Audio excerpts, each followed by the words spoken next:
Welcome everyone to Fight Night Legends EU or EMEA, whatever you want to call it. I am Petrus Panda, and this time I am not joined by Scarzig. Scarzig had other matters to attend to, but we have our behind the scenes, in front of the scenes now. It is Sparkling Iced Tea on the casting desk. Iced Tea, how are you? I am super hyped for this. Yes, with Scarzig out of town, I'm leaving the director's chair and I'm moving in front of the camera, and I am excited to see what is going to be the last fight night of what is possibly the longest season we ever had. You're taking over. You have all the power now, in front and behind the scenes. This man has too much power. We need to control him. But first, let's check out the format and see what is going on. Nothing has changed. It's all the same, but I'm going to read through it like Scarzig does. I've learned so much from how Scarzig does it. Double elimination bracket with 8 invited players. All matches, of course, are going to be best of 3. Players will bring 3 decks with no duplicate region combinations and no champion overlap. Of course, we have the pick and ban, format now happening since the beginning of the year. So players will ban 1 opposing deck. And of course, to win a match, a player must win with their 2 remaining decks. Not just 2 matches with 1 deck, with both different decks. The grand finalists, you'll have, the bracket reset as we talked about, and as we know, the EU tradition as well. And the prize pool also unchanged, $200 total. First place will take 100 home, second place will take 50, third place 35, and fourth place 15. And quick reminder, first and second place will be re-invited to the next week's fight night. So it's not just the prize money, it's also the chance to maybe go infinite and play in 20 fight nights in a row. That's the goal for some of these players. Yeah, and let's take a look at the players. We have Broken Ball here, winning Fight Night last week, and then the Italian finals right after, also qualifying for the seasonal top 32 happening tomorrow. Then we have another Italian in Genesis, because if you are at the top, the other countrymen are going to come for you. Spikes from the UK is going to play against Ace from North Macedonia, who has brought a very trash lineup, let's just say it like this. Then we have Smooth Swallows, our resident random deck champion, going up against another Italian in Axenarf. This is going to be very interesting to see. And then Duno GP is a very, very young player from Portugal, going up against the Legacy of Yon, and small self-plug here, Legacy of Yon, the current Monday Madness champion. If Legacy of Yon is not bringing Yon in his deck, I am going to be incredibly disappointed. We were talking about the Iced Tea takeover. I think it's the Italian player takeover. This is, usually Italy isn't one of the most represented countries in Fight Night. It's always, Spain, Germany, France on some occasions. But Italy, maybe with, more investment into its scene with the Superliga that happened last weekend that Broken Ball won.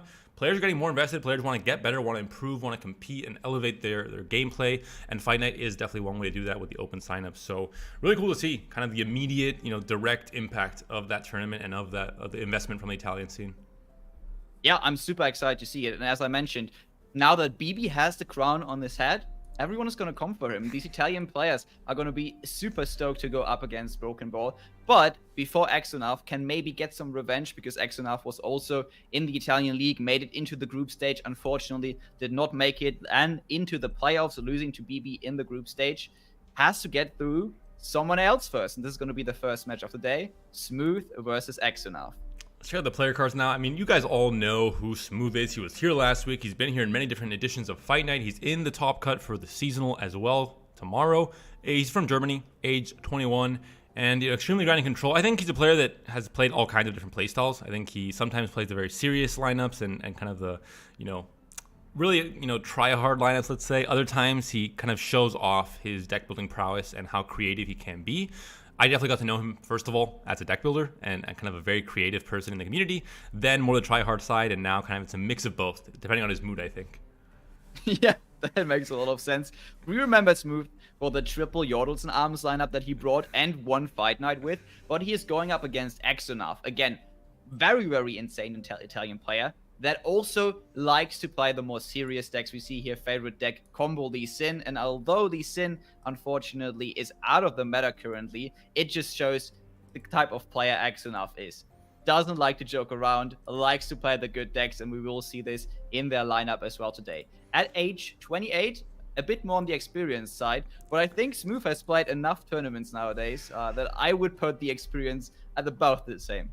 I was gonna say, careful what you say, because I'm also nearly 28, I see, so you're treading very dangerous ground there, buddy. But yes, very experienced fellow, as am I, of course. And that's gonna be it for the player cards, but now we're gonna check out Smooth's lineup. As we mentioned, Smooth is always, sometimes, not always, sometimes a creative player. We'll see which side of the coin we landed on today, and it looks like it's gonna be the aggro side, which I also like. So it's the 3 sides of the coin, I forgot this side.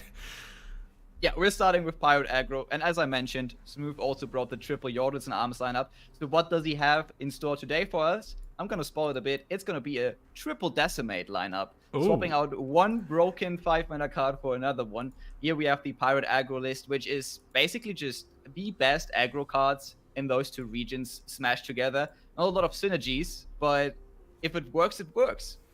9 copies of Decimate, a man of culture indeed. Definitely, I'm a fan of this. Ice-T, as you know, I am the resident Spiders aggro player every single season that Runeterra has existed. So, big fan of this list as well. I'm gonna check out his second list and see what kind of aggro it is. It's going to be, of course, Decimate is there, and this, yeah, I think you couldn't miss here. Draven, Rumble, Scion, a deck that has already become very strong in and of itself. Players are bringing it into lineups, even if they're not running the 9 Decimates. So if you're looking for an excuse to run, 3 Decimates in your deck, this is one of the decks you're going to bring for sure. Is there anything that stands out of this? I guess the Whirling Deaths are a bit interesting.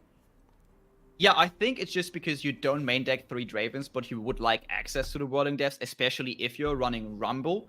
Now, you are going to likely have a Draven on 3 because you're running 2 Draven's biggest fans, so it's not that bad that you are only running 1 Draven, but that does mean that you need to tech in these Whirling Deaths to be able to maybe flip the Rumble a bit earlier than your opponent would like to. But yeah, I really love this version. I like this way more than the old Draven Rumble and Draven Scion. So even though there's not a one of buy in here, like I love in my Scion decks, I am going to be fine with it. And I'm going to say this is probably the best version of Scion that you can play today. And despite the version being a bit different, I think the game plan, as we always talk about, the 3-part step of winning the game is going to be still very, very similar, with most of the core cards still intact in this deck. Deck number 3 for the 9 Decimate lineup for Smooth will be, this is definitely the more spicy creative side of Smooth that I was hoping to see a little bit more of. Renekton, pretty forgotten champion. Katarina, Omega Forgotten Champion, and Darius, also pretty forgotten despite finding him place in some Rico Rex lists in the past few months. This is definitely more out there. I definitely, I think things like Elixir of Wrath, things like Rune Runner are cards that in the right deck can still be incredibly strong despite nerfs, despite being a bit forgotten, as I'm mentioning. I think it can still pop off if you find the right combination of cards, the right curve early on. Some opponents might just not be ready for this level of damage.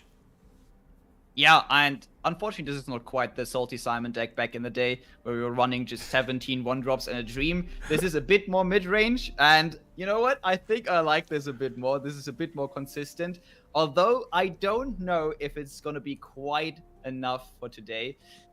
We haven't seen Renekton in quite a while, and I think there are a lot of reasons for it. At 4 HP, unfortunately, dies to Rider the Arcane, which is just a very, very strong card in today's meta. So, against a very Shurima-heavy lineup on the other side, we'll see how this performs. You're spoiling it already. There is going to be a lot of Shurima on Axenarf's side. I'm not sure we have time to see his lineup as well, or we're going to go right into the bans. I guess our producer will let us know. Oh, wait, our producer is our second caster, so I can just ask him as if it was a conversation. This is so easy, Ice-T. I love this new combination here. We're into the pick and ban phase, and look, we're seeing it here. It's going to be Sundisk as one of the decks. Ziggs Talia, also incredibly strong deck in the last few weeks, maybe even month or so. And the last one will be Viego Shurima. So triple Shurima Enjoyer on the side of Axenarf. Yeah, I love these bans. So what we see on one side is obviously you have to ban the Shadow Arts deck. That is a deck that likely has some healing, likely has some interaction that you don't really want to play against. But on the other side, we see, okay, you have to ban the Pirates deck because you somehow have to get your Mono Shurima deck through, and that we see it already. And unfortunately, Pirates are not going to be kind to you. We're going to see what might be going down here. You want to start off with a very good curve. This is definitely not it. You want to get rid of pretty much all of this. Boom, boom, maybe you keep. Rumble, I think, is maybe too expensive. It looks like Smooth decides that it's worth keeping in hand, and this hand is looking like it needs a discard activator for this Fallen Rider. If he finds his Zonite Urchin off of the first draw here, he might still be able to pop off. Yeah, Zonite Urchin Fallen Rider is one of the strongest combos we have for the early game. Boom Baboon, still pretty good just to throw down on turn 2. But if you don't have those early fearsomes, if you don't have the early tempo, you could run into a situation where actually Mono Shurima might do it. So it's all going to come down to this first draw, because this is a deck that really you can't fall off of the curve. You have to, hit the curve running and just not let go of that all throughout this, start of the game, really. We talk about always the 3-part step. It seems like a meme at this point, but it is true. You need to get that early damage down to 14 HP or so. You have to get the Scion damage down to, 5 or 6 or 7, and then finish it off with burn. That's usually the game plan for any version of Draven Scion, even if it is a version with Rumble instead. Yeah, and what we're going to have to look out for Axenarf here is obviously finding the key cards that Shurima needs to survive. And in the current meta, those are Quicksand, which is now a new staple alongside of Rite of the Negation. It kind of works like Sharpside for Shurima, where it's one card that enabled Shurima to have a new strong presence in the meta, and is basically a staple across all Shurima decks that are played nowadays. And as you mentioned, we need some early discard. We now can get a bit rolling, but it was looking bad, but now we find the Power Cannon. Eating my words. And that's it. You need some kind of an activator here, but still kind of a slow start, especially looking at the board for Axenarf. He had a very good start, very good presence on the board, has the Rolling Sands, has the Sarcophagus. So, I mean, just overall, it's going to be a bit tricky here with the Devout, especially. I think Devout is one of just the most important cards for the early and mid game for Mono Shurima, because it enables all the other combos that you're trying to pull off to be stable in the mid game. Rumble coming down so early, discarding the Scion. Very confident we would draw another one, or that we want to finish the game without him. Now, we only run 2 copies of Scion, so this could be a bit scary, but I would say that if you try to finish the game as early as possible, this might have been a necessary decision, because again, also Rumble is at that 4 HP breakpoint. Right off the Arcane would take a Rumble down, so we unfortunately need to get him with the spell sheet on the board. Well, if 1 Devout was trouble, 2 Devout is definitely going to, it's going to be a wall that you have to get through in terms of dealing damage directly to the Nexus. It might be difficult here in the case of Smooth. And we talk about the homework you have to do. I'm not sure you can burn him down from 20 to 0. So we're going to see how Smooth navigates this game, and if he's able to find somehow an opening. Already, I think it's not a good start. When you're looking up at your opponent's deck, you're seeing this kind of wall being built up already, and it's going to be hard to penetrate it. Oh, I absolutely dislike playing against Devout. This card is infuriating for any mid-range player. Just so much value in one card. Fearsome blocker as well, why not? But it is one of the cards that does make all those landmark decks pop right now. And without it, unfortunately, I don't think any of these would be playable. I think it fits into this category of cards that are kind of sleeper OP, where at face value, they don't seem to be doing that much. They're not flashy, they're not finishers, but if you take them out of the deck, all of a sudden everything else crumbles, because so many cards depend on this synergy, really, with a landmark, with the presence on the board, and it shores up one of the weaknesses maybe for the early and mid game for Mono Shurima. I think maybe you can compare it to things like Braziel Protector, a card that is kind of sleeper, kind of doing its own thing, working from the shadows, but without it in the deck, it makes so many things kind of crumble. Yeah, most definitely. Now, looking at Smooth Sand here, we do have some tempo plays. We have a 2-mana 4/2, which is really good. Combine that with the Sentry in hand, and we might have a power turn on turn 6. It all depends on what Axenarf is able to throw on the board here. If Axenarf is able to develop a few more fearsome blockers, he would be pretty safe. Xerath is one, but I don't know if you want to block with Xerath. Block or not, this is a scary card. Usually when you have this strong of an early and mid game, when you have Xerath and you have an Azir and you're able to get the Mono Shurima, popped off early on into the game, it's very, very troublesome for your opponent to really do anything. I think this is why Mono Shurima is so strong still in the current meta. Yeah, it got nerfed, unfortunately. It now needs a bit more time to tick down. I think early on, a few people tried to just hack in anything that gets the Sundisk flipping a bit sooner, but then people realize, hey, if I just follow the same game plan, maybe take it a bit more chill, the Sundisk is still going to flip on basically turn 7.5, because it's going to flip when you flip over to turn 8, and I'm still going to win the game at that point. So how about I just take the same cards I was playing before, and I try to win with those? Yeah, the deck is still very strong in the mid game and going to the late game. Xerath's effect especially is just so good at stabilizing and at controlling the board. And it now just aligns with most finishers in most, big decks. Usually you're finishing around turn 7, turn 8 for decks like these, like mid-range, kind of like heavy mid-range decks where it's not like so mid-range, it's more kind of mid-range waiting for a finisher. So I think it's now at the level it should have always been at, and that's not a bad thing. I think that still definitely makes it a playable deck, and I think Axenarf might be able to prove it in this series as well.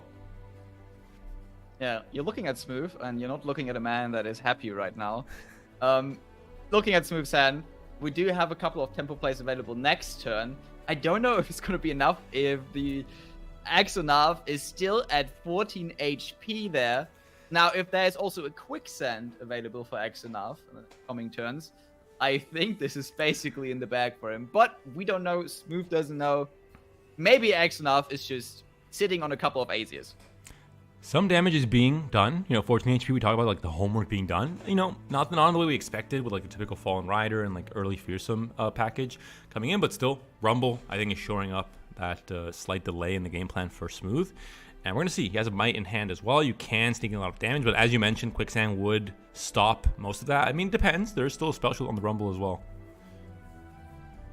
Then we see the Clockwork Curator, one of those cards that was actually checked in to get the Sunders flipping earlier. And maybe this is something Axenarf really needs, because he thinks, hey, if there's a Scion coming down on turn 7, I might be really screwed by that point. Might need to get a bit faster on the Sundisk flip. And now what he really needs is landmarks that pop. So what we haven't seen really is any Roiling Sands, or like an abundance of Roiling Sands, which is usually the thing that flips your Xerath. And right now Xerath is actually not looking like it's flipping at all. Azir, 10 out of 13, so not quite there, but definitely on its way to be able to flip. As you mentioned, around turn 8 or so, we'll see a stun here from the Acronym Sentry, going to maybe open up space for a big hit here. Only 1 mana left for Axenarf, so he can't really do much of anything about this here. No chance for the Might, though. That's going to be the one downside. But you have the Rumble attacking with the Overwhelm and the Fearsome here, trying to kill off Xerath. Oh my god. Axenarf's just throwing in both champions like that, because otherwise that would be way too much damage being threatened there. I don't know why Asia has to go in front of the Rumble. Potentially there is one more Asia in Axenarf's hand, which then it makes a lot of sense again.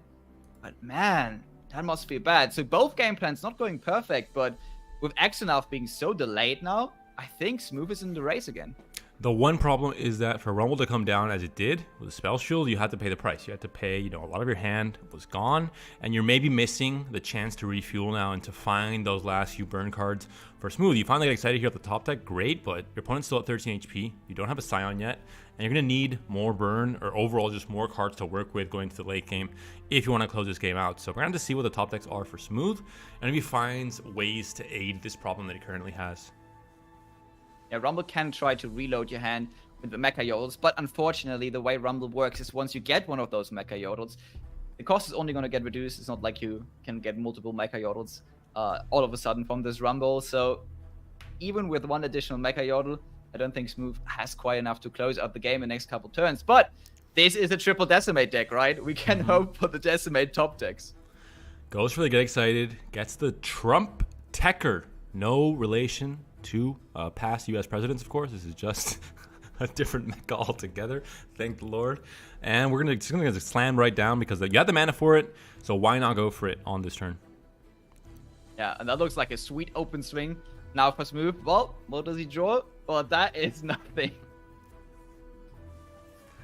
Attack comes in. You have the impact, so that's 1 extra damage. You have, of course, the Overwhelm still on the Rumble and still the Spell Shield as well. More especially, you have kind of that protection still on the Rumble attack. Full swing coming in. Why not? At this point, just go all in on it. And you have this Flame Spitter as well to maybe get some extra impact damage. Yeah, and while it looked very dire for Smooth in the mid game, the inability of Axenarf to flip that Asia, flip that Xerath in time, is now working very well in Smooth's favor. Look at this. Axenarf throwing the whole board to these Mecha Yodels and the rest of the units, and losing everything while Smooth is just sitting there pretty and gets the lethal. And that's it. No Decimates needed. He's saving them for game 2. He said, I'm going to keep these Decimates for when I need them most. I'm just going to win on the board with Rumble being the star of the show. Draven did not show up to, this call time at all. Scion was nowhere to be seen. Only one got excited as Burn, but Rumble came down very early on, and there was absolutely no answer to even take the Spell Shield off of Rumble that entire game. So right away, game 1 goes to Smooth, and now going to game 2, Axenarf still going to try and do it with Mono Shurima, whereas Smooth is now on the very spicy Renekton Noxus list. Yeah, and here we have the 1-drops are already ready, and you love to see it. I'm an aggro player. My aggro brain's like, yes, more 1-drops. Well, I mean, it's not quite the 17 1-drops again from Simon, but it's going to be enough 1-drops here to fill the board early on.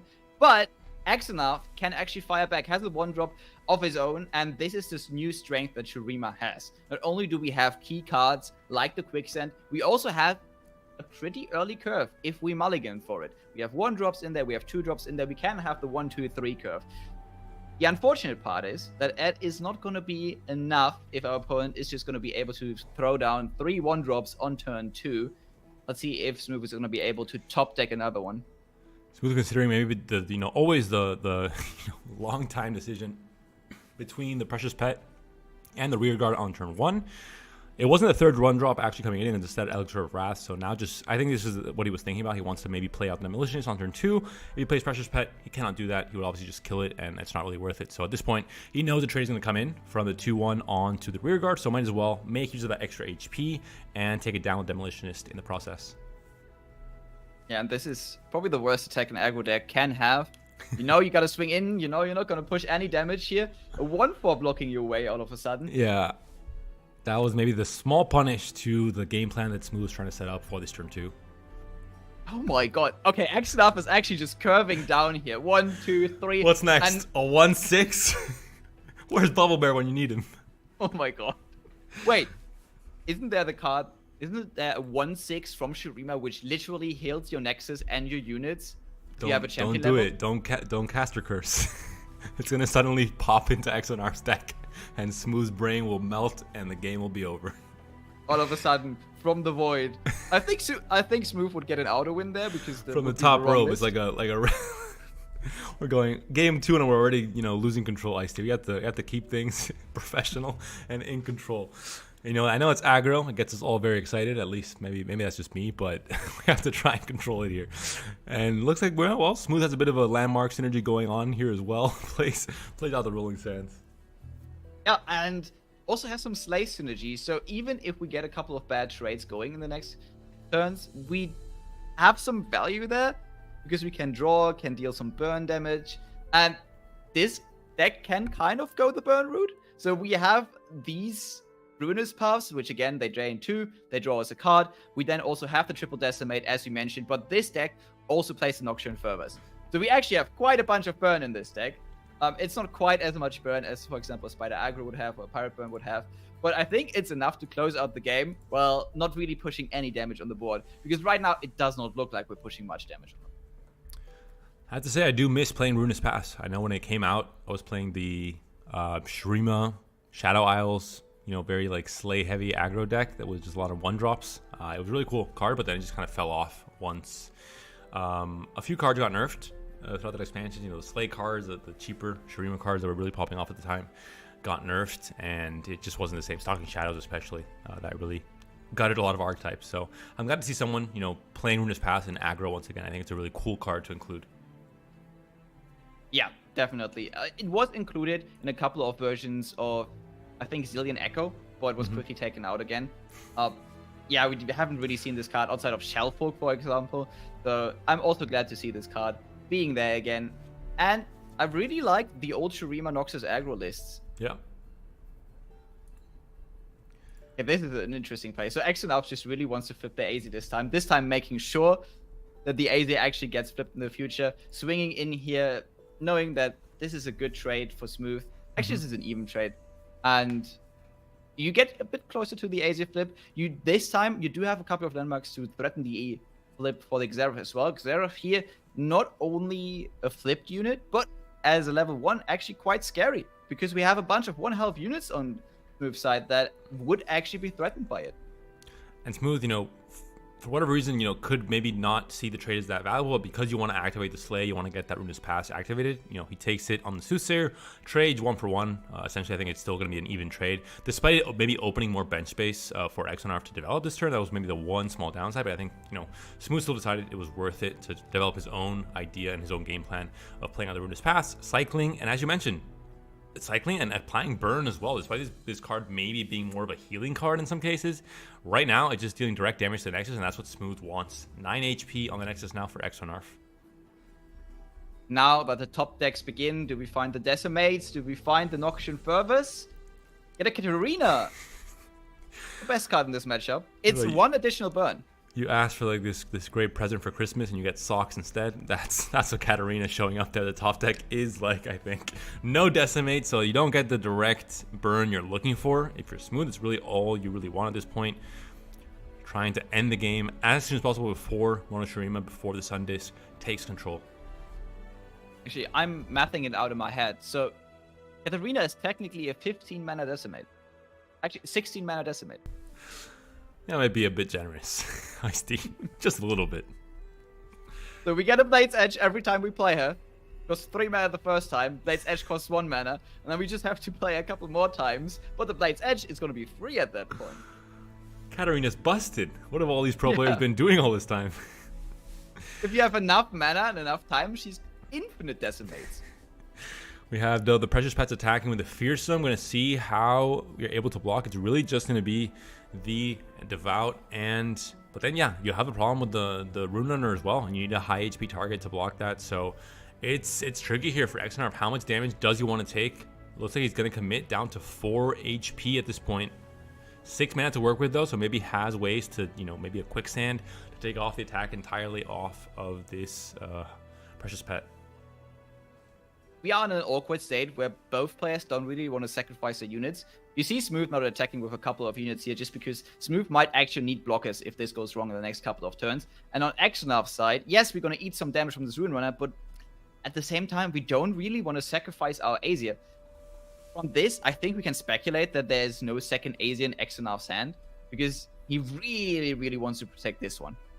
And the Endless Devout purposely being thrown into the mix there wants to get the Sarcophagi, the landmark, down onto the side of the board. As we saw there, that the 5/2 Ephemeral was really not blocking for any reason because the Quicksand was played on the Precious Pet, but still it wasn't going to do anything anyway. It was going to die, so I might as well just put it into combat. And there we see it. Xerath now coming down into play. 6 HP on the Nexus for Axenarf, so getting closer to what could be lethal if a few more burn spells are found for Smooth. Yeah, and while the screen is loading, we do see that, again, we have the same problem for Axenarf that we had in the last game. Unfortunately, Aesir is going to flip easily, but Xerath is quite far away from flipping. There's a Blade's Edge, as Ice-T mentioned, the most powerful card in the game when gone infinite. Hey, if Axenarf attacks like this, we block the 1/2 with Katarina, we might get there. Listen, this is the YouTube algorithm title. You say Katarina, Blade's Edge, gone infinite, OP, don't click. We got you the YouTube title there. We have quite a bunch of YouTubers out there, going for the Katarina plays nowadays. So for your next video, YouTubers, some top pro players as well. Nihilist in the open rounds qualified to the top cut, playing Katarina in his lineup. So definitely some spicy decks in the open rounds, and tomorrow we'll see in the top cut itself if those players are also going to still bring those very spicy decks and the very spicy lineups that we're going to be seeing a bit of today here as well. We're seeing Katarina, of course, on the board for Smooth. So this meta definitely showcasing so many different champions, so much diversity and strategies, and so many decks are now viable.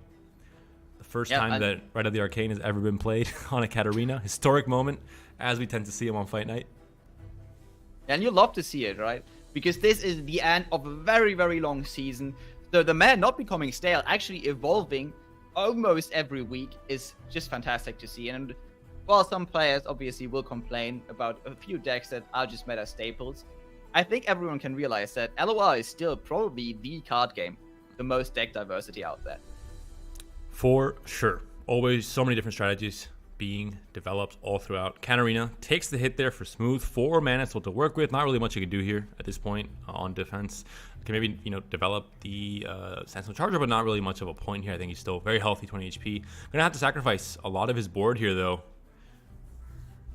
Yeah, for Smooth, right now, it just looks like we're gonna stay as healthy as possible, try to find the Decimates, try to find the burn, and close out the game. Because even the Rune Runner is not going to do it at this point. Look at this Aesir. Now at 6 HP, a clean block for the Rune Runner. Yeah, I think the combat phase is definitely gone now for Smooth. The window of opportunity for him to deal damage through combat to the Nexus is now gone. You know, full board control for Axenarf, has a Xerath as well to make sure he gets even more control as the turns goes by. And really, you know, that's it. He's going to have to depend on, as you mentioned, the top deck. He's going to have to depend on the burn as really the only out in this phase of the game. Yeah, and this attack already Axenarf is putting on the pressure. So we don't have a lot of turns left for Smooth. And if Smooth loses this, Smooth has to go up against Taliyah Ziggs, which, in my opinion, should have a bit of a better matchup, actually, than Mono Shurima. So this is Smooth's best matchup left. Not that I think that Ziggs Taliyah would be incredibly favored, but I'm just saying, you don't want to lose this matchup. This was actually the matchup you were bringing this deck for. A very good point by our resident #1 on EU ladder, Gouda, being mentioned. You know, maybe the idea was to block the Azir and the Xerath, make sure that the average HP across the board is lower so that you're able to maybe push damage in with the Runeterra, because even if you draw an estimate, you need maybe that extra bit of burn, extra bit of damage rather, from your overall unit to actually push through and get lethal. We found Rune's Pass. This could be the start of something wonderful, the start of a chain of burn damage that wins you the game for Smooth, but doesn't have the mana for Decimate if he does draw it after playing Rune's Pass. Yeah, what becomes really awkward here is Smooth can't really commit to anything here. If Smooth throws down another unit on the board, the Xerath is going to flip, the Sundisk is going to flip, we're going to see the movie, and the game is going to be over. So, unfortunately, this is just going to be your attack for now, and then you got to hope that there's no Rite of Negation Axenarf's hand. More than anything, he wants to get the Slay here to activate Rune's Pass, activate the cycle effect as well. So we'll see if Axenarf just takes the hit, just has, you know, there's nothing fishy going on here. I'm just going to take the block onto the Runeterra, cancel out all the attack, not take any damage, and we'll see how that goes on. Looks like that's going to be the case. Resolve is being given here to Smooth, so at least he gets a Slay proc. Rune's Pass is now fully activated, and the heal might actually come in handy. You know, 13 HP. It's not dangerous yet, but if you're all of a sudden facing a full board from Axenarf, which might be the case for next open attack, you're going to need an extra bit of heal. Depending on this is why I couldn't play aggro decks. I don't know how you do it.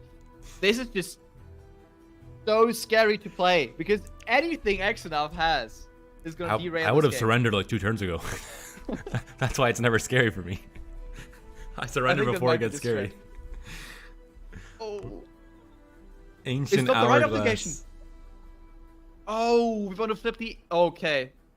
This is still the damage and the heal still goes through, but you don't find the Decimate. If that was a Decimate, next turn it might have been enough to just play it at slow speed the moment you have your first action without a right being available. Actually, I think Smooth is going to die next turn in the open attack. Yeah, that's the problem here. Oh, no. We see another Rockhopper developed. Even more damage here for Axenarf. And now we see it. The damage comes in on one blocker. The Xerath comes out to play, leveled up as well. Why not? Even more powerful, even more stats to deal with now for Smooth. And even if he doesn't die on the open attack, he needs to, you know, draw exactly, decimate exactly some kind of burn that can end the game immediately. Or something that will help him survive. But at fast speed, is there any answer really in his deck that can do it? I don't know. This summer, movie is playing 2 friends, now bitter enemies, on their journey to restore the Sundisk. Their biggest challenge is going to be restoring their friendship. Looks like they're going to restore their friendship though, and going in with a massive swing here. There is the fervor, but no so unit. Close, yet so far. Smooth was 1 Noxian Fervor away, 1 small unit. You see it here, he's trying to just, I don't know, throw his little legend into the opponent's Nexus, but that's not going to work. Hopefully the technology gets there at some point. That would really bump up aggro a few points. If you could just, you know, you throw away your little legend, but then you can never use that little legend again. It like takes it away from your cosmetic pool. I think that's an idea worth exploring. You know, the all-in, risky gameplay, you know, idea for aggro. Riot, maybe consider this, but that is Axenarf tying game 2. It's going to make Riot a lot of money. You just have to buy infinite all money legends again. It's more infinite than Katarina Blade's Edge even. Yes. On one side you have card packs in other games, but here you just have to buy little legends to throw them into your opponent's Nexus. To sacrifice them for aggro wins. Okay, there are a few ones I don't want to sacrifice, okay? If I have to sacrifice my cute little shark dog, I'm going to be incredibly upset. Maybe a seasonal win would be worth it, but outside of that, that thing gets to live. Game 3 loaded up. Smooth, of course, still on the same Katarina Renekton deck for Smooth, and for this Game 3, it will be Axenarf. Changing up off of the Mono Shurima, has already gotten a win with it, and instead, we'll be moving on to also a very scary deck, Ziggs Talia. Yeah, this is one of the decks that, in the middle of this giant season, just came out of nowhere, said, hey, I'm the best deck in the game, went up to like an insane letter. The first time we see Decimate in this series. Maybe this is why Smooth just couldn't win that game too. He was just missing the most important card in his lineup. Did he actually find a single Decimate in any of the 2 matches we saw? No. This is the first time. Whoa, okay. It's unfortunate. Katarina coming down, though. You have a pretty aggressive board, but Axenarf, of course, is also playing, an aggro deck as well. It's a deck that can be very aggressive with Ziggs Talia, and it's a deck that can have also a very good early curve that will block out most of the combat damage that Smooth is trying to deal in this early to mid game. And finally see Katarina on board, swinging in, and the Blade's Edge actually doing some work here. Now, the buff means that Blade's Edge will now cost 0 mana once Katarina is flipped. This is the only thing, so I wouldn't call this a rework. This is just straight up a buff. Unfortunately, as you mentioned, Katarina still not the best unit. Made it into top 32 seasonal though. I still don't know how.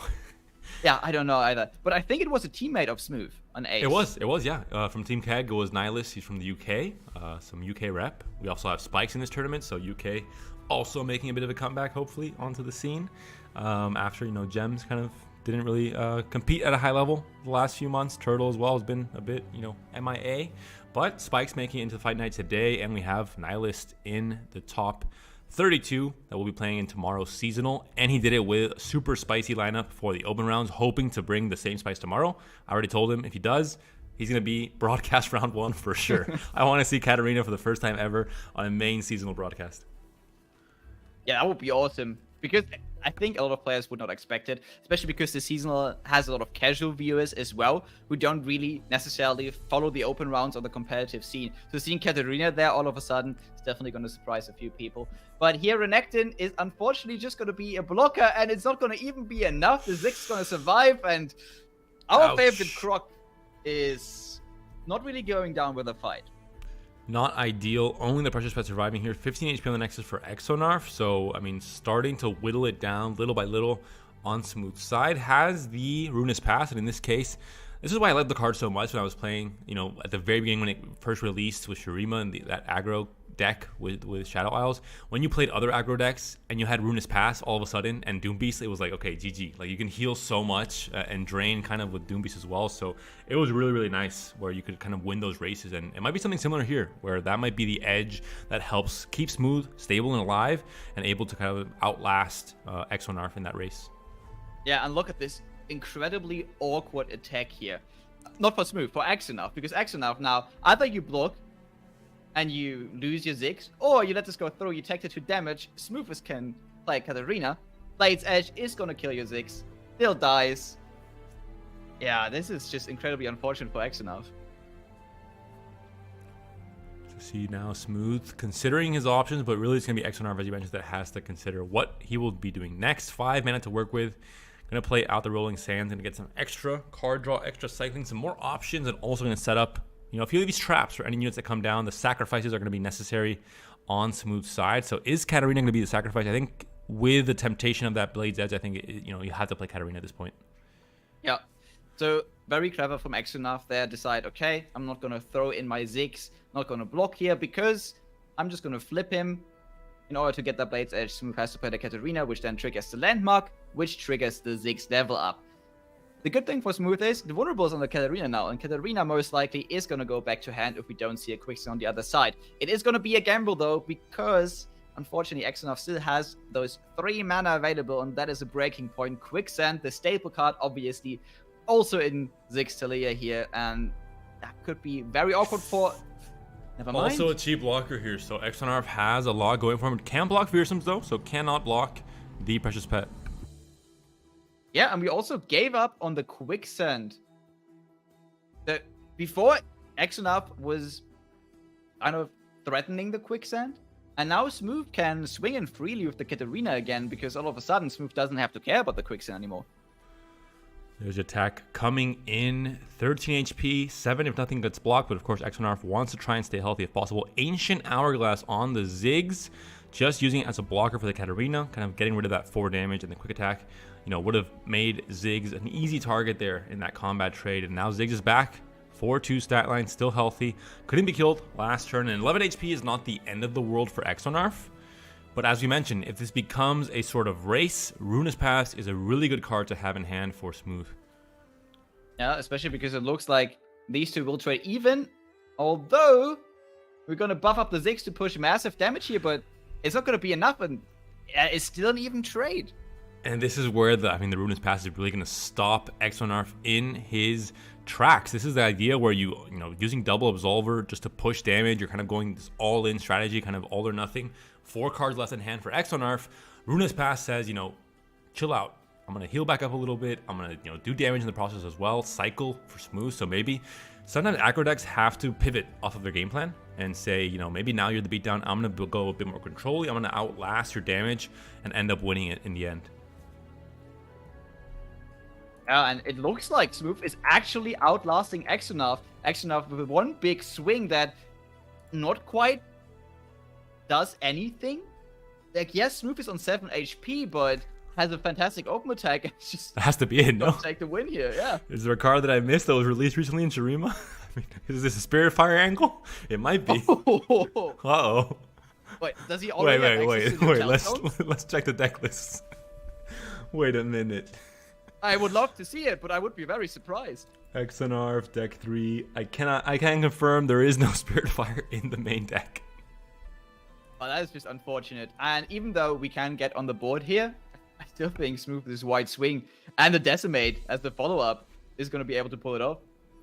He's considering the idea of maybe playing out the Sandstone Charger as well. But I think, yeah, as you mentioned, Decimate might be the play. Oh, looks like he's going to go. And yeah, I guess he can still play Decimate here. So yeah, I think he's definitely the play. You're going to squeeze out as much value from his remaining mana on what could be, and I think should be, the last turn of this game 3, the last turn of this series. Whoever wins this game, whoever wins really this round, is going to advance the semifinals of today's Fight Night tournament. And the loser will have to go and make the miracle run throughout the loser's bracket all throughout, you know, starting off in round 1, all the way through to the eventual grand finals, if possible.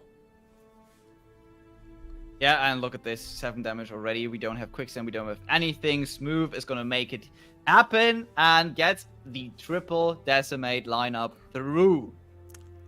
Did he play a Decimate in this whole series?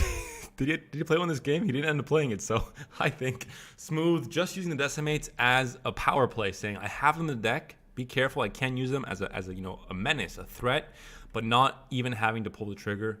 Gonna save them for the semifinals, maybe gonna save that, you know, pure damage for later on in that round. But that'll be Smooth advancing to semifinals. We have obviously more matches going on. Our producer and also caster Ice-T is currently in the process of pulling those up, and look at that, so smooth, so concentrated, you couldn't even tell he was working in the background doing his magic. And we are now in another game from this round 1. Ace, who, as you're seeing in the hand, is playing the trashiest lineup possible. And I mean that in the best possible way, because I love this card. So hype for casting, you know, when you get to see Treasure Trash pop off and it does these crazy things. Maybe not great for competitive in terms of the integrity of their opponents, but for us, it's fantastic. Yeah, and this is the full Elite Treasure Trash deck. So we are running the full Elite deck with Garen, with Jarvan, and then to top it off, we just have Treasure Trash. And you know what? I love it. Elite, historically, has had a couple of problems with actually closing out games. And Treasure Trash gives you the option to close out games. And unfortunately, what Elites can do, though, is not going to be shown here, because usually Elite is pretty good at wrestling control of the board. And right now, we just see that the Fays have taken over. This might get a little bit scary. It's a weird turn and weird situation now for Ace. He needs to keep some mana open to be able to play out the Treasure Trash next turn at the first possible chance with 7 mana and 3 spell mana banked. So he can only really play this one unit on the board and just say, you know, chill out, man. Don't develop anymore, or else I'm going to do something crazy. But really, he can't do anything else. He kind of stun locked here. He has to survive until next turn and hope that his Treasure Trash next turn is able to pop off. with a lot of cards generated because he has such an empty hand, it might work out, but it's going to be tricky. Yeah, and look at this. This is almost lethal already. I don't think we have any way of coming back here. Maybe a Ruination 0 mana from Treasure Trash. Ace is the biggest believer in Treasure Trash. There's a way. There's a way to do it. For sure. Yeah. 3 0 mana cards. Ledros, Atrocity, Decimate. There's combinations, Ice-T. You gotta believe. You got to believe, and I'm not sure if we believed enough here. Ace, you gotta believe more than that.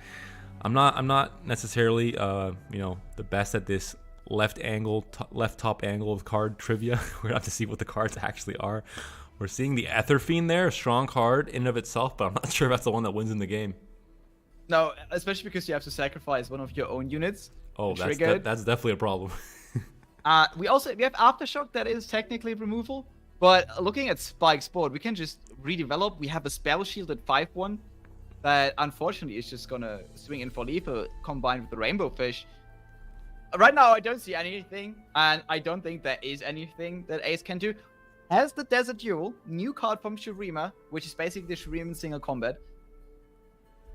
Yeah, no, and it was so good until now because once we tuned into the game, he was still at 18 HP, very healthy, was able to stall out until that point, but at this point now, doesn't find enough, has only 5 HP to work with, can play out, a Catalyzer here, an Ether Fiend maybe, doesn't have really that much to work with at this point, and yeah, I think that might just be game with how much Spikes can still do. He still has 7 mana to work with for this turn, and next turn with the attack, I think he will be able to win off of the open attack. Yeah, and that is quite unfortunate because obviously we would have liked to see a full 3 games of Ace Bombastico here with a full treasured lineup. But, there's always a lower bracket. We do run a double elimination tournament. So if Ace comes back up into the upper bracket, maybe getting to the finals, maybe playing against Smooth, that would be a story. The triple treasure trash lineup. But for now, Spikes with the basic lineup, the most basic of basic lineups, is probably going to take it here. The Ether Fiend coming online, probably the first time we see the Ether Fiend in Fight Night. Always, good to celebrate these moments when cards have their debut. Not just players having their debut, but cards having their debut in Fight Night is always a special moment for us to treasure. Get it? Treasure? Yeah. Thanks, Ice-T. It is trash, though, at this point. It is trash. You're losing the game, you're losing the series, so it is trash. I think the card, what a perfect name. The devs really knew what they were doing when they named this card.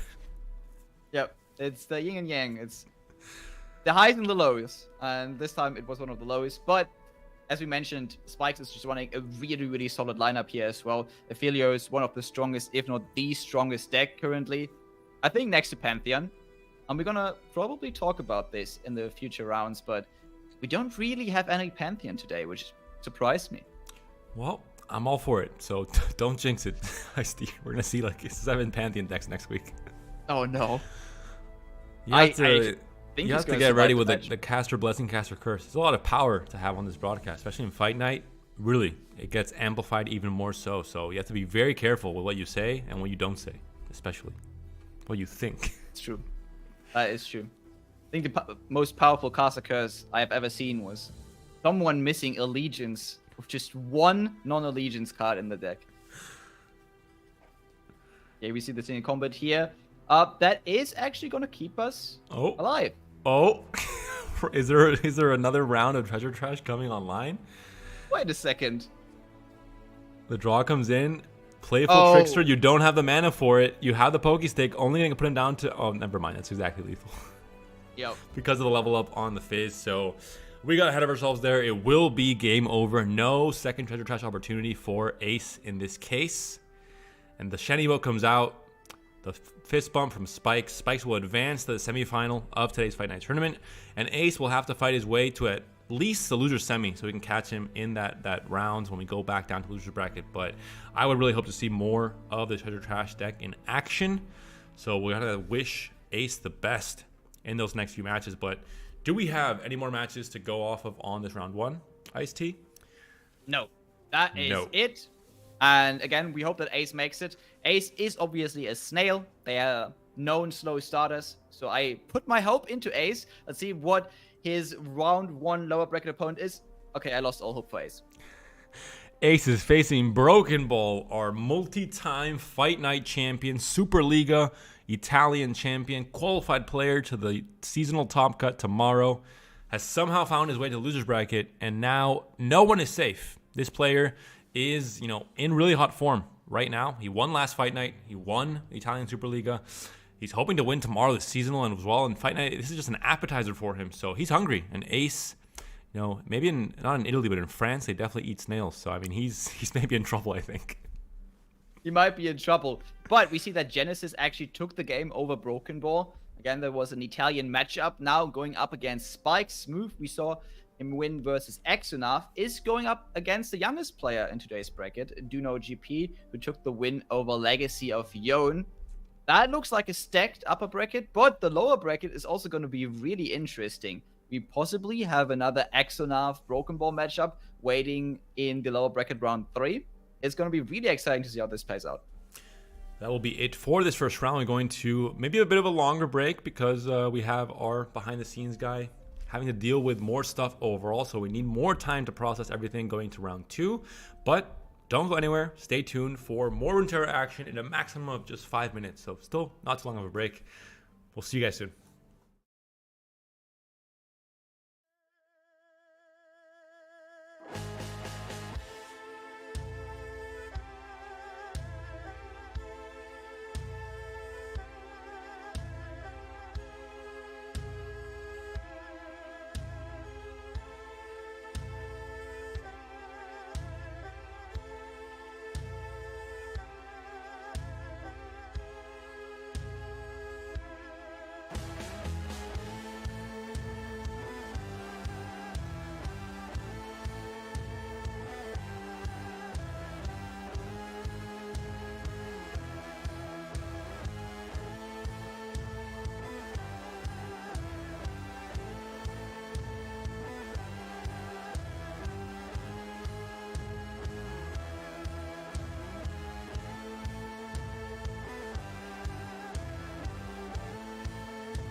Welcome back, everyone. We're ready for round 2 of this week's Fight Night action. It's going to be Genesis versus Spikes. Ice T, are you ready to go with this next matchup?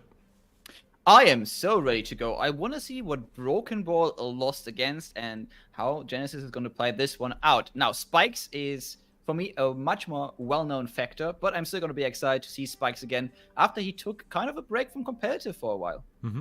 Let's see what the lineups look like for these players, but first we're going to see the players themselves to see, anyone that might not be familiar. Genesis is a player from Italy, as we've mentioned already. Italy popping off right now in the competitive scene for Runeterra, at least in the EMEA region, and very young player. Definitely a player that's still hoping to make a mark and kind of enter the spotlight alongside, the kind of the titans of the Italian scene like Meliador, like Broken Ball, for example, that have already kind of established themselves, not just as the best players in Italy, but some of the best players in the entirety of the EMEA region.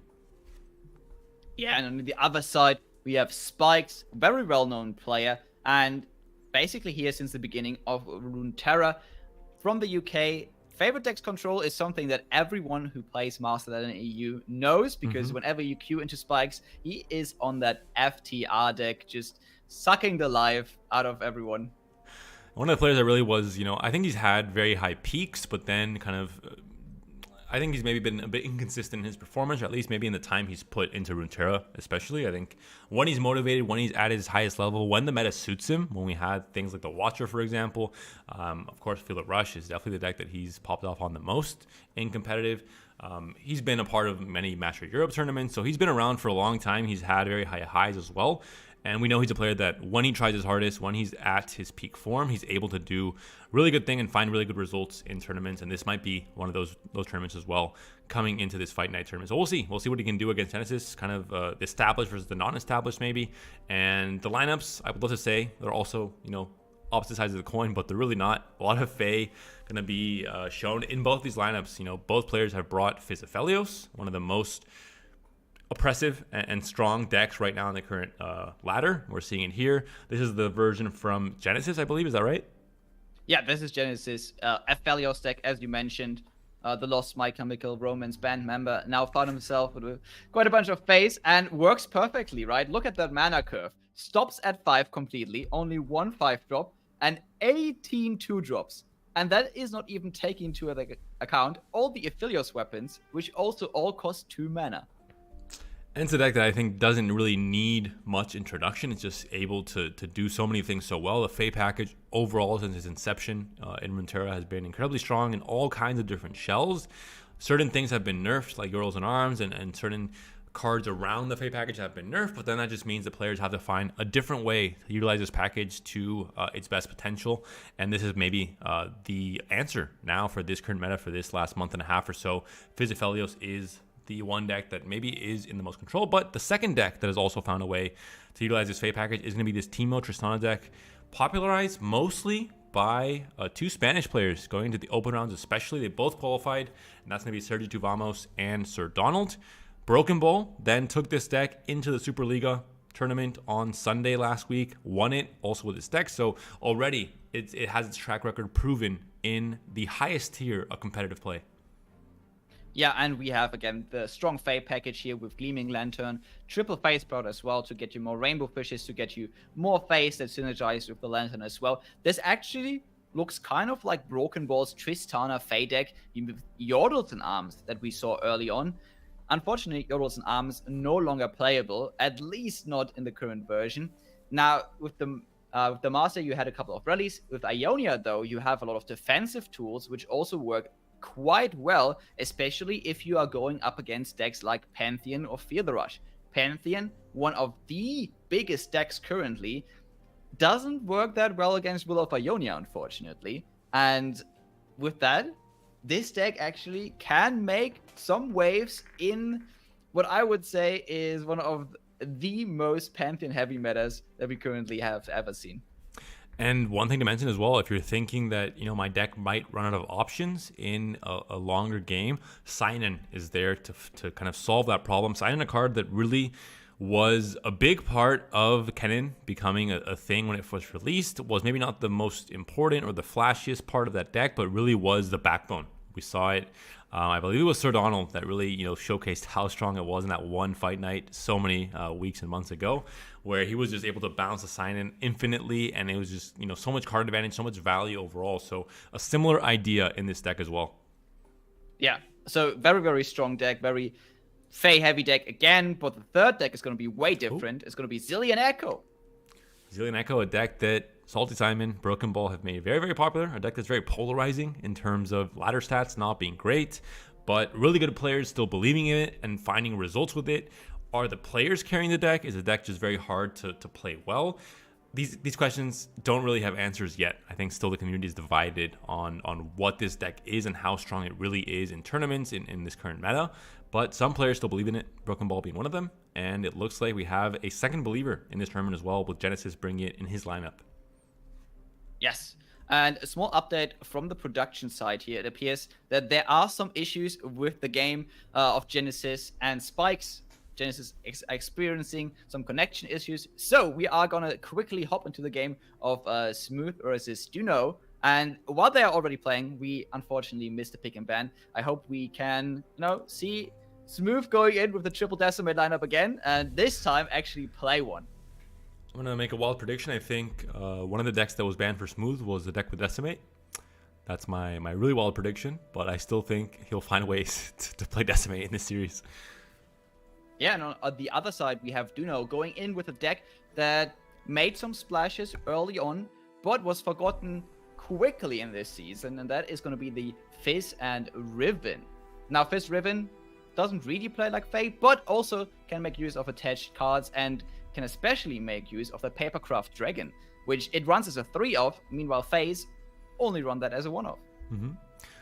There's a pretty good start here for Smooth, but there's a Fizz coming out for Duno, so that's already one of the dangerous cards that can enable so many of those OTK combos. That can really enable a lot of the damage that is usually pushed by Faye decks, but also by this Riven version of the deck instead.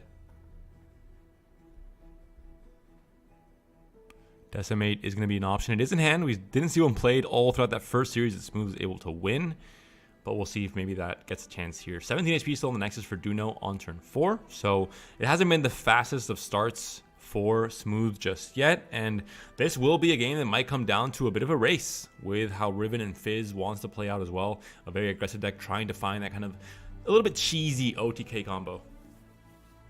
Yeah, we have the sign here already for Smooth, so on turn 7 I think we have a solid win condition going, but we unfortunately can't really stop this Fizz outside of the Poro Cannons that luckily have found their way into Smooth's hand. I say that, but Fizz was already able to push quite a bunch of damage, and we see the Scion discarded again. At this point, maybe you're going to have to sacrifice this Fizz as a blocker because of what is coming your way. Rumble on the board has Overwhelm, has a Spell Shield, has the Impact, of course. You have the Draven still very much alive. Look at attack, and I don't know if it's going to be enough speed really in the strategy for Smooth to really, make Duno have to reconsider his condition as maybe the beatdown right now. Yeah, at this point it looks like Smooth is just fully in control here. Finds a Lost Soul as well. You would have liked to discard that, obviously, over the Scion, but Overwhelm on the Rumble is also fantastic. So this works kind of like having Vi in the deck, where you would really like some Overwhelm on certain units, and Scion is basically a Might on a stick, only that the Overwhelm actually sticks. And Poro Cannon can activate the Lost Soul. You have the mana to play out both Poros and the Decimate this turn. Maybe not ideal, you want to obviously try and use Decimate as like your finisher maybe, because you want to use your mana early on to continue fighting for the board and developing, but the hand is not ideal. I guess you can play the Twin Blade instead here with a Poro and just leave Decimate for later. Trinket Trade. Now we can find a couple of good options in this matchup from Trinket Trade, especially if we find a Stress Defense. We're looking good. Stress Defense is perfect as an answer to Scion. Now, it looks like Smooth is going to go Scionless again this game, and it's going to throw all in on the Rumble. It has worked before, so why wouldn't it work now? But as you mentioned, we haven't seen a single Decimate cast from Smooth today, so I'm looking forward to finally seeing Smooth play one of these. He's just saving everything for the the grand finals. He's not playing any Decimates yet. He's not going to play any Scions yet. He's just saving all the good stuff. The real power plays are being saved for later on. That's how it works in Runeterra, of course. Oh yeah, this is like an anime. You don't show your power until you need to. You have to announce it very, very dramatically as well when the moment comes. Well, I hope we see a couple of emotes from Smooth once he plays the first decimate. Spell now on the stack from Duno.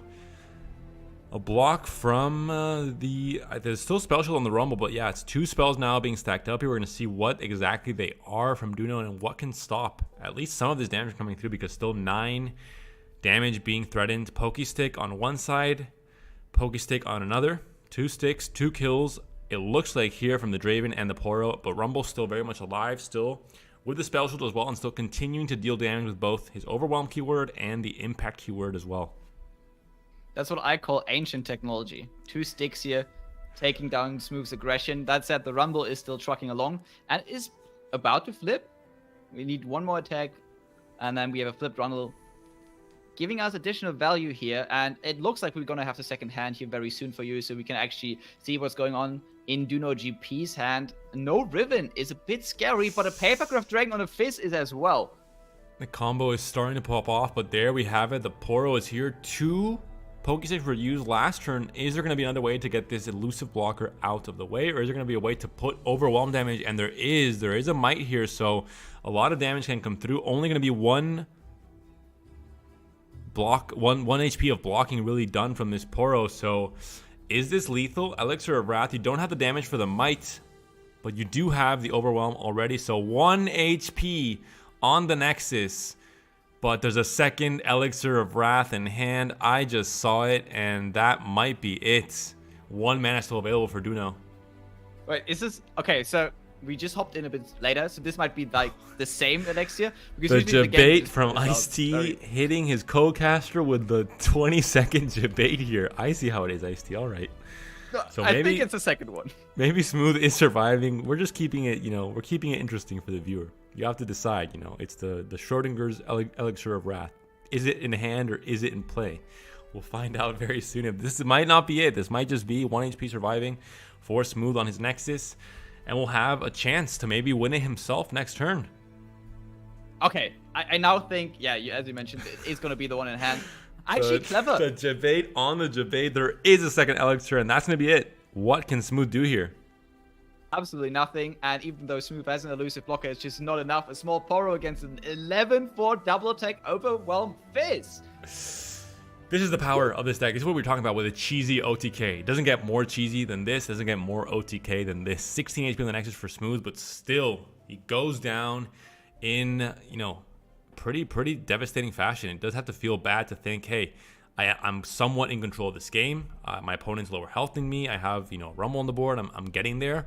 But all of a sudden, in 1 turn with 1 combination, or maybe not 1 combination, but a few different cards synergizing together, all of a sudden, it's game over, and that game 1 goes to Duno.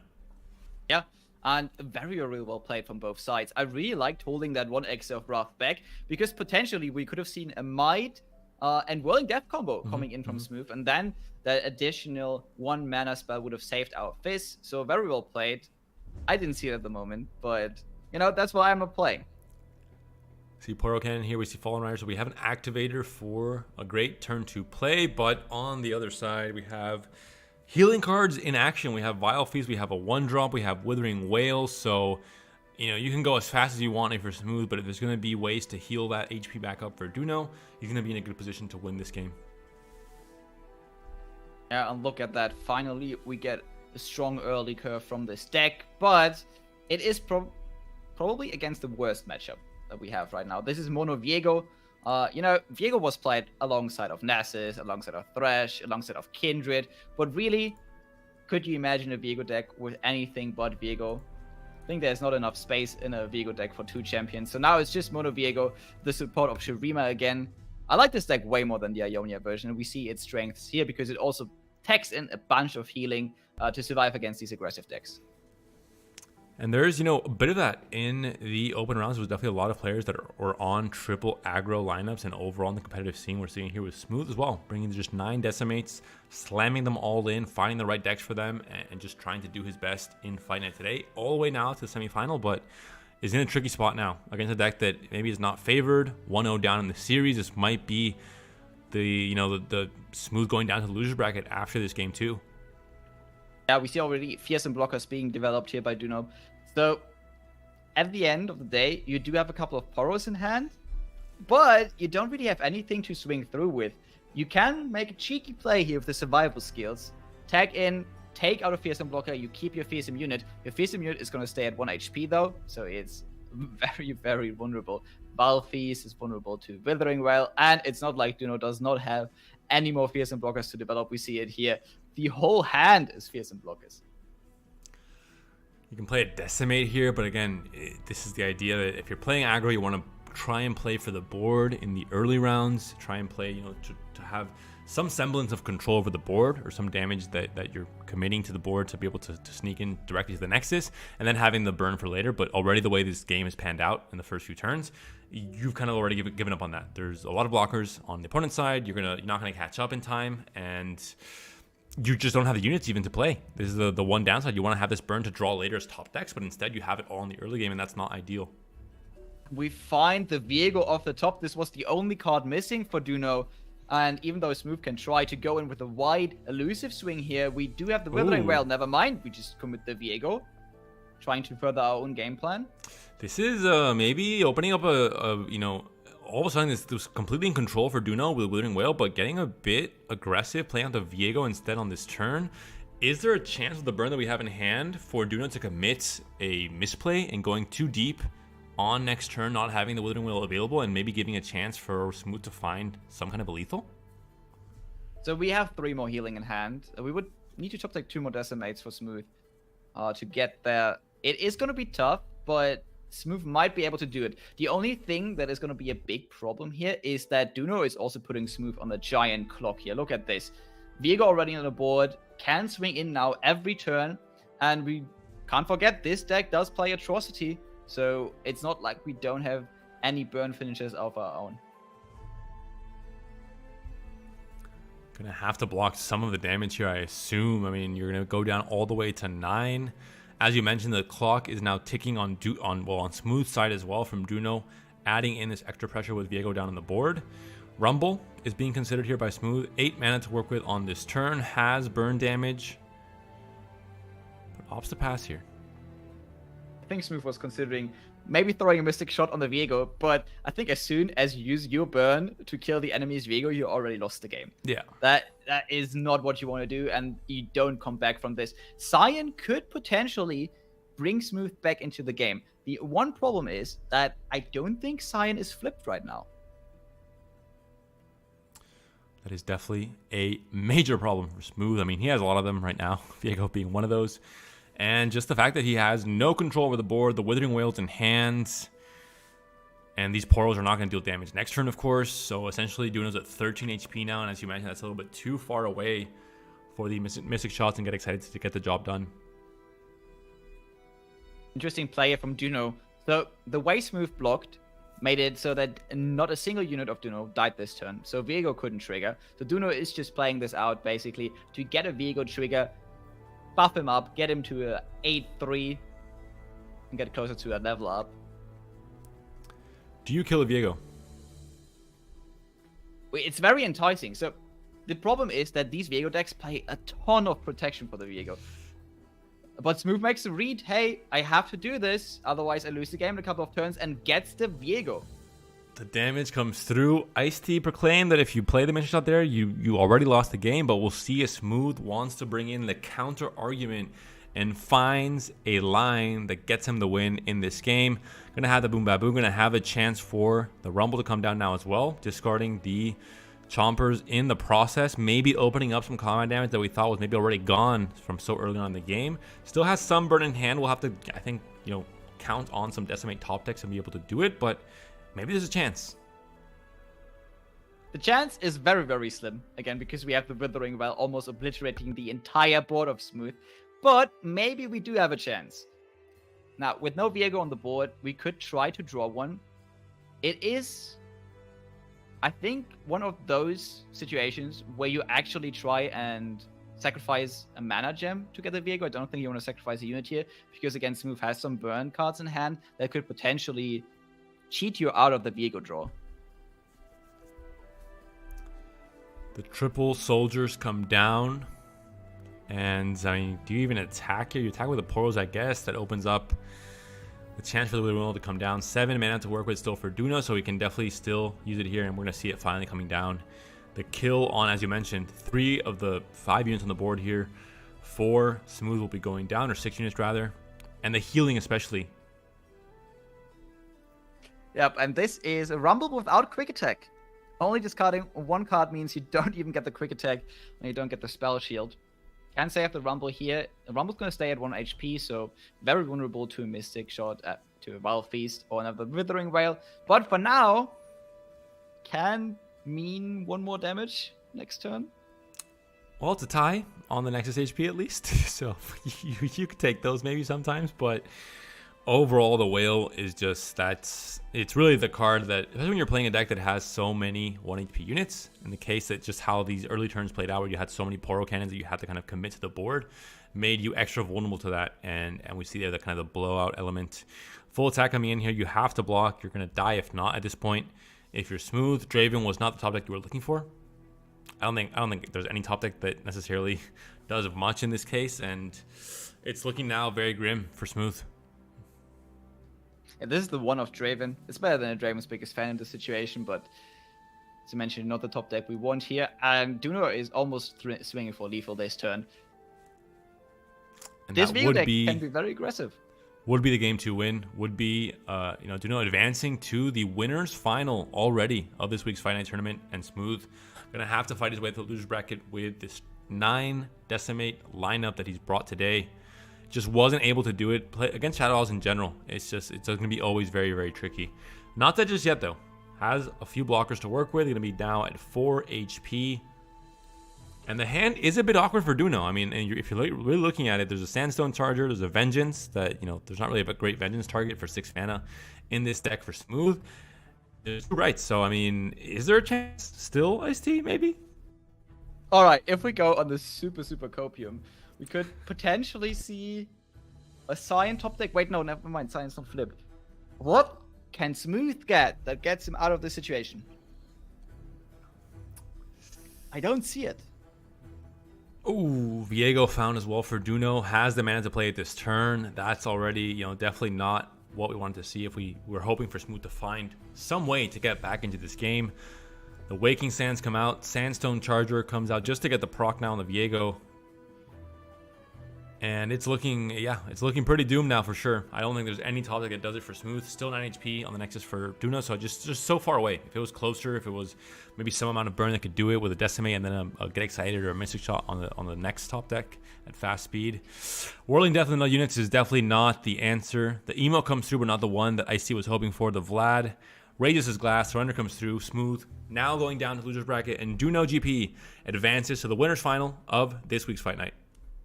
Yeah, very well played from both sides there, but in the end, top decks did not come for Smooth, and I think Duno had the perfect game there. Had all the healing in the world, had triple Kamavoran Soldier, had all the Viegos that you could need, and unfortunately that was just too much, and I don't think this was a good matchup to begin with. Yeah, that was the bad part. Going 1-0 down in the series, and then loading up the matchup and seeing you're facing Viego with Shadow Isles, which we mentioned is going to be obviously drain effects, and going to be healing effects overall, Vile Feast, Withering Wail. It was just doomed from the very start of that game too, and just the way things played out with a Withering Wail blowout on the portals especially. That turn I think was where it turned too much into Duno's favor, and that was where Smooth kind of bowed out of that game and of this series really, and is now going to have to fight through the losers bracket. A player that we know can do very well, a player that I think has the mental fortitude to do well as well, but with a 9 times Decimate lineup, it's not just the player. Sometimes just have the bad matchups and you can't do much about it in some cases. So it is tricky. It is more kind of flip a coin if you're going to advance or not in some matchups. So that could be what we saw here from Smooth. Yeah, but I might have just Casa cursed him. I was talking about the Smooth Ace matchup in the lower bracket, and it might happen now. Oh. It might happen earlier than we wanted to. Oh, okay, but I hope Ace, sorry Smooth, but I hope Ace, I want to see Treasure Trash in action. 3 decks, I mean, you can see it every single deck no matter what is banned, so that's what I love to see as a caster. But we are going to go now back into the series we were supposed to cast at the very beginning. We had some problems loading it up, and it will be Genesis versus Spikes. We're going to find out once our producer, puts the graphics up if we are in game 1 or not. or if this is now going to be game 2. All right, I pinged the producer, and producer said it is 0-0 right now. Producer giving us the information. 0-0, game 1 still. 17 HP on both sides. Same deck on both sides. The ultimate mirror match. Not quite the same units, but close. Yeah, and this hurts to see. This hurts to see. Not that phase are unexciting, but this is just a board stall fiesta at this point, and it's just gonna come down to who somehow gets more resources than the other player. And we have like an exact mirror, which means that we don't even have like an Aphelios who could turn the tides of the events here. It's gonna be Tristana with the quick attack here, actually being the strong unit, and one of Tristana on one side might be enough to swing through. The one silver lining that we have entering this current situation is that there is a timer now in Fight Night, so there is a limit to how degenerate you can be with sign-in, and at some point players will have to try and find ways to wrap up their game and their series. If this goes to game 3, the player that plays the slowest might be in trouble.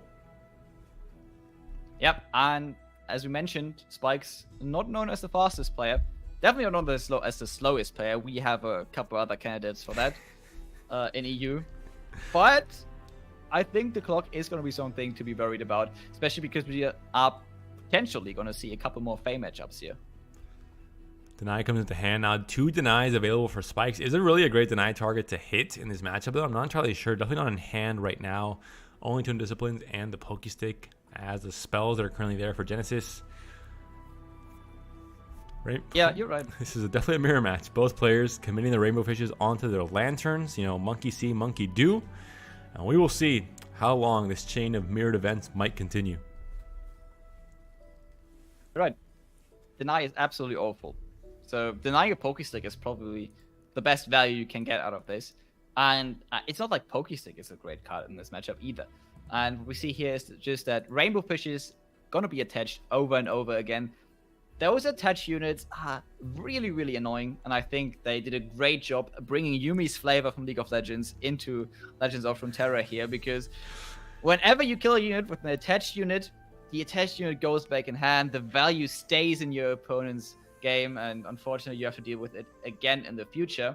And what we see here is Spike's just trying to swing in, sees, hey, I have a couple of bad trades, how about I just swing in with the 5-2 here? For those who didn't pick up on that, bringing Yumi's flavor into Runeterra is not a good thing. That was actually not a good thing, as XT was mentioning. But it is something that, you know, maybe if you have to really bring in the flavor, you have to be realistic. Sometimes the flavor's not good.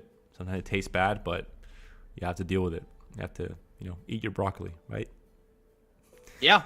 Like with Zoe, right? They brought Zoe's flavor over perfect. And it's also not something I like to eat, you know? No, the spinach, broccoli. Machine. There's things out there that are good for you, good for the game, debatable, but you have to eat them. You have to have a nice balanced diet of champions in your in your life. I'm not sure where we're going with this. Let's move on to the actual game. Hannah, I'm disappointed in you. I agree on the spinach, but broccoli is fantastic. I would love some broccoli in this game. Actually, the opposite now. I'm a big spinach fan recently. Put it in my smoothies. You don't taste it really in the smoothies I make, so it's free value, free nutrition for no downside. But broccoli, that's not it. These small trees, not for me. I am not. Well, actually, I am a panda. Fuck. Never mind. Never mind. Okay, I love trees. I love bamboo. I love broccoli. Well, in this case, we do also have an edible plant on the side of Genesis. We have the Gigante Bueno, as called in Italian, which is something I learned while casting the Italian League finals. And it's sitting there. It is a healing card. It's a big Fae that can also be targeted by the Rainbow Fish. I'm talking, obviously, about the Tasty Fae Folk, which is not the card that is going to break the matchup. But if you were in a bad position, it could potentially get you back into this matchup. It looks like Genesis is firmly in control of this one, though. Just has a lot more value. Top decks the right cards. Meanwhile, Spike's, you know, sitting on denies. It's just not happening.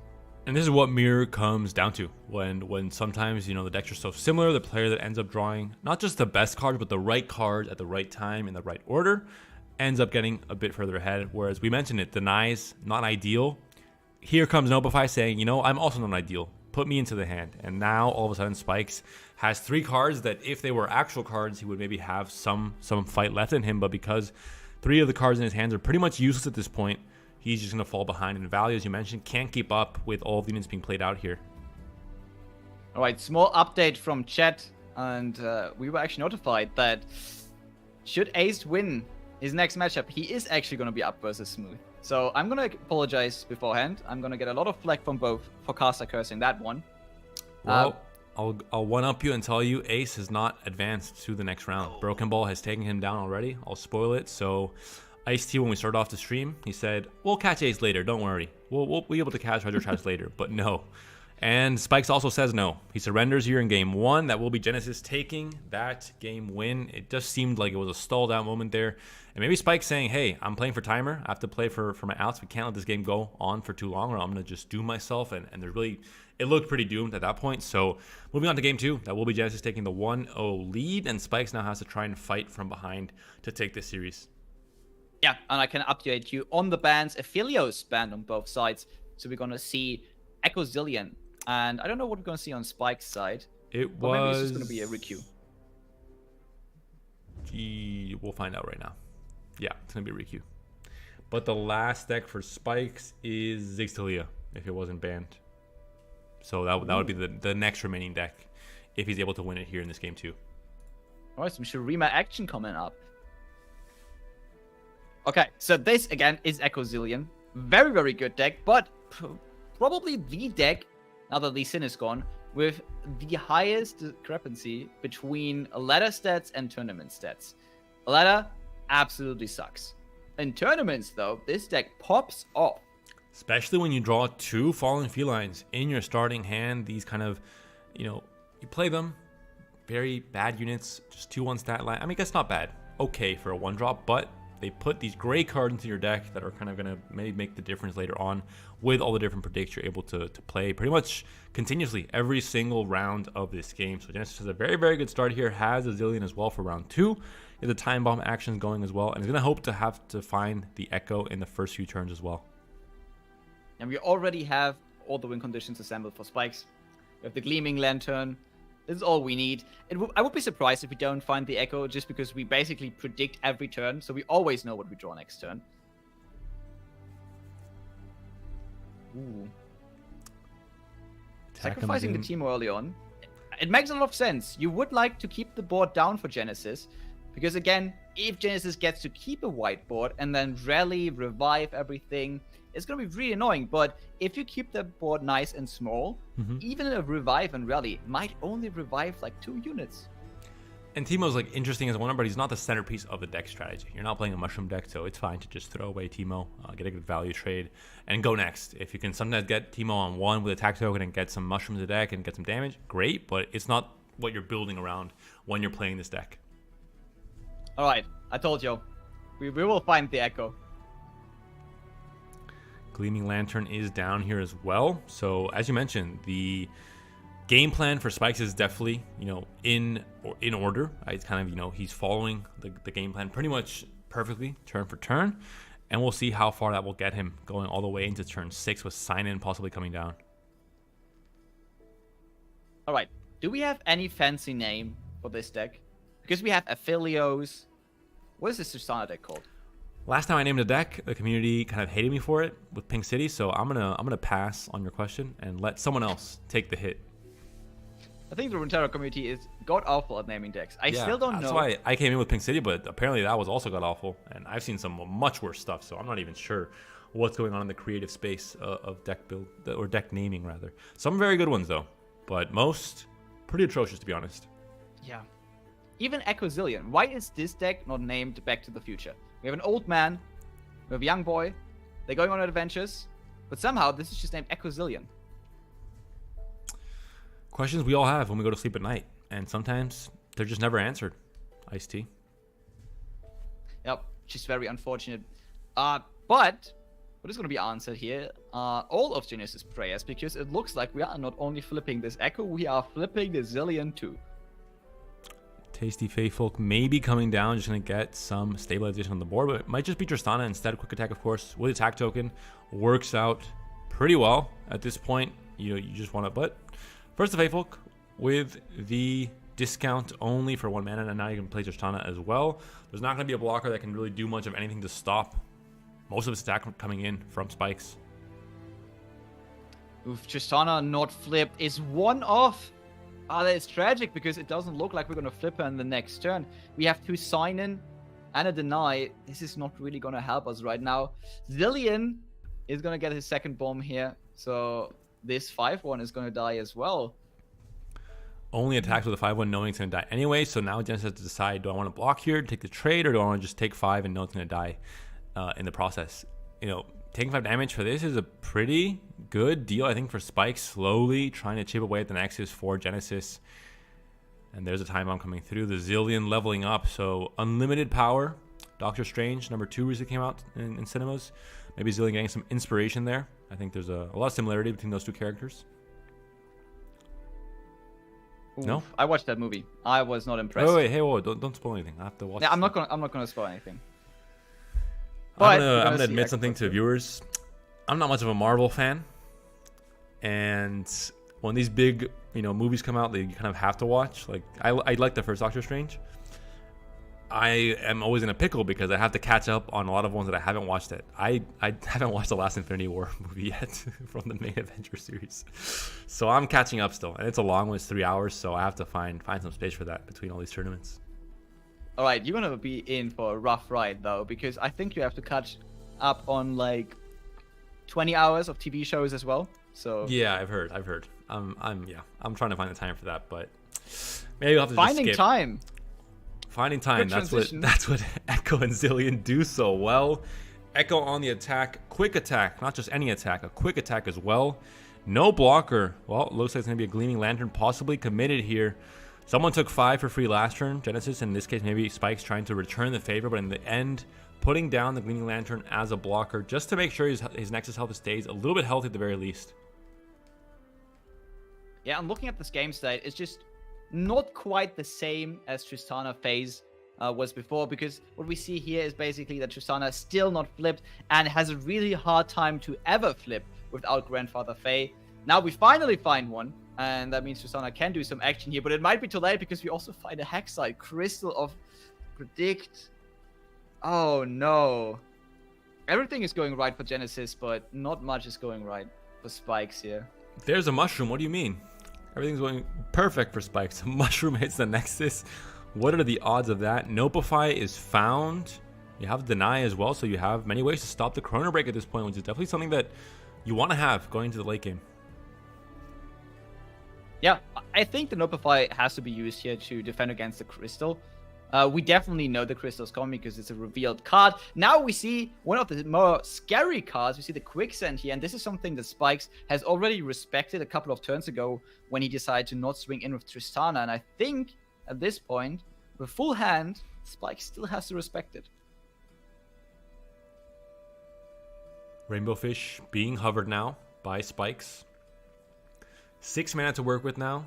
We're on turn 7, and still Nexus have been essentially halved now in the HP totals, getting closer to what could be an end game, but this is definitely a turn where Genesis can still pop off. Has 5 mana to work with, as you mentioned. Quicksand, fleeting, but is the card that you have to be very careful about if you're Spikes. Rainbow Fish here possibly being committed on the Tristana just to be able to play around Quicksand. We still have a lot of damage to push, and the problem here is that Genesis is going to be able to swing in with a massive board next turn. Let's see if we can actually buff this Tristana enough to get the lead. Well, it doesn't look like it. Ooh. Both players just hovering, not fully decided on what they want to do on this turn. Hexite Crystal is now finally committed by Genesis. Nopify in response is the expected answer here from Spikes, and that will be the case. Both players on the stack trying to do their best to just maintain parity really on the board here. Nothing going to be going through, nothing going to be done here by Genesis. And that hurts, because now all of a sudden you can't play the Rainbow Fish anymore. So you had to decide, do I keep my board? Do I keep the Rainbow Fish option available?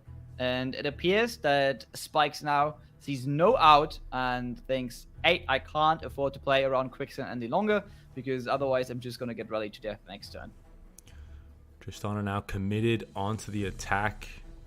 Not quite yet, but about to be one click away. Spikes has to maybe go for this, as you mentioned. If he thinks he's in a bad position, has to play a little bit riskier. Can't just play around every single card in the deck from his opponent.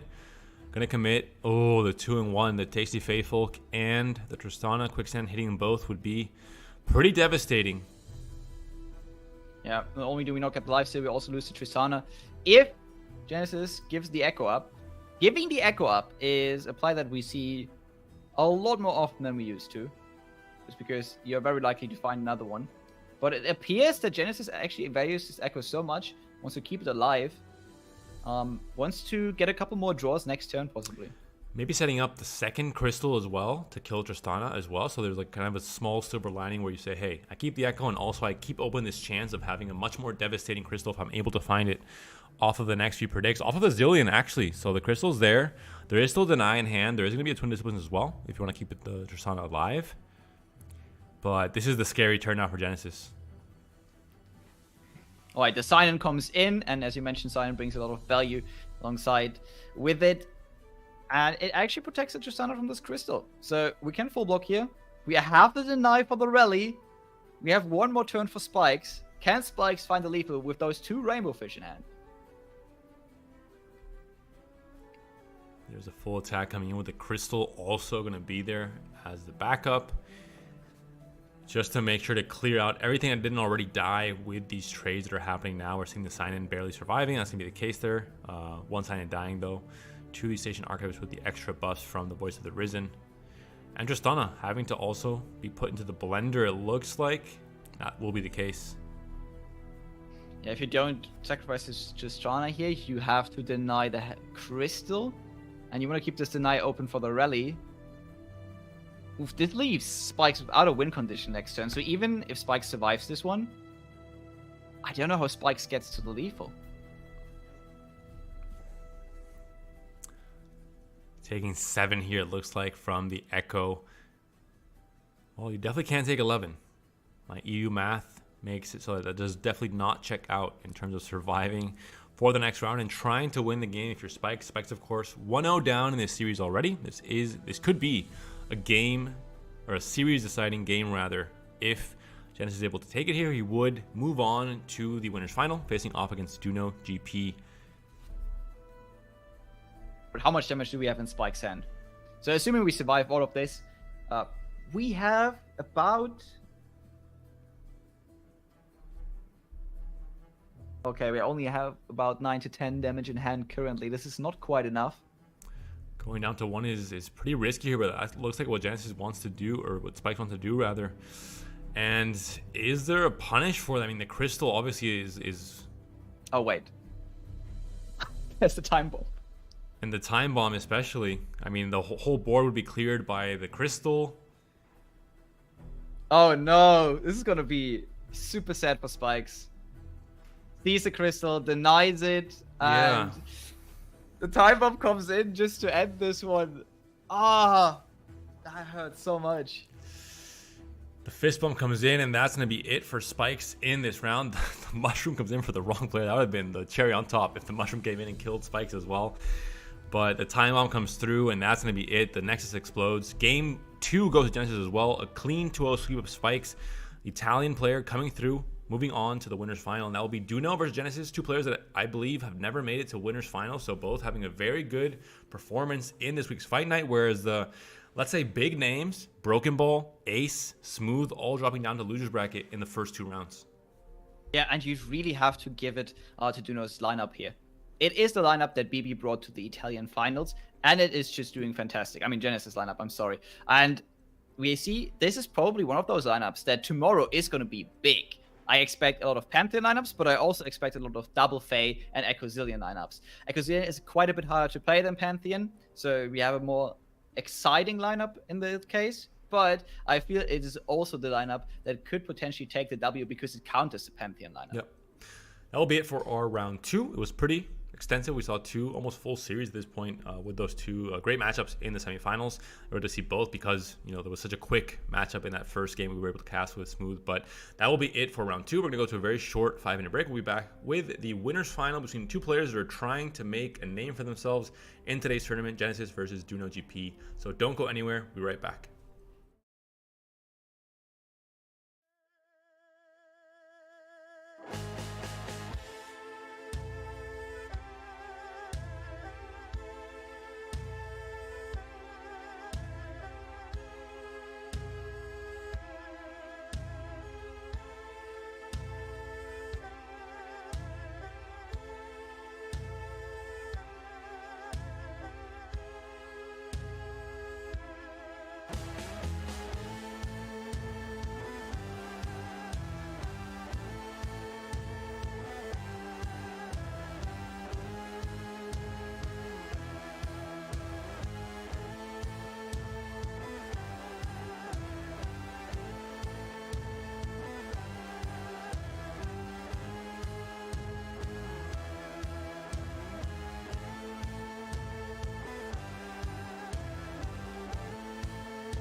Welcome back to Fight Night. We're now getting into the winners final between GP and Genesis. And GP, we haven't seen his lineup yet, but let's see more about him as a player first. And well, that profile photo is something else. It's definitely something to I mean, I like the snail. The cat, he's a little bit too sad for my taste. I don't like cats, but I don't want to see them that sad.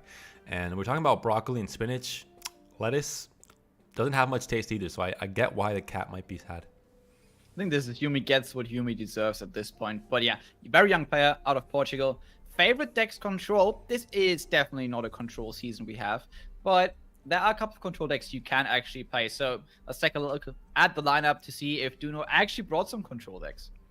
And one of those decks will be actually Feel the Rush, a deck that we were talking about Spikes being one of the players that everyone would quickly associate to this archetype, a player that has been playing it and trying his best with it so often in many tournaments in all kinds of different metas. And in this case, GP seems to be joining those ranks, trying to make this work.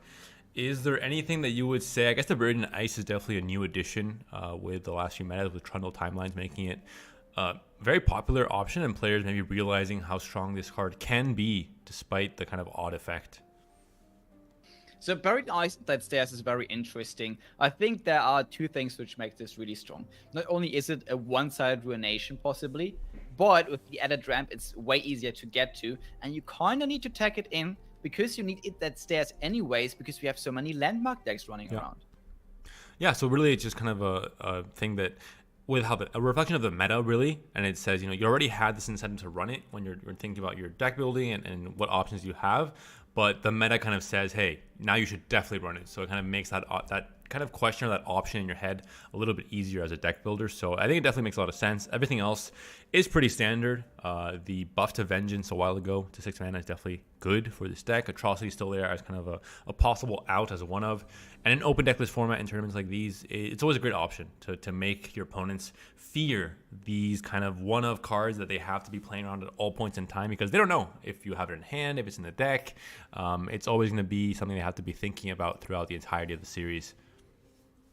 Yeah, I also like the She Who Wins, obviously. That card got a massive buff and is now back. Being able to obliterate champions is insane if you think about it. This can just shut down entire decks on possibly as early as turn 7 if you get all the ramp you want. And there is, of course, a lot of ramp in this deck. Basically, the old ones, Catalyst of Eons, 3 copies of each. And there's going to be options to definitely ramp up and kind of cheat out these huge power plays a little bit earlier than you should. You pay the price with having kind of these do-nothing cards early on into the game, but sometimes the effects and the timing of these effects are so worth it in some cases in how you build this deck. So we'll see. We'll see if it'll work out. Feel the Rush has always been a deck that can be very powerful in the right meta, in the right matchup, and in the right hands, but can also be incredibly weak if played incorrectly and if the player piloting it isn't fully aware of exactly how they should be navigating every different matchup. Yeah, but let's take a look at the second deck, which is going to be Fizz Riven, and that is an entirely different pace than the other Rush. This is you flip the coin and then all of a sudden you're going from snail speed to the speed at which a cat tries to run away from a plate of lettuce. That is true. What we have here, obviously, is the Fizz synergy with the Papercraft Dragon, Riven also being able to get huge and a massive overwhelm threat with Papercraft Dragon and Ruined Reckoner. And I really love that we see something like the one-off Whelp in here. You talked about the one-offs in the Feel the Rush deck, but I think in aggressive decks like this, we also have some cheeky one-off that you have to play around. We have the one-off Friendship, which is against control decks, and we have the one-off Whelp, which is against not only aggro decks, but also the mirror. It can be a very cheeky card where either you prevent your opponent from putting massive damage on your Nexus, or you stun a blocker, and all of a sudden, you put on way more damage than your opponent thought you would. And this deck is all about being, cheeky, cheesy, all kind of words that have that same intonation, because we saw it in the match that was streamed in the last round, the semifinals. The potential for OTKs with the right combination of cards is just, it's absolutely brutal. It takes me back to that one fight night with Guardia that he played, the Ionia Noxus elusive deck with Elixir of Wrath as well, and was able to win on like turn 4 or turn 5. These strategies that, if you get this perfect hand and your opponent doesn't have the answer, you just win outright on turn 4 and 5.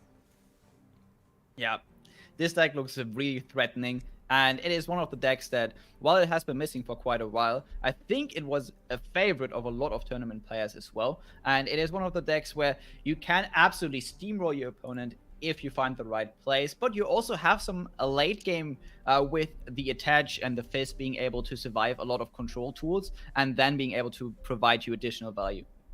And deck number 3 for Duno GP will be, you go the control, you have the, the fizz Riven here, and the last deck for Duno is going to be the Viego that we saw earlier on in the semifinals as well, that did so well in stopping at least an aggressive strategy from Smooth Soloist. In this case, there's not the same strategies being presented by his opponent Genesis, so we're going to have to see how exactly that Viego matchup works out, and we're going to have to see what the bans are as well. We're going to have to see what exactly these players fear the most in these 3-deck lineups and what they decide to end up banning out. But this is the Viego list we're talking about, a list that is fairly standard, all things considered. Paired with Shurima maybe is a more surprising thing instead of Ionia, but there are many good reasons to do this. Cards like Ancient Hourglass, especially Quicksand in this meta, are just so good at shoring up the maybe not weaknesses, but the things that Chardalos can't do by itself, basically. I love this list. It is just everything that Viego was built for. You don't need any other champion. You just need Viego and a bunch of support. And this deck has a lot of protection for Viego. We see triple Ancient Hourglass. We see triple Rite of Negation. So we would never lose our Viego in any situation. We would rather give up than lose Viego. And that's why we don't see any Rekindlers in here. While other Viego decks might have ran Rekindlers or ran any other option to revive the Viego, we don't see it in here because we just protect Viego as much as possible. And being in Shurima also enables us to play the Rite of Calling, which is a fantastic card to get to your Viego, because one thing the Ionia version struggles a lot with is finding that Viego. Sometimes you don't, and that really screws your game plan. In previous metas, it might have been enough to find the Hydra Vine and win through just 2 Hydra Vines on board, but I don't think that's a speed you can play in anymore. Now you have to find the Viego, and without Rite of Calling, you just have so much inconsistency. And we were talking about, certain, I think in this current meta as well, Quicksand is just so good as well, because it hits all these very scary decks that have, it is Duno GP that is bringing the Fizz Riven, but decks like this exist, Fizz Aphelios also, that his opponent Genesis is running. You want to have a card like Quicksand to make sure you have some amount of failsafe, some amount of like a plan B or like an answer to these cheesy strategies, because if not, you just outright lose. So I think it definitely works out very well for this pairing with Shurima, and makes this deck definitely a contender for maybe winning this tournament outright. We are already in the winners final, so getting closer and closer to the grand finals, and just a few more rounds to go after this one. But let's check out, I think, the pick and ban phase if it's ready, to see what these players want to end up banning, what they want to end up trying to take away from their opponent in this series. Reminder for the viewers, Genesis is bringing Fizz Aphelios, Tristana, Teemo with also the Fae package, and the last remaining deck is the Echozillion. Echozillion, that is correct. Back to the Future. Back to the Future, according to IC. I am not the one naming it this name. You could take this one. No, you got Panda. Y'all burned Panda. What did you do? I had enough. You want to Ping City? What do they name Ping City that wasn't Ping City? Bandle Pirates. Go ahead, community. Name your decks Bandle Pirates and sleep soundly at night. I quit. I'm not naming decks anymore. Look at what you did, LLR community. And Bandle Pirates was an awful name. Pink City was so much better. But yeah, right? Yeah, it was so much better. There's like 7 layers to the name Pink City. I'm not even gonna go through them because I don't wanna spoil all the different layers there are. The real big brain players out there, they know all the different references. Okay. You just have to find them. It's like playing Elden Ring, the lore, all the references, they are hidden, and you just have to make it up. Just find the clues and piece it together yourself. But piecing together is also what we will have to do with this ban phase, because we won't be able to see it, unfortunately. Both players are not streaming, so we are taking their streams from Croc, and by spectating, we unfortunately can't go into the pick and ban screen. That said, we can make some guesses. Aphelios, one of the strongest decks currently, is on the other side waiting. But we also have the Tristana Fae deck, which not only has the Fae package, but more importantly, against a deck like FTR, has Deny, and that might be really scary. And that's not the only thing. We also have the aforementioned Equazillion with a Rite of Negation. So we kind of are in a lot of trouble here when it comes to our FTR deck. I don't think we have quite that many good matchups. Yeah, Feel the Rush is not a deck that we're seeing very often in the meta. Maybe for a reason. Players maybe just don't really think it's maybe too slow right now. The way it answers problems is not usually the way that's best, that's most efficient in this current meta. But we'll find out soon if I will eat up all my words as we see Feel the Rush being the deck that is brought into Game 1 from Juno GP, whereas Genesis will be playing Physiophelios, Bandle City, and Targon are the region combinations that Genesis is bringing in for this Game 1. Yeah, and it looks like the ban was either on the Fae package and Ionia, or it was the Equazillion. I would rather say it was Equazillion there, but really we don't want to play against any Deny or Rite of Negation at all. And while we see a strong start here from Genesis already, we have a couple of really important pieces. And most importantly, we have the She Who Wins. And if Genesis is not able to gain a couple of really big spell shield units on the board, this might be what gets us the win, because an Aphelios has no chance. Tiny Shield comes out buffing up to 3-4, so definitely gets it out of Avalanche range with the Faded proc and with the extra HP. And I guess it's going to be a Tavern Keeper coming down after the attack is committed here, but Juno GP is making a consideration here. I'm not sure what for exactly, only has 3 Sisters as a playable card. Oh, he's actually going to play a Vengeance. Yeah. Okay. Oh, that was probably what Duno was thinking about. Look at this. This hurts. And we see the emoting already. Yes, you have to Vengeance a 2-drop. And that is the best play you could have actually done. And that already hurts. And this is why we said this is such a bad deck to bring into the lineup of Genesis here. But I mean, you were never going to really get much value out of the Vengeance anyway, I think, in this matchup. So might as well burn it there. Might as well not burn any mana. You're stalling out, which is good. You're stopping damage from right when this attack is committed by Genesis. That's like a full attack cycle that you're kind of saving a lot of HP from. And again, you can stall this out and just play for the Avalanche in a few turns. Yeah, and we finally find some ramp too. This looks like an Avalanche though. But even after the Avalanche resolves, we can just immediately redevelop. So we have to pass. This is so awkward to play. We see another Assistant Librarian. Ooh, it's now time. We will certainly see the Avalanche. The Avalanche comes in, trapping all these small little creatures until they die. Very unfortunate, but that is sometimes how the world of Runeterra pans out. But no, Faded comes through. Fate, is written in a different way. Destiny allows this small munchkin to survive. That was some David Attenborough worthy wildlife narration there, Panda. That's the next angle I'm going into. Card game into, I think it's the most seamless transition, right? Casting over Yordles and then just casting over small creatures. Pretty much the same. Pretty much the same. Now we have another Avalanche top deck from Duno here, which means we can actually just delete an entire board again should Genesis go for something like a Grandfather Fae play here. We are a bit afraid of Grandfather Faes, not because they themselves are any danger, but because they buff everything else, and they buff those pesky Owlcats, and I think we get nature documentary Panda back, because Owlcats are a real danger to any ecosystem. They are, and also Tiny Shields. Small creatures are already very, very pesky, very agile, very good at surviving, but with shields, the technology is there, and even more so, the Faded gets procced 4 HP now. And, Tavern Keeper comes down, is going to still be able to offer a clean trade, but you have Elusive on the Lantern, you have damage being pushed in. You just have to survive to the late game. That is the idea. Control just comes in. I mean, it's just a never-ending stream of value, but only 2 cards left in hand now for Genesis, so maybe it's not so never-ending like the stories that we saw in our childhood. Never-ending story. Get it? Yes, yeah, I saw that movie. Good. I don't think Genesis and Duno did, though. They are too young. The 2 young guns here also flashing the emotes. I think they are both 17 and 18. I think were the ages. I think that's when the movie came out. 17 years ago, probably. No, it has to be way older. Yeah, never mind. Okay. That movie is at least like 30 years old.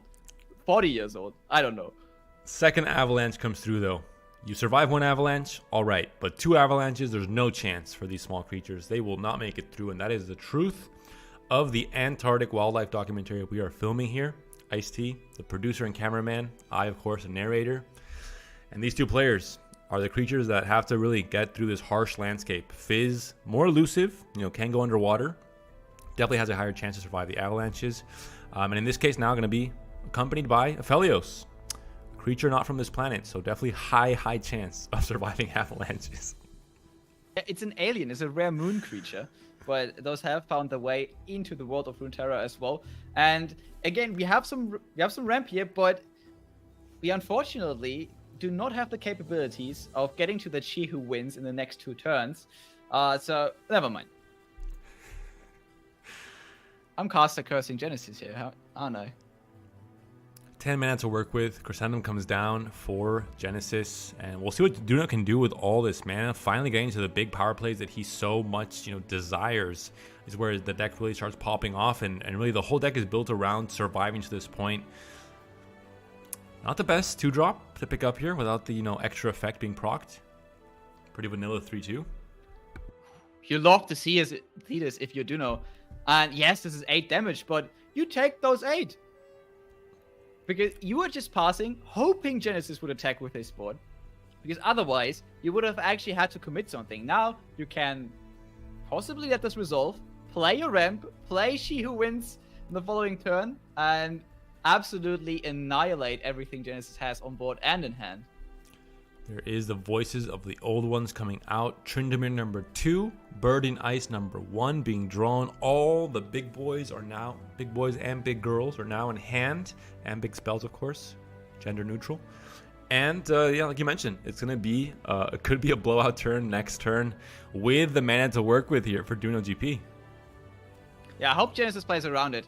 If we attach a Rainbow Fish to this Aphelios, or to the Fizz, they are going to survive. Oh, we tapped down. Okay, so if we find... yes. Perfect. So we do have a spell shield now on the Fizz, so the Fizz is going to survive. This is going to be really dangerous. That said, we have freezes in hand, so we can stop Fizz for another turn.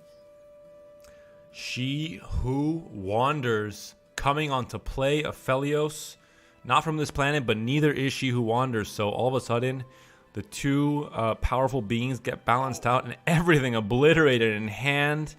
The emote comes out. Fizz survives, but as you mentioned, Ice-T, there is a burst speed answer with 3 Sisters into Flash Freeze. So you have a Aphelios, if you have that plan B ready to go. Could this be the takeover? 4 HP on the Nexus for Duna, but maybe he can make a comeback here.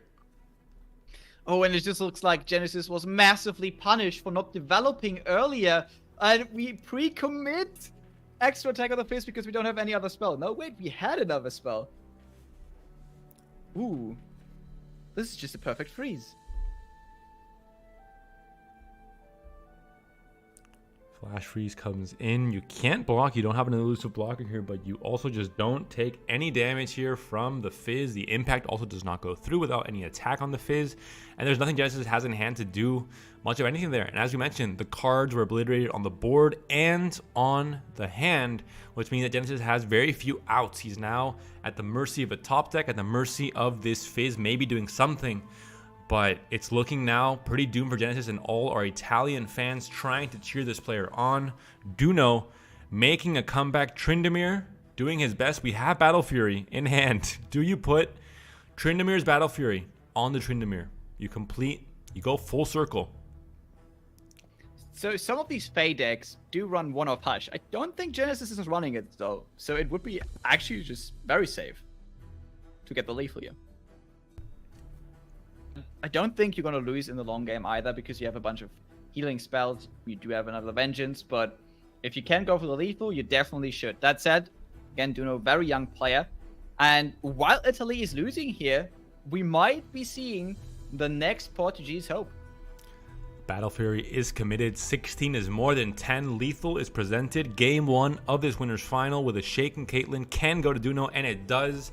And that will be it. A huge comeback. Feel the Rush doing what it does best. Failing in the early and mid game, seeming vulnerable, seeming weak, but then all of a sudden having that big power play that's able to turn the tides, get the game back in this player's favor and you know, win this game 1 and now be ahead 1-0 in this series. And Genesis is now at the mercy of, you know, despite playing what could be considered one of the strongest decks in the game right now, the deck that was most represented in the open rounds with Fizzafelios, not able to find the win in this game 1.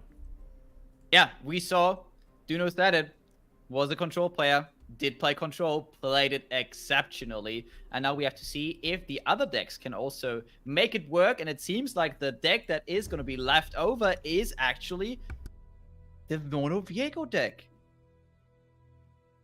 The deck that we mentioned is you know, pretty balanced in what it's trying to do. It has answers to the scarier decks in the meta as well.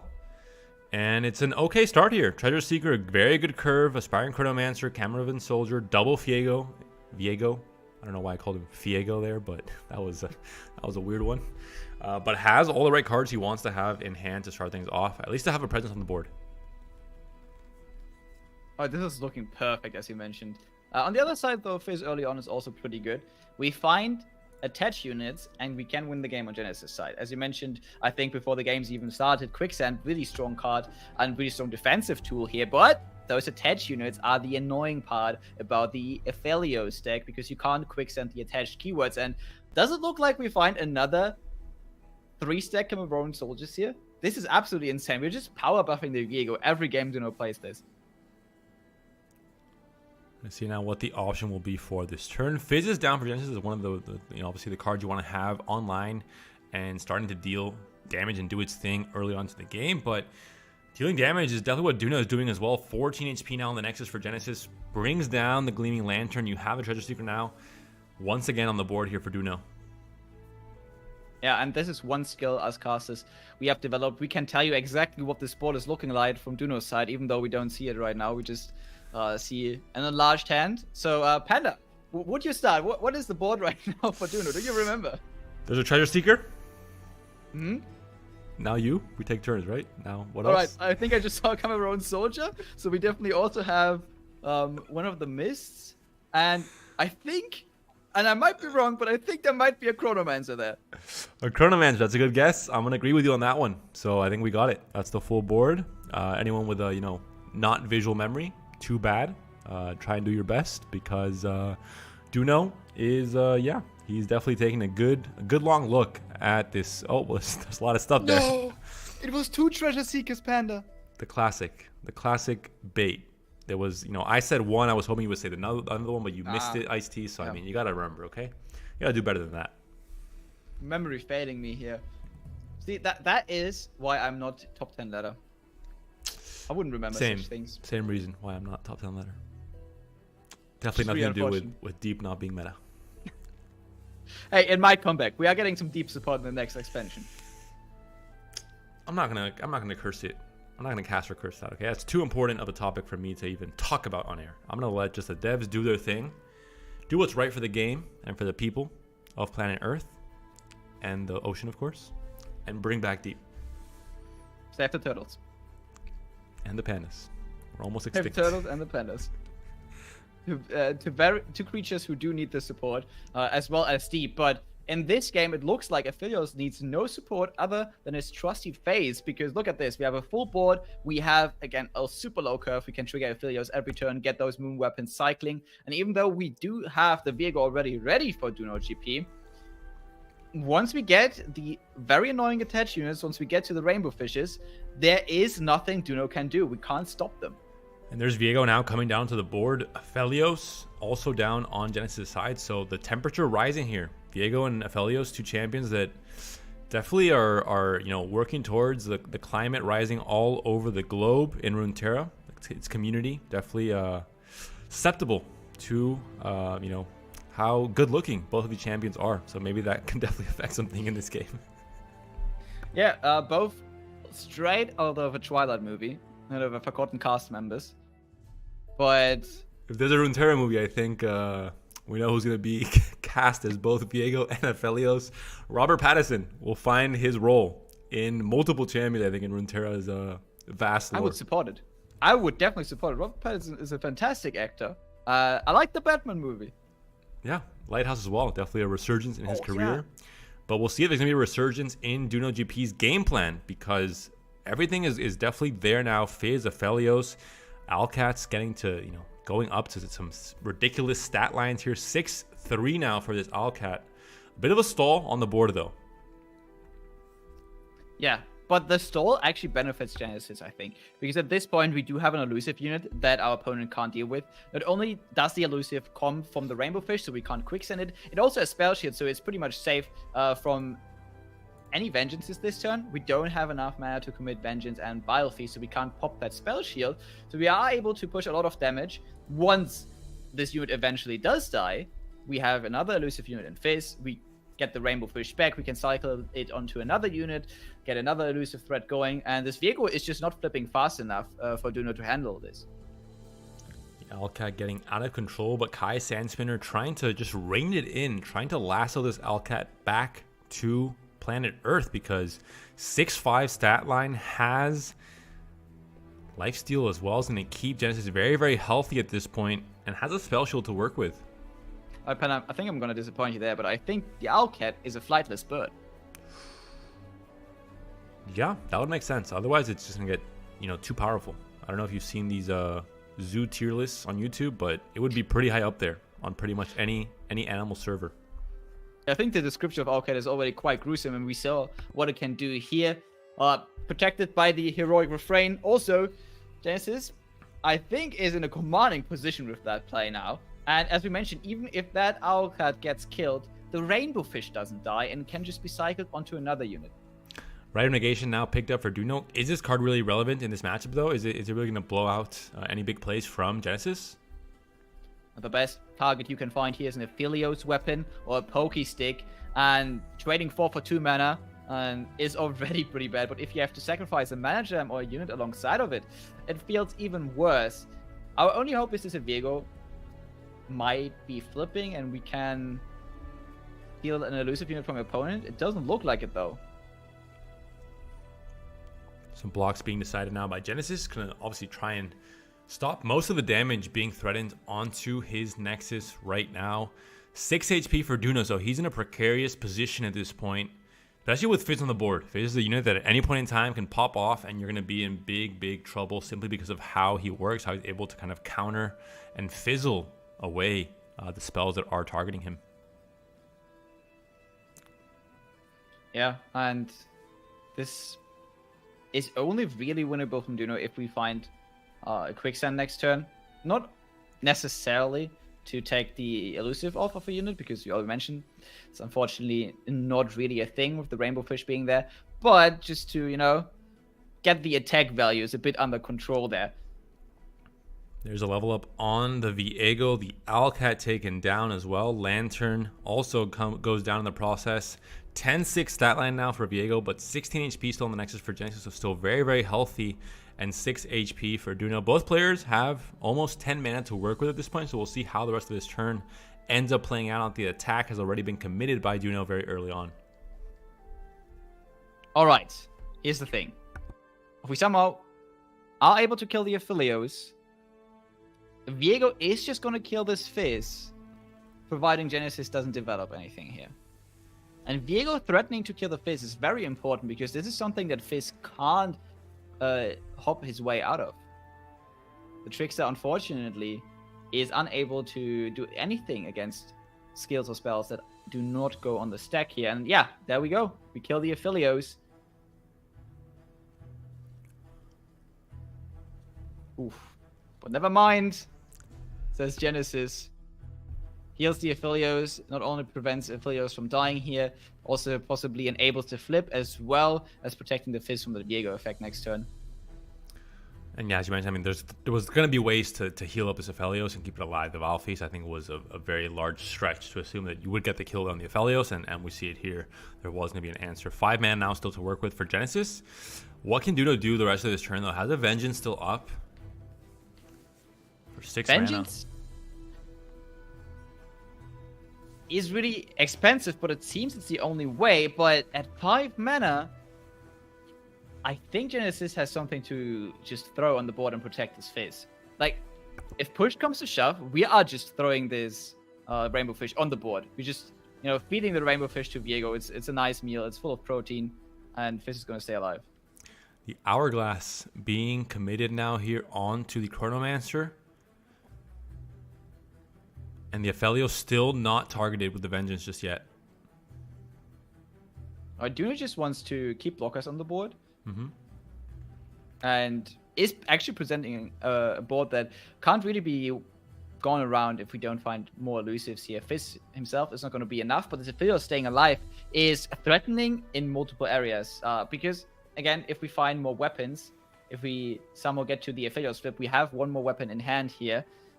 We can cycle through some Severance, through some Infernums. Oh, no, wait. It looks like there's Infernum already in Genesis' hand, so it's fine if the Aphelios dying here. Does not need to flip him. Has the Infernum already for the Fizz for more damage. Do we find a Quicksand? Off the top! Off the top, as any good player does. GP saves the card he needs for when he needs it, finds a Quicksand, and very quickly, the Fizz will fizzle out of the way as a threat to the Nexus. Okay, so I never tried this. How would this work? Let's say we have elusive on the face now with the Rainbow Fish. Mm-hmm. And we get elusive with the Fizz effect. Which elusive is going to count? I think even if Quicksand comes down, we're still going to keep elusive because we still have it from the Rainbow Fish. True. I guess it doesn't fizzle out of the way. I actually have no idea. But we use the right of negation here, and I said it. It's probably going to find some use in denying either an Aphelios weapon or a Pokestick, and we have to deny the Aphelios weapon, but oh, is it worth it? Do you allow this to go through? Oh, never No. mind. No. Not anymore, you don't. I think even if this was just 6 damage, the threat of a Pokestick would have been just too giant. But look at this. Fizz is only pushing 3 damage here, and you're fine with that. 4 damage is a lot, and it looks like Viego is just going to be able to slam through next turn.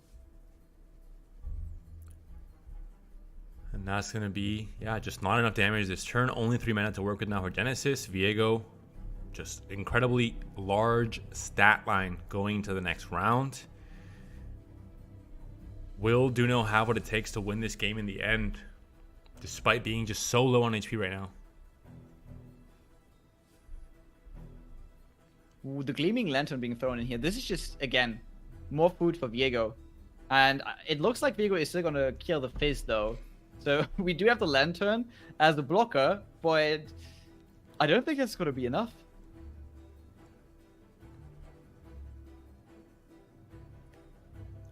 The attack is going to be committed here. 9 mana to work with for Genesis. He only has 1 blocker. You have a 6/6 Ephemeral attacking alongside as well. Okay. I take it back. It might be enough for Genesis. Duno really has to gamble now with the Aspiring Chronomancer, because what Duno wants to find at this point is the Atrocity. Atrocity immediately wins him the game next turn. If he doesn't find it, it is going to become a bit more dicey here, because the hand is full for Genesis, so there could be all kinds of threats lurking there. Potentially another Owlcat or another Fizz. Fizz is there. And this, again, only 4 HP on the Nexus, so really any combination of cards that are able to enable Fizz will do it if you don't have a way to either answer that with Quicksand, but even then Quicksand I think might not be enough.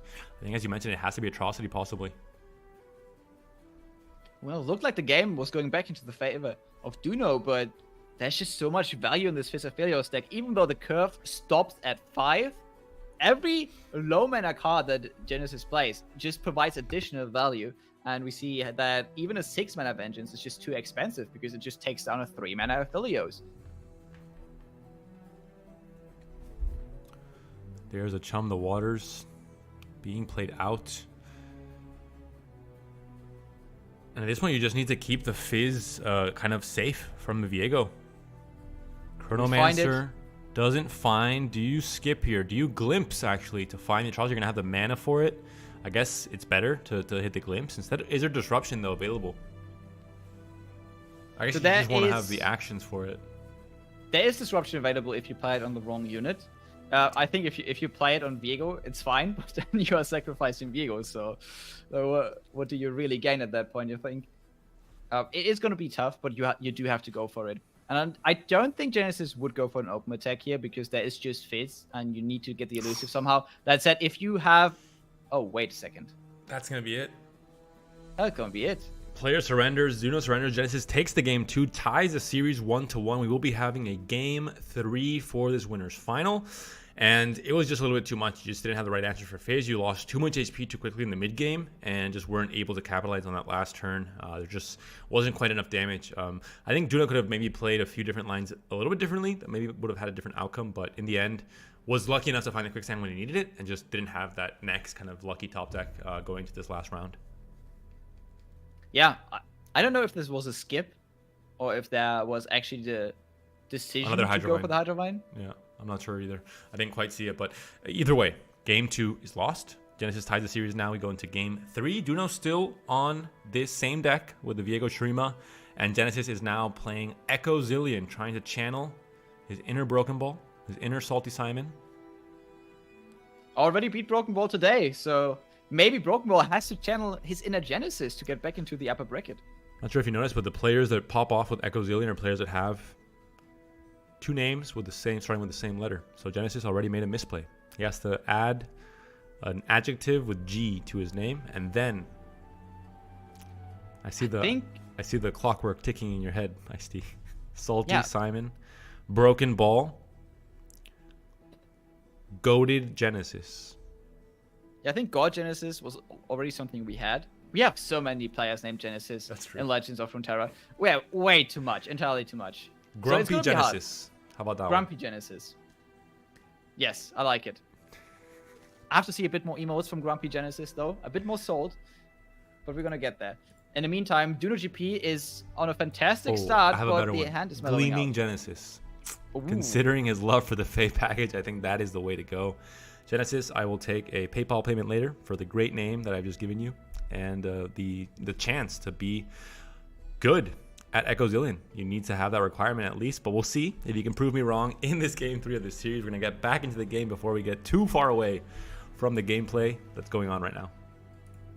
Yeah, and it looks like Duno GP here has to really make use of the triple glimpse beyond in hand, because you have to draw into Viego, you have to draw into your value cards. On the other side, we have, as always, Zillion on 2.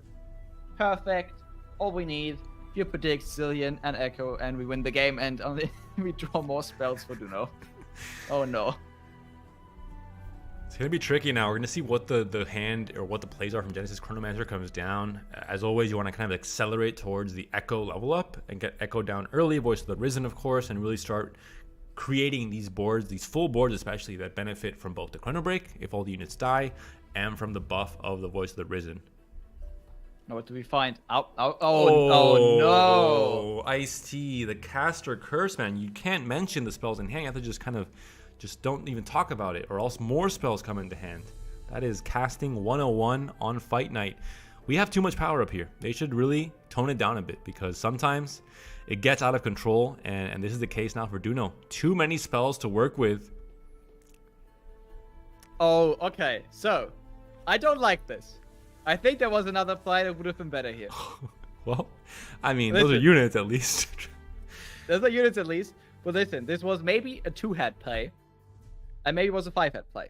What if we just played Hourglass on the Commander Rune Soldier, then next turn it comes out of the Hourglass, summons another mist, and we can glimpse that mist?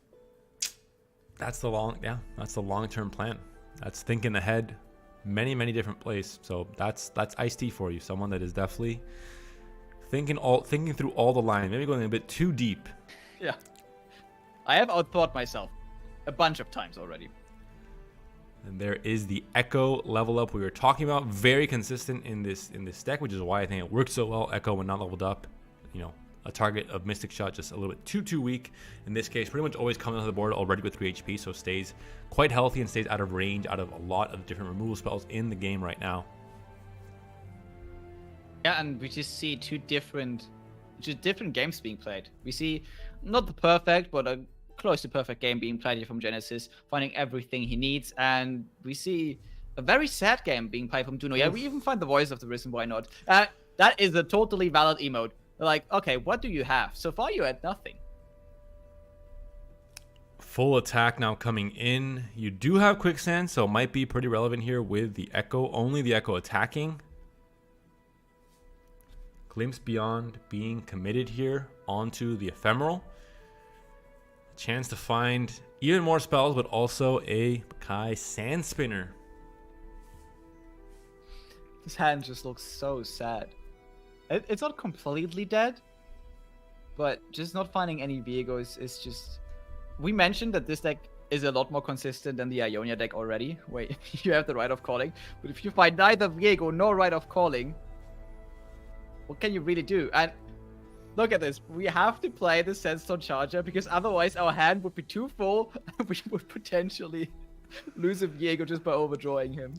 Doctor Strange comes into play once again. Zillion level 2 with the time bomb exploding there kills off both treasure seekers. They did not find the treasure they were looking for. That is definitely the case here. And Viego does finally come down to the board for Duno, but is it too little, too late on turn 7, facing off against this board with both leveled up Echo and Zillion, and Voice of the Risen also joining them? So this is a nice play. We just set this up. We don't attack with it because this sets up an extra blocker next turn. This ephemeral dies at the end of turn, which will trigger Viego. But because the ephemeral trigger has already happened, Viego... And you dipped under Rite of Negation. That was what Genesis was looking for. Plays out the Chrono Break here just for the rally effect, really. Yeah, and this is this is game. You can't play Quicksand. You can't play Right. I mean, you found kind of the small opening to really capitalize on if you're Genesis, and this might be it for Duno. Okay, I like this play. So Genesis going for this, also attacking with the Voice of the Risen, not keeping it in the back, means that either Genesis has another copy of the rally or has enough predicts or things he will get there. Now, denying a predict from the Echo here could mean that maybe you play around Genesis' whole game plan here, and once Genesis loses the Voice of the Risen, the board becomes way less threatening. Taking 7 HP in the process, so not that much really, but we're seeing here Quicksand being committed, keeping the Zillion alive at the very least. Oh, wait, that does suggest that we don't have another copy of the rally here. Suggest that you're maybe looking for the next round to really be the blowout round. Only 4 HP or 4 mana to work with now for Genesis. Well, never mind. Second Debated. Chrono Break comes through. Voice of the Risen will come back onto the board in a zombified version, and I think that's going to be either lethal or very, very close to it. No mana to work with now for Duno. The full swing comes through for Genesis, 23 being threatened. What was the board again, Ice-T? Okay, so we have a Viego, we have a Mist, and I think we have an Ancient Hourglass, which houses a Cameroon Soldier. Well, what we have is lethal. Genesis takes the game 3. The series is over. We have our grand finalist, the young Italian stallion. I'm going to say it. I'm going to take the name away from Broken Ball. Makes it all the way to the grand finals, and Duno, the Portuguese player, will have to fight his way through the losers bracket against Broken Ball, I believe, is going to be somewhere still alive and waiting and trying to kick his way on to the next round. Genesis or Duno will be waiting, of course, in the losers final, so we'll have first still the losers semis to go through, and I think we do have a bracket ready to check out what that matchup will look like from our production. Thank you, production. Yeah, thank you, production. Very, very good job, as always. I have to say, this production on Fight Night, absolutely fantastic. Let's not get carried away now, okay, Steve? Let's not get carried away. Let's tell the viewers what the next match is. All right.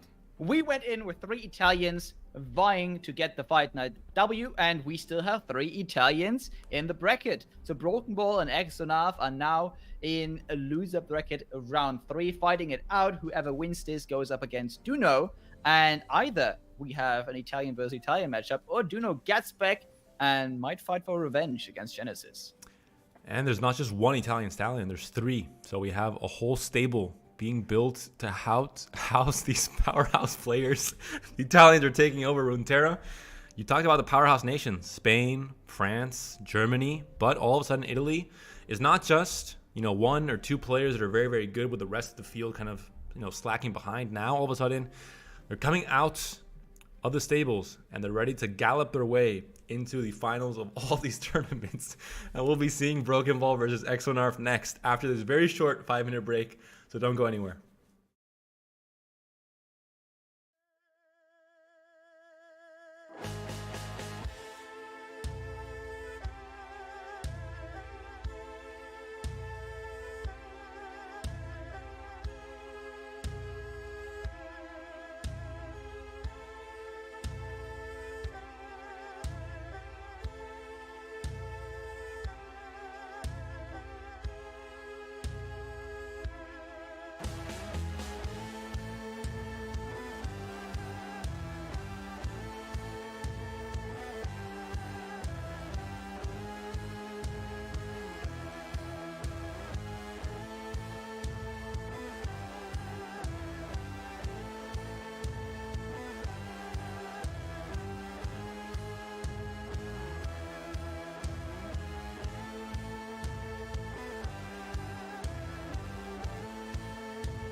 Welcome back, everyone. We're jumping into the losers semi-final between two Italian players, two Italian stallions, Broken Ball and Axenarf playing, well, two very similar lineups actually, Ice-T.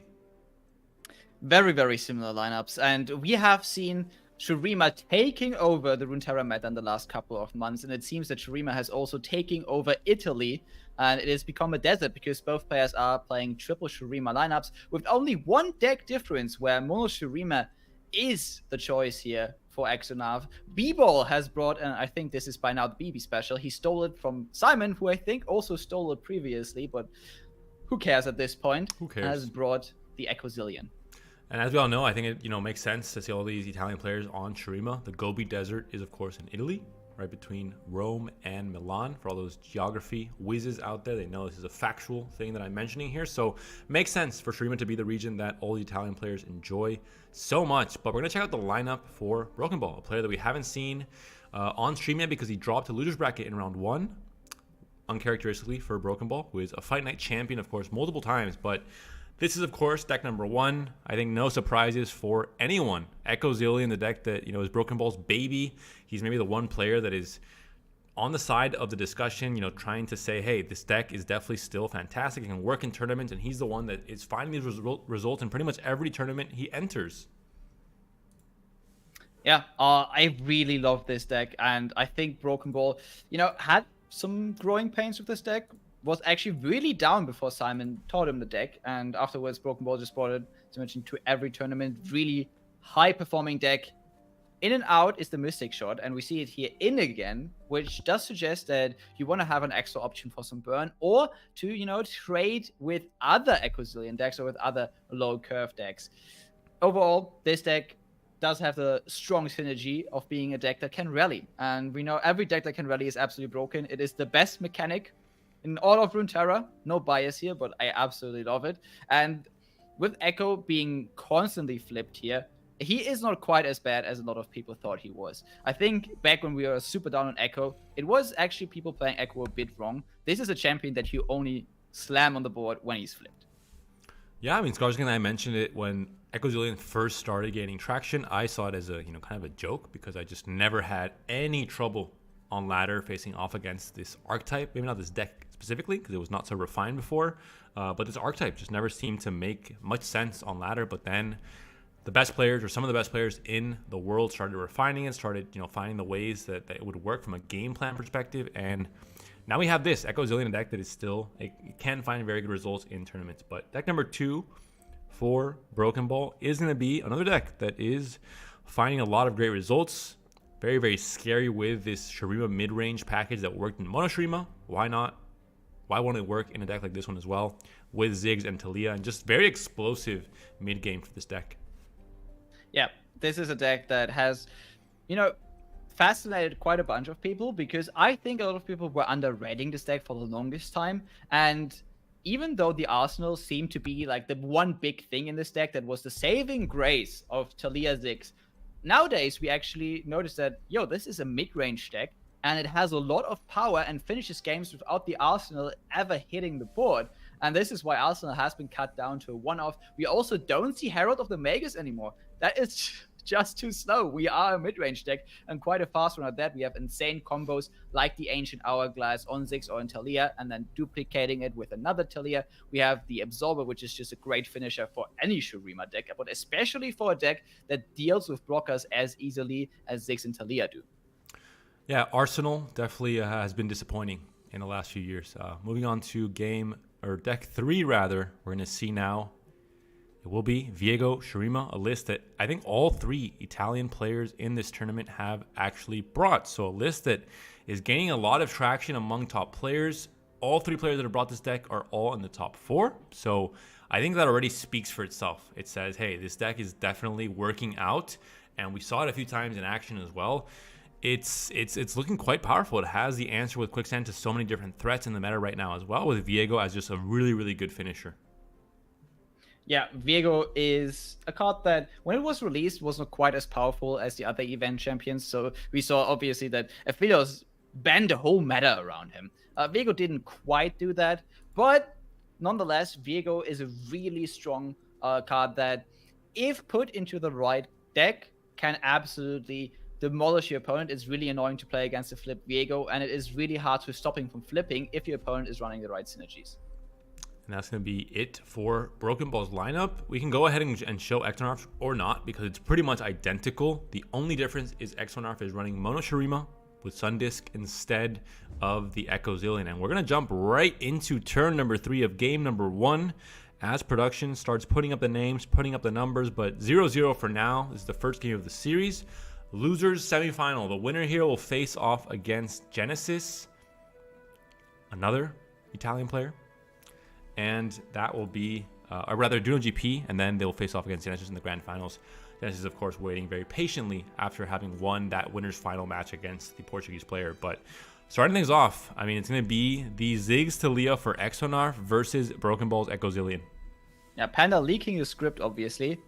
Just like any other good esports show, we are working with a script here in Fight Night. Every game has been played out beforehand, and we are picking and selecting the games we show to, manipulate what you guys see and what you guys think is good for the top 32 tomorrow. Mm-hmm. That's, of course, just making sure there's no errors. So we have to play out everything beforehand to make sure everything is smooth for the tournament and entertaining for all our viewers at home. Of course, all of the players that are playing here are all paid actors. Very good at what they do. It's a long-running gig. They've been in this with us for multiple months now, and it's working out for all parties involved. Especially when Italy gets to be in the spotlight. It's not always something these actors can benefit from, but in this case, Axenarf, Broken Ball, Genesis, all popping off in this tournament, and so is Shurima.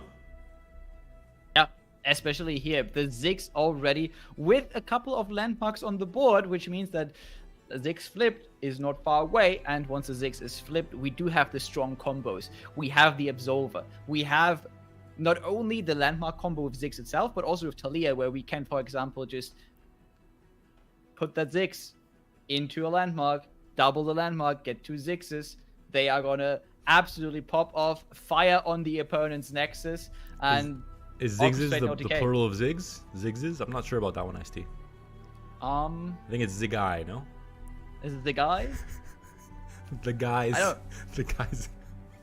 We already had this with Nasus, but I think someone mentioned that the plural of Nasus would just be Nasus. So maybe the plural of Ziggs is just Ziggs. Sometimes, the best answers are the anticlimactic ones, unfortunately. Could have been so much more exciting, but it might just be Ziggs for the plural as well. But Echo does come down. Vulnerable due to the Rolling Sands. Not leveled up yet, but you have a Predict in hand. This is not a quicksand. So Mrs. Echo is going to survive. This is going to be a bit dangerous because we potentially have a Rite of the Arcane on Axenarf's side. So Broken Ball here, not safe yet. And with this situation here, possibly killing the Echo, we are running into a spot where we don't have a flipped Echo. We don't have any revives, especially not this turn. And this is one of the bad scenarios we were talking about. So usually you want to play this deck like you always have a flipped Echo, but the few times where you don't, you actually have to activate your entire mine, and you have to find a way to get the W. This is where the bad players get into those bad win rates, and this is where the good players still somehow find a way to win with this deck. And if there's one player to do it, it's going to be Broken Ball, the player that I think by far can claim to have the most experience, at least in a high pressure situation, with a deck like Echo Zillion. He's played so often and so well in so many tournaments in the last 2 to 3 months now with how long this season has been. And the Echo level up comes in, just in time.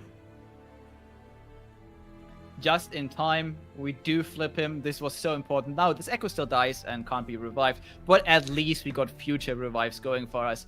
It's interesting that we didn't pop the Restorative out here, which could suggest that there's a Talia on Axenarf's side, just keeping the landmark back in the mine here. Yeah, as I mentioned, there is a Talia duplicating this. What a cracked caster. As we mentioned before, though, there is, of course, a script, so don't give Ice-T too much credit. He really is just reading off of page 46, it looks like, for this part of the tournament. So let's not talk about that too much, though. We're not allowed to, of course, according to our bosses at Wisdom. But we will move on with this game, of course. Talia comes down, all mana spent on this turn for Axenarf, but I mean, it's going to be a big attack here with the effect from Talia. Damage being committed to the Nexus. And again, with Echo Zillion, you don't want to let your board get dwindled down. You want to have a full board to proc for Chrono Break, to proc for Voice of the Risen.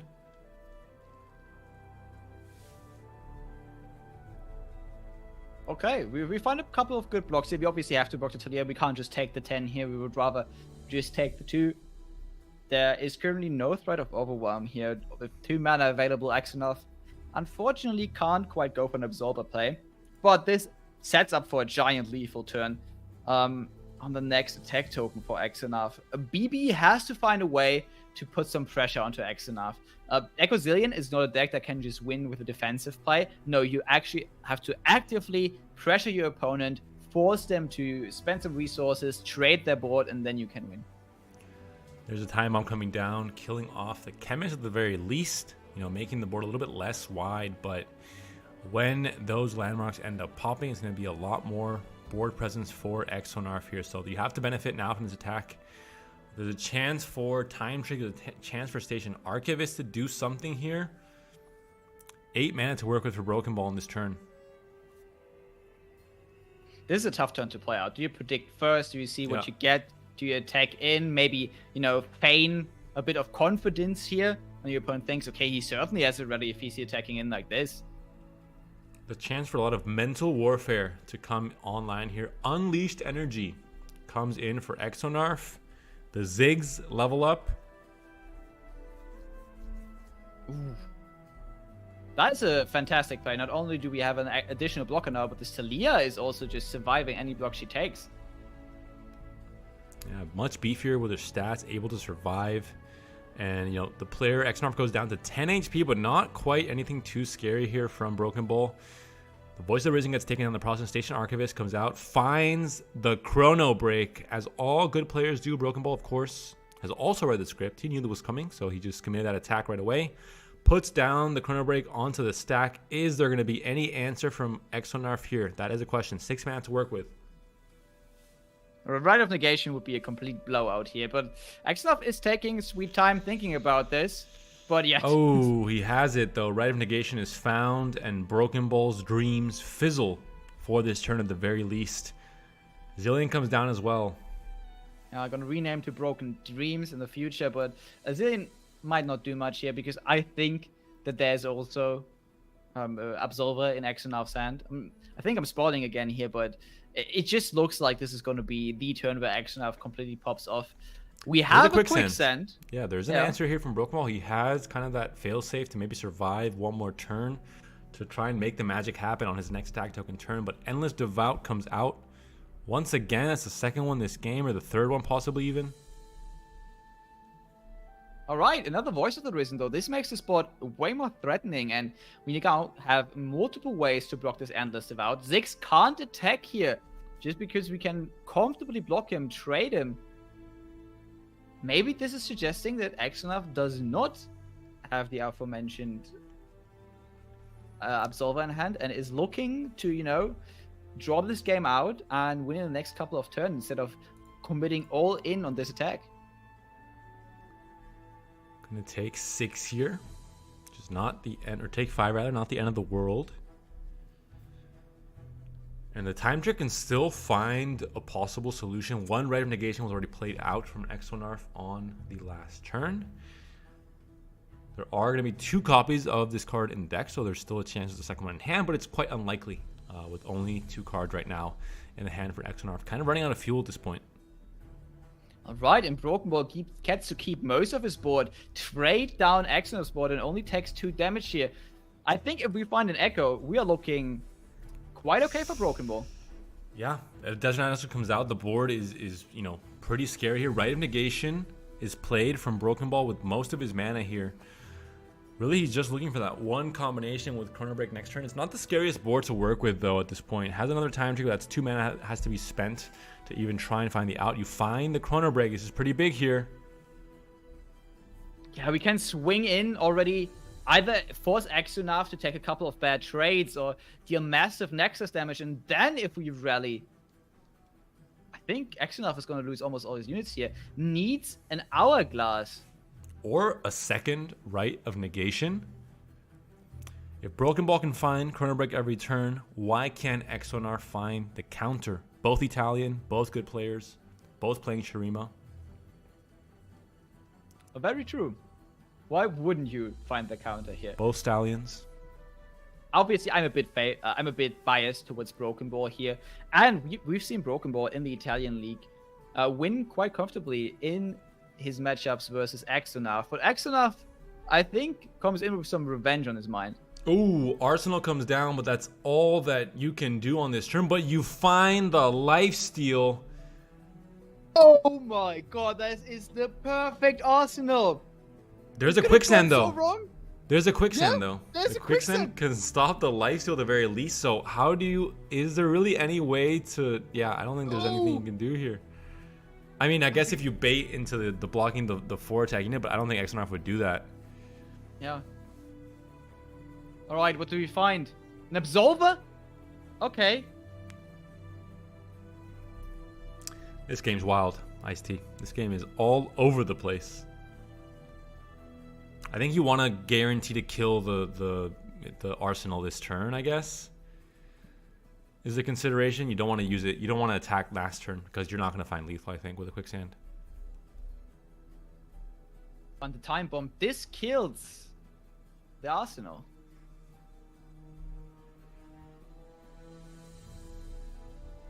Yeah, this is looking good for Broken Ball all of a sudden again.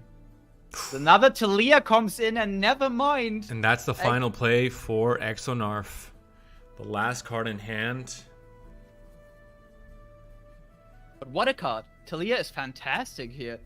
This is just one more blocker being able to come down next turn. And a Talia which can go in aggressively here. Ooh. I think this Talia makes all the difference in this matchup. And next turn, I mean, the full board once again. It's looking difficult here for Broken Ball. I'm not sure you can keep on staying alive in this match. It's close, but the Arsenal rolling the lifesteal, stopping the attack last turn. Quicksand not quite enough, and Talia found once again on this turn is just so many power plays in a row for Axenarf as well. Ooh, that is so cheeky. Axenarf is also playing around the quicksand here. Pulling, even though this Arsenal has elusive, is pulling the 4-3 just so that Arsenal survives this time bomb.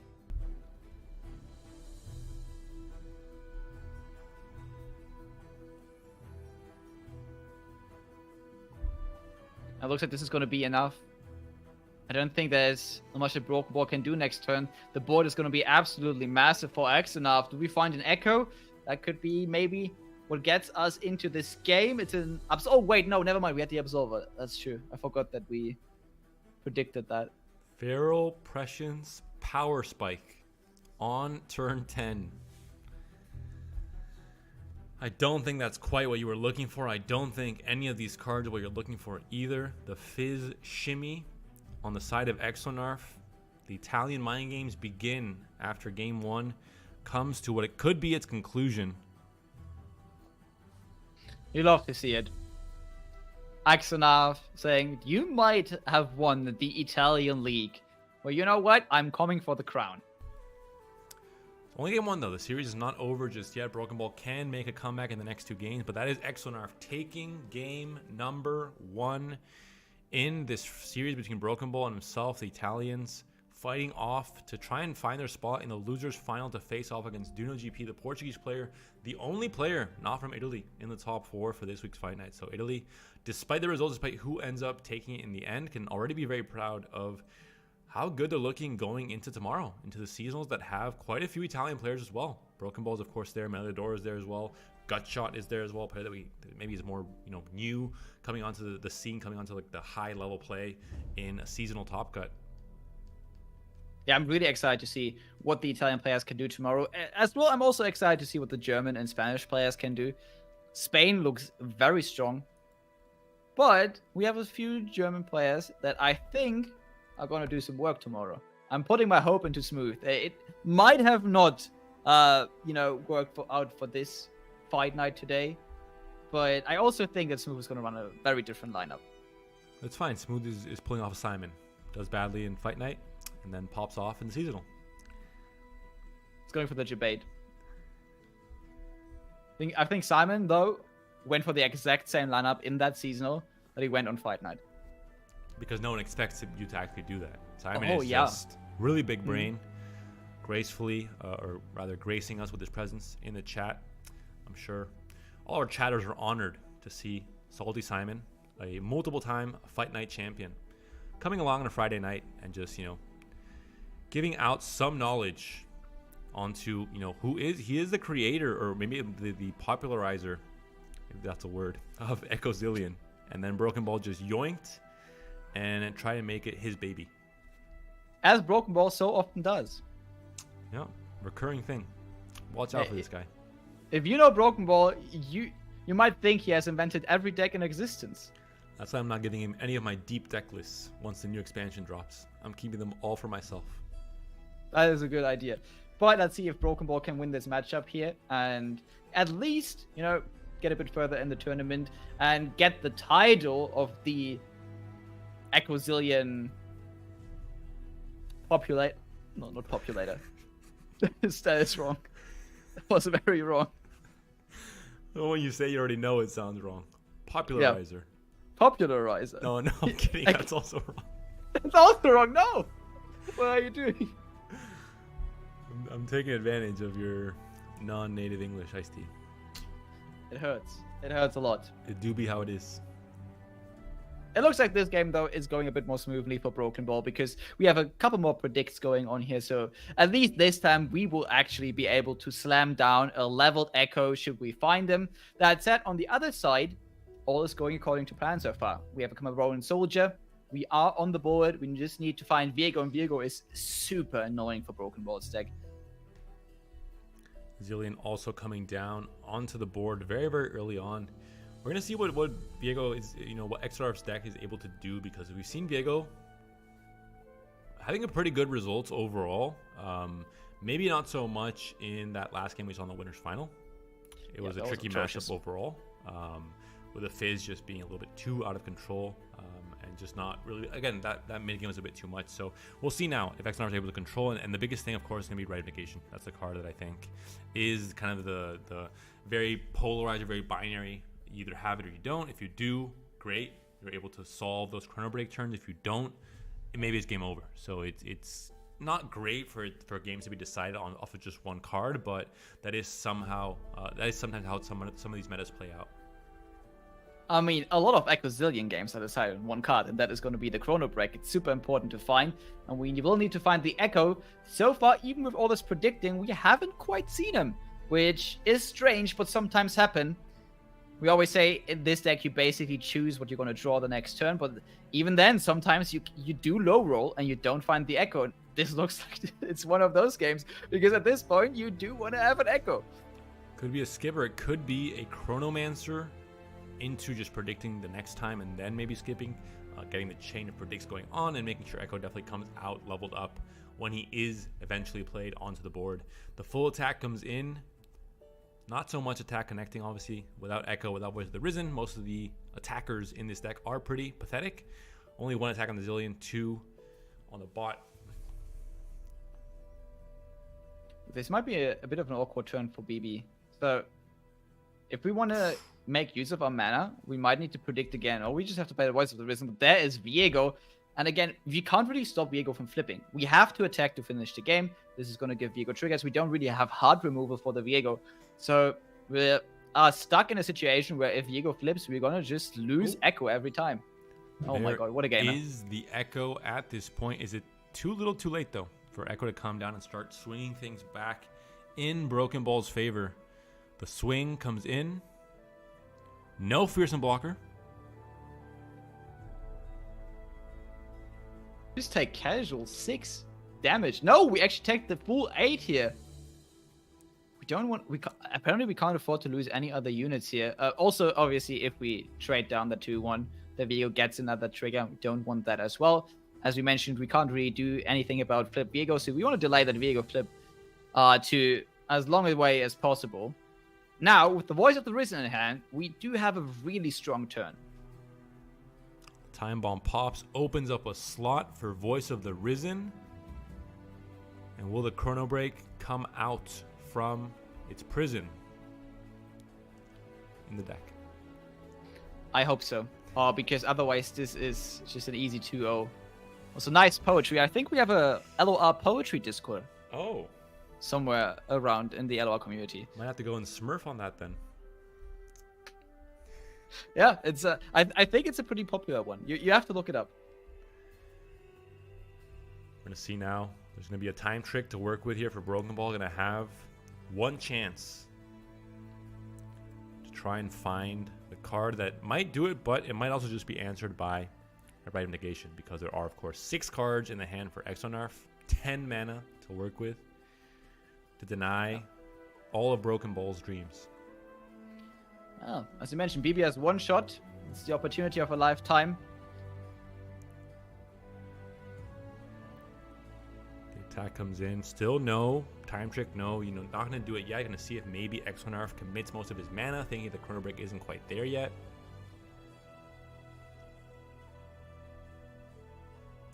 And Broken Ball, of course, playing as if it was already in hand, as most good bluffing players have to do at this level. And with a deck like this one.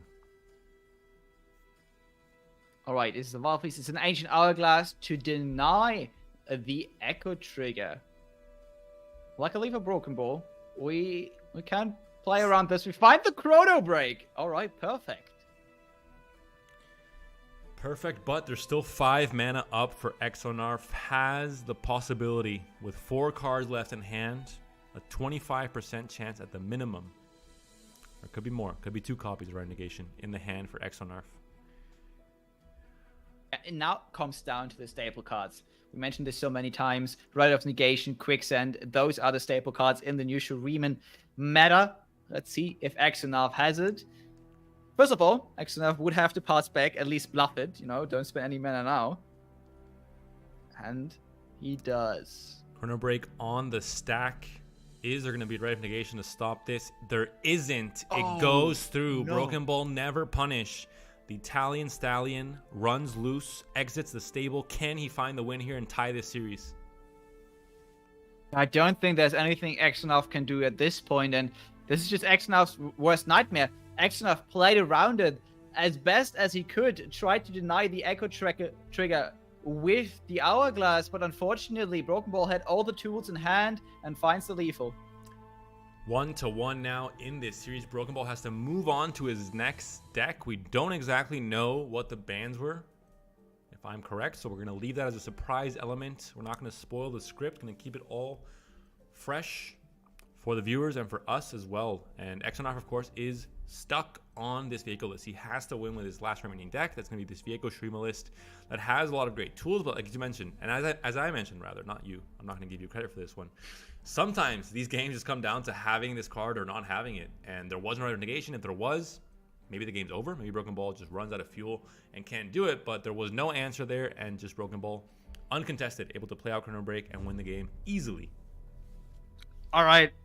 It's going to be a rough one, Panda. We have a Viego Mirror on our hands. Mirror matches are already very volatile, but I'm telling you, Viego Mirror matches, even more so. If one party finds an early Viego and the other one doesn't, it's just doomed. Because if there's a flip Viego on the one side, you can't really develop your own. You love to see the mirrors in the mirrors, the mirrorception going down, aspiring Chronomancer on both sides, predicting their way into another mirrored play, possibly next turn. I mean, Kimavoro Soldier on 3 for both sides would not be unlikely, because this is a card you do keep in the mulligan, and you do play it as a 3-off, so it's very likely that Axenarf does have it on 3. Yeah, I like actually the perfect mirror here. Now we're going to see if how far does this continue. Any chatters want to take a bet? Oh, looks like it's going to be a 2-for-2 for now. Can we take this into a 3-for-3 next turn? Can we see the perfect balance between these two players? Both Italian. We could make it a 3-for-3 this turn. Oh, we will make it a 3-for-3 this turn. Right of calling on one side. The bets are coming in hot. 3 out of 3. The stakes are rising.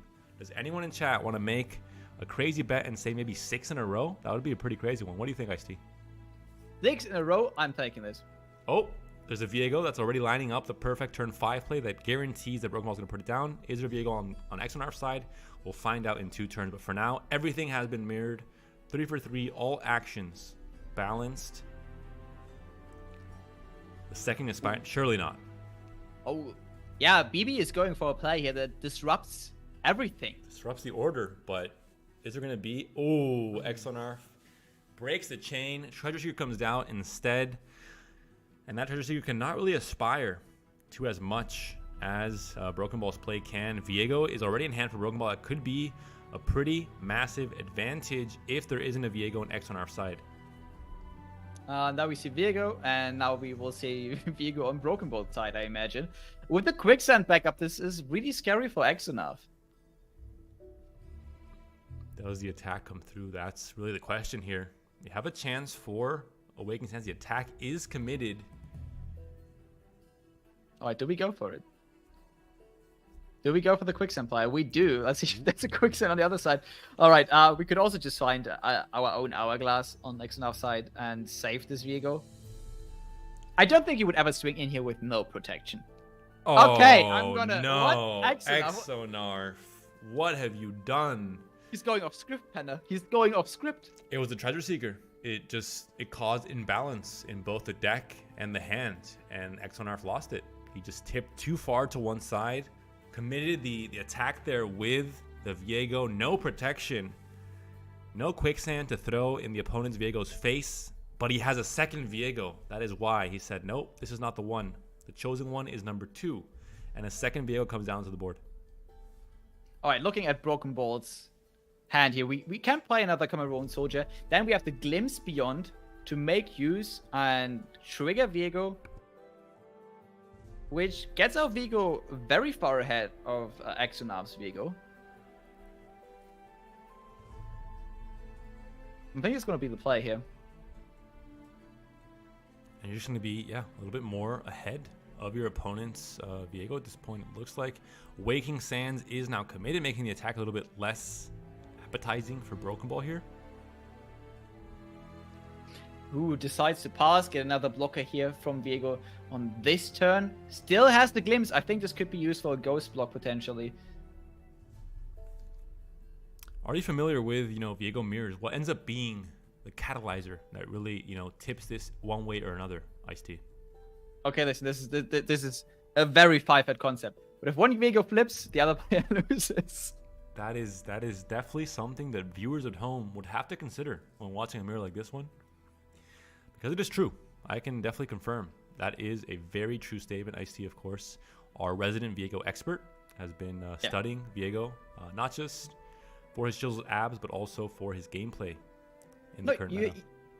If there's one thing, you really have to study your enemies, and unfortunately, Viego just absolutely demolishes Scar Grounds. So I have a lot of knowledge on how to lose versus Viego.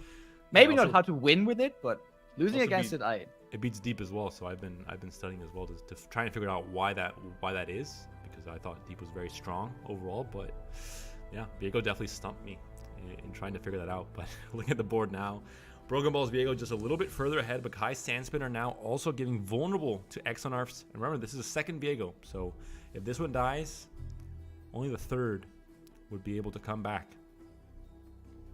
Yeah, and let's see if Broken Ball actually decides to trade Viegos at some point in the future. If he finds a second one, I could imagine that is a play that Broken Ball would go for. Because again, as you mentioned, that would bring down Axenarf to one remaining Viego that he potentially doesn't find until it's too late. Ooh, Atrocity as well. Atrocity is a nice little utility play to have in your back pocket if you're Broken Ball. Dangerous though with Quicksand. It could definitely kind of ruin your calculations a little bit if you're looking for exact lethal. Oh, I love this play. Luckily, none of you can see my camera right now, but I was cheering when Broken Ball was pulling the Viego with his 5-3. I love this. I was like, Broken Ball for sure is potentially going to sacrifice his 5-3 into this Viego, because not only does it mean this Viego is going to get chipped down massively, but we are going to get 5 more level up triggers for this Viego, as well as spawning another mist. It goes through. We might potentially flip Viego this turn. Right, we see Valkyries on our own unit here. Oh. And Broken Ball does the same. This is how the mirror works. You look into the mirror and, you know, what do you see? If it's a Vile Feast on your own Chronomancer, it hasn't spoken. It has been, you know, spoken to the heavens. You have to do the same play. That's how mirrors work, if you weren't yet aware in Runeterra. So this is really scary, because if Axenarf is also going to be able to flip Viego somehow this turn, Axenarf will actually win the Viego interaction because the turn flips over to Axenarf, which means that his units, his landmarks all have priority when flipping over. And that means Axenarf will just kill Broken Ball's Viego. So Broken Ball has to be really careful, has to play around the Viego flip here with his own Rite of Negation, which could potentially mean that he can't protect his own Viego. And we see that Rite of Negation committed just to kill a unit to flip his own Viego. Axenarf is going for it. There's only really one option here. Rite of Negation yourself. The mirror continues. The back and forth, the mirrored back and forth continues here between both players, copying each other's homework as we move along through this game. But Broken Ball had that one little moment of clarity. Oh, he hit him with the double. The double Rite of Negation in one turn. How far is Axenarf's Viego? There is no better time than to reduce the attack values of your opponent's units. Wait, is this enough to stop the Viego from flipping? If it is, that's a massive, big brain play from Broken Ball. Able to stop the flip on Axenarf's side. And that's it. The mirror has finally been broken. The mirror has been shattered. One Viego has jumped to the other side, and now the balance is massively tipped towards Broken Ball's side. The Italian Stallion proves to us why he is the Super League champion from last Sunday. 2 Viegos to none, Ice-T. Should we even continue the cast? No, this game is very much over. As we mentioned, this is the win condition for Broken Ball, and look at this. We don't even have a fearsome blocker currently for Broken Ball's Viego, so Broken Ball just going for the all-in swing, pushes massive damage here and has the atrocity on top. And we've already seen 2 Rite of Negations for nothing on Axenarf's side. The vengeance comes in, the atrocity in response from Broken Ball, able to throw the hourglass instead, trying to get real cheeky with it. I mean, why not? You just have your Viego, you just prolong this whole game a bit. The atrocity wasn't immediate lethal, so I understand why Broken Ball goes for this. Plays it safe, even though we said, Broken Ball, you don't have to play it safe anymore. Broken Ball says, no, I want to do this the right way. He wants to dominate. He wants to prove a point. He wants to make sure that everyone knows who the real Italian champion is going to this tournament. Making it interesting by going to a loser's bracket, but there's a Hydrovine coming back from Axenarf. Yeah, and while this usually presents 2 blockers on every turn, because Viego's effect will trigger first, if Viego will kill the Hydrovine, Broken Ball's board is full right now. Or Viego will steal the Hydrovine if Broken Ball's board is not full, and then the Hydrovine will trigger, but it will be on Broken Ball's side of the board, not on Axenarf's side. What's on his... Oh, never mind. I wanted to make you list off all 6 units. You know what? I don't even have control over this. This wasn't even on purpose. Well, of course not. You're not the producer. You're the caster, right? Yeah. There's a different person producing the show behind the scenes. Definitely not you. Yeah, it's this regular iced tea. Non-sparkling. No sparkles. That's how I like it. No sparkles. Really? A peach or citrus? Peach or lemon? Peach. Definitely peach. Big fan of the peach. One of the rare ones. Most people like citrus a bit more. Mm-hmm. But I think both are valid. This is Broken Ball just completely in control of this game, which is why the casting is, falling off the side of the mountain, because there really isn't much more to say. Viego, his chiseled abs, blinding Axenarf from making the right plays even, and I think Broken Ball completely in control of everything that's going on here, has the atrocity still in hand as the flashy finisher to end Axenarf's dreams, to knock him out in the top 4, and to allow Broken Ball to advance to play against Duno GP in the losers final in the top 3 position, hoping to make it up into the grand finals. Atrocity from Axenarf, defensive atrocity, will be met by Red Negation first, testing the waters, trying to see if there's anything else, but there isn't anything else. Lethal connects, fish shimmies, but that's going to be it for Axenarf. And Broken Ball, our Italian stallion, moves on to the next round and does it in pretty flashy display, able to take full control of the mirror after taking his opponent's vehicle in the process. Yeah, absolute insane play there. But that was the Italian showdown we were hoping for. Yep. Let's see if we can get another one. First off, Broken Ball has to get through Duno. So, you know, has to get through Portugal first. But I think already demonstrated why he is the true Italian stallion and why he is the Superliga winner. Pretty confusing that Italy has to get through Portugal to make it back to Italy. Bit of a pretty big sidetrack there from Broken Ball, but maybe he has his reasons for such a journey, and we'll find out in the next round of today's Fight Night tournament after a not so short 5-minute break. Don't go anywhere. Stay tuned to see if Broken Ball is able to get this heroic comeback into the grand finals, or if Genesis, the other Italian player that's already comfortably waiting in the grand finals, will be able to take the tournament instead, or do a GP. We'll find out very soon.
Go. Welcome back, everyone, to the losers final of today's Fight Night tournament. I am Petrus Panda, joined by Sparkling Iced Tea. We're ready to cast over Broken Ball, trying the heroic run, but he's now facing up against a very young but very talented Portuguese player, Duno GP.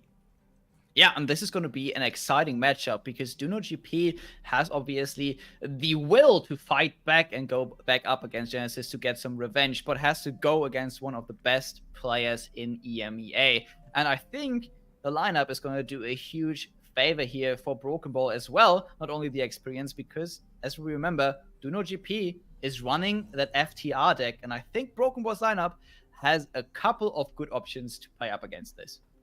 Yeah, a lot of very big spells like Feel the Rush, for example, and Broken Ball.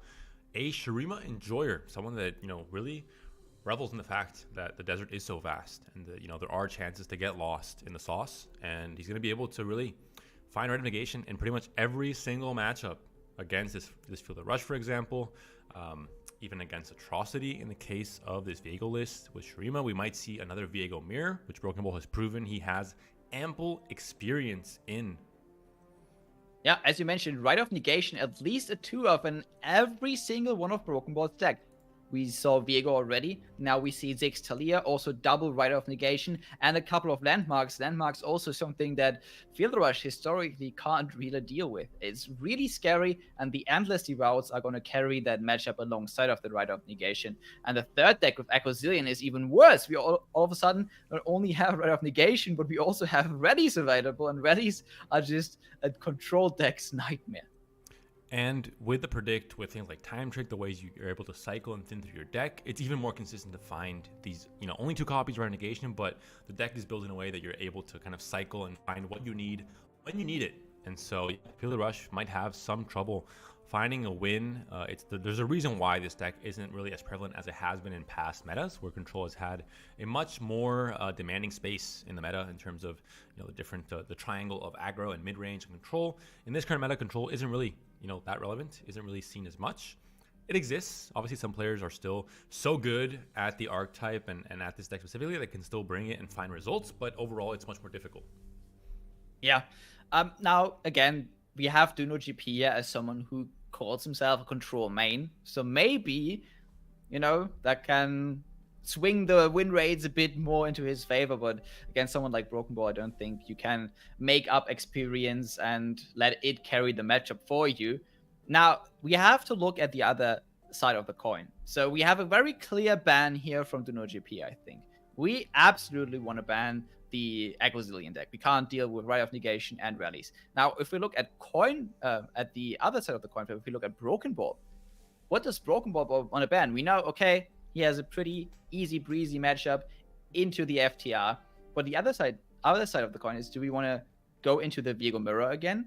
Or do we maybe want to ban that because we saw how volatile that mirror can be?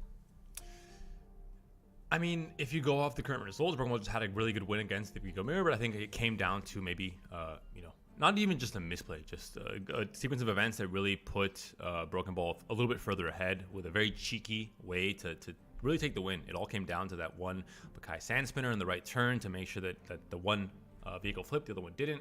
And maybe Axenarf wasn't counting on that very niche interaction, kind of deciding the game in some cases. So We'll see. We'll see what will be the case, but it looks like for now, Feeler Rush, as we mentioned, is going to, of course, be played. It won't be banned in this series. And Broken Ball's Echo Zillion goes through. Broken Ball continues to get disrespected. He's a player that has proven time and time again he will dominate you when he's playing this deck, but players say no. The stats say this deck sucks. I'm going to let it through every time. Yeah, as you mentioned, gets disrespected a lot because the ladder stats are quite awful for this deck, not gonna lie. But the tournament stats, especially on experienced players like Broken Ball, are incredible. So I don't know if DunoGP, who is, in my opinion, also quite a new player, maybe has made a lapse in judgment here, not banning this deck. But on the other flip, on the other side, we also have, a very young player here that is maybe, not going like the old ways and is saying, hey, I am the supreme control player now. I can win this matchup. This is mine for the taking. We can't see the hand now for Duno, but I'm going to assume either Tavern Keeper or Avalanche will be played on this turn because that's how it normally is against Feeler Rush. Especially if Broken Ball has the audacity to develop another unit here before attacking, which he's considering. He's doing a little shuffle here, a little back and forth dance. A little Shuriman shuffle, if you will. That's a good one. I miss seeing Azir in pro play in League of Legends. Luckily, Azir currently is seeing play in Legends of Runeterra. Not this time, though. Axenarf, unfortunately, out of the tournament, was bringing Mono Shurima. Rite of Negation already predicted here, but I think at this point we really want to find that Echo. End round, no Catalyst, no Avalanche, no Tavern Keeper. What does DunoGP have in his hand to burn 3 mana? On the turn 3, falling further and further behind. It looks like it's an Avalanche now, hoping, wanting to get the full spectrum of units here. Kills 3, damages 2 others, down to 1 HP. Broken Ball has an easy time redeveloping on this board. Now finally finds the Echo as well. Again, besides a few low rolls, this deck usually consistently finds its champions. Happy to pass the turn, keep the spell mana up for Rite of Negation. Quicksand even as well, has many options. Echo comes down. Chrono Break in the deck. The Echo flip, of course. Expected. Yeah, we have the Rite of Negation now up to protect this Echo if necessary. Let's see if a Trundle comes down on the other side. Trundle is an interesting unit because since Trundle's buff, he's a 4/6 again, so it's actually perfect blocker for this Echo, where you would need to use the Quicksand here to protect the Echo from the Trundle block. But if DunoGP doesn't have Trundle, it could get a bit dicey. The round end icon comes up. Duno passes his action. No Trundle, but Vengeance is here. But 4 mana is all you need to cast Rite of Negation. An Echo with a Time Trick Sensation. Oof, this also means that all of these units are likely to survive, because I think we would have seen a Wild Feast on this deck if there had been one in Duno's hand, which means if we find the Revive and the Rally of the Chrono Break, next turn is going to become scary, and still no ramp. The only reason that DunoGP is ahead in mana right now is because Broken Ball sacrificed the mana gem. Otherwise, both players would be even. Sometimes you have to make a sacrifice to get ahead. Broken Ball knows this. Falling Feline might come down. Trundle's here, but just a little bit too late. One turn too late. If it was there, last turn would have stopped a lot of the snowball effects that are currently happening. With 7 mana on the Nexus already for Duno. Most of his mana committed to the Trundle this turn, but is it too little too late? Echo already kind of has done his job in pushing damage, in predicting and hoping to find, as you mentioned, the Chrono Break. Broken Ball taking the block here just because it's very easy to redevelop on this board, has a handful of units, and you don't want to take these little extra bits of damage, because if you get into a situation where you get into the late game, you don't want to die to an atrocity. But what we see here is that the Chrono Break has been found, and this game is going to be going out of control. GP does not have any kind of rights in his region combination. The rights are only for Shuriman Enjoyers, which means that there isn't really a way to stop this Chrono Break from coming online. Broken Ball, the full attack, even without the Chrono Break. I mean, what are you doing to... Well, I guess, yeah, the rest of the attackers are pretty puny here. Only one attack, rather, without Voice of the Risen. Buffing up everyone else. Oh, dear. This is already close to lethal. Let's see if Broken Ball just accepts this. But Yeah, I think just preventing the Echo from dying here is very clever, because now that kind of gives Juno GP the signal, hey, Oh, maybe you want to careful, commit a Broken bit Ball. more. Don't Yeah, surrender there. getting close. A few bad clicks and all of a sudden you're down one game. Broken Ball is a cheeky player, and that would be the ultimate disrespect. The damage comes through. 1 HP on the Nexus for Duno. A time trick can do it. Chrono Break as well. 10 mana for Duno GP. The free predict comes through. Voice of the Risen can be found. Maybe even the Fallen Freeland to get another crystal on the deck that would also spell Doom for Duno GP. It's a Fallen Feline. We are going for more crystals, and we are giving over the turn, and Juno GP just had a whole turn with 10 mana and didn't spend a single point of mana. He's ramping up for the finishers. Why do anything before you have 17 mana to work with? Is my saying, right? When I'm playing Feel the Rush. There's a crystal, so you have Plan A, Plan B, and Plan C. Chrono Break is there. The crystal's there. You have maybe even have a second crystal once you play the second Falling Feline. We're gonna see what exactly Duno can do here. He has only 1 HP to work with. There's a lot of damage coming through here, but that is crystal number 1. That will require an answer from Duno. So the first test is there, and the first test has been failed. Duno fails his first exam, down 1-0 in the series. Broken Ball mounting the Italian comeback. Already 1-0 up in this series. One more game will put him up against Genesis in the grand finals with a chance to try and go for the traditional bracket reset that we know and love so much in Fight Night EU. Yeah, and maybe Duno should have respected Broken Ball's Echo Zeon after all, because this did not look close. That was a smash. That was an absolute smash, but now we see what was banned, and it looks like Viego was banned. Duno GP does not want to go into the mirror, maybe. And we see Viego on one side, but we see the Ziggs Talia on the other side. And Duno GP here going for a small confidence booster, going into what is potentially the better matchup here with Viego instead of the FTR. That being said, double Endless Devout, the card you absolutely love to see in any Shurima deck, except for Echo Zillion in the mid game. And really, it's the card that we mentioned it at the very start of the broadcast. It enables so many different combos and synergies that really make this deck pop off in the mid game. It gives you the chance to go aggressive with a very wide board. It gives you the chance to go defensive with a very wide board. You know, you're catching on now. Having a very wide board in the mid game is a good thing, Ice-T. Very good thing, especially if you want to finish the game as fast as possible. What we see here is that Duno GP, though, is going on strong, has a 1-drop already, is going to be able to not only pop this landmark, but also develop further on the board. And a Broken Ball, even though this Endless Devout is looking a bit slow. And I don't know if you can afford to be slow against a deck that has a win condition such as Viego, which can completely take over a game.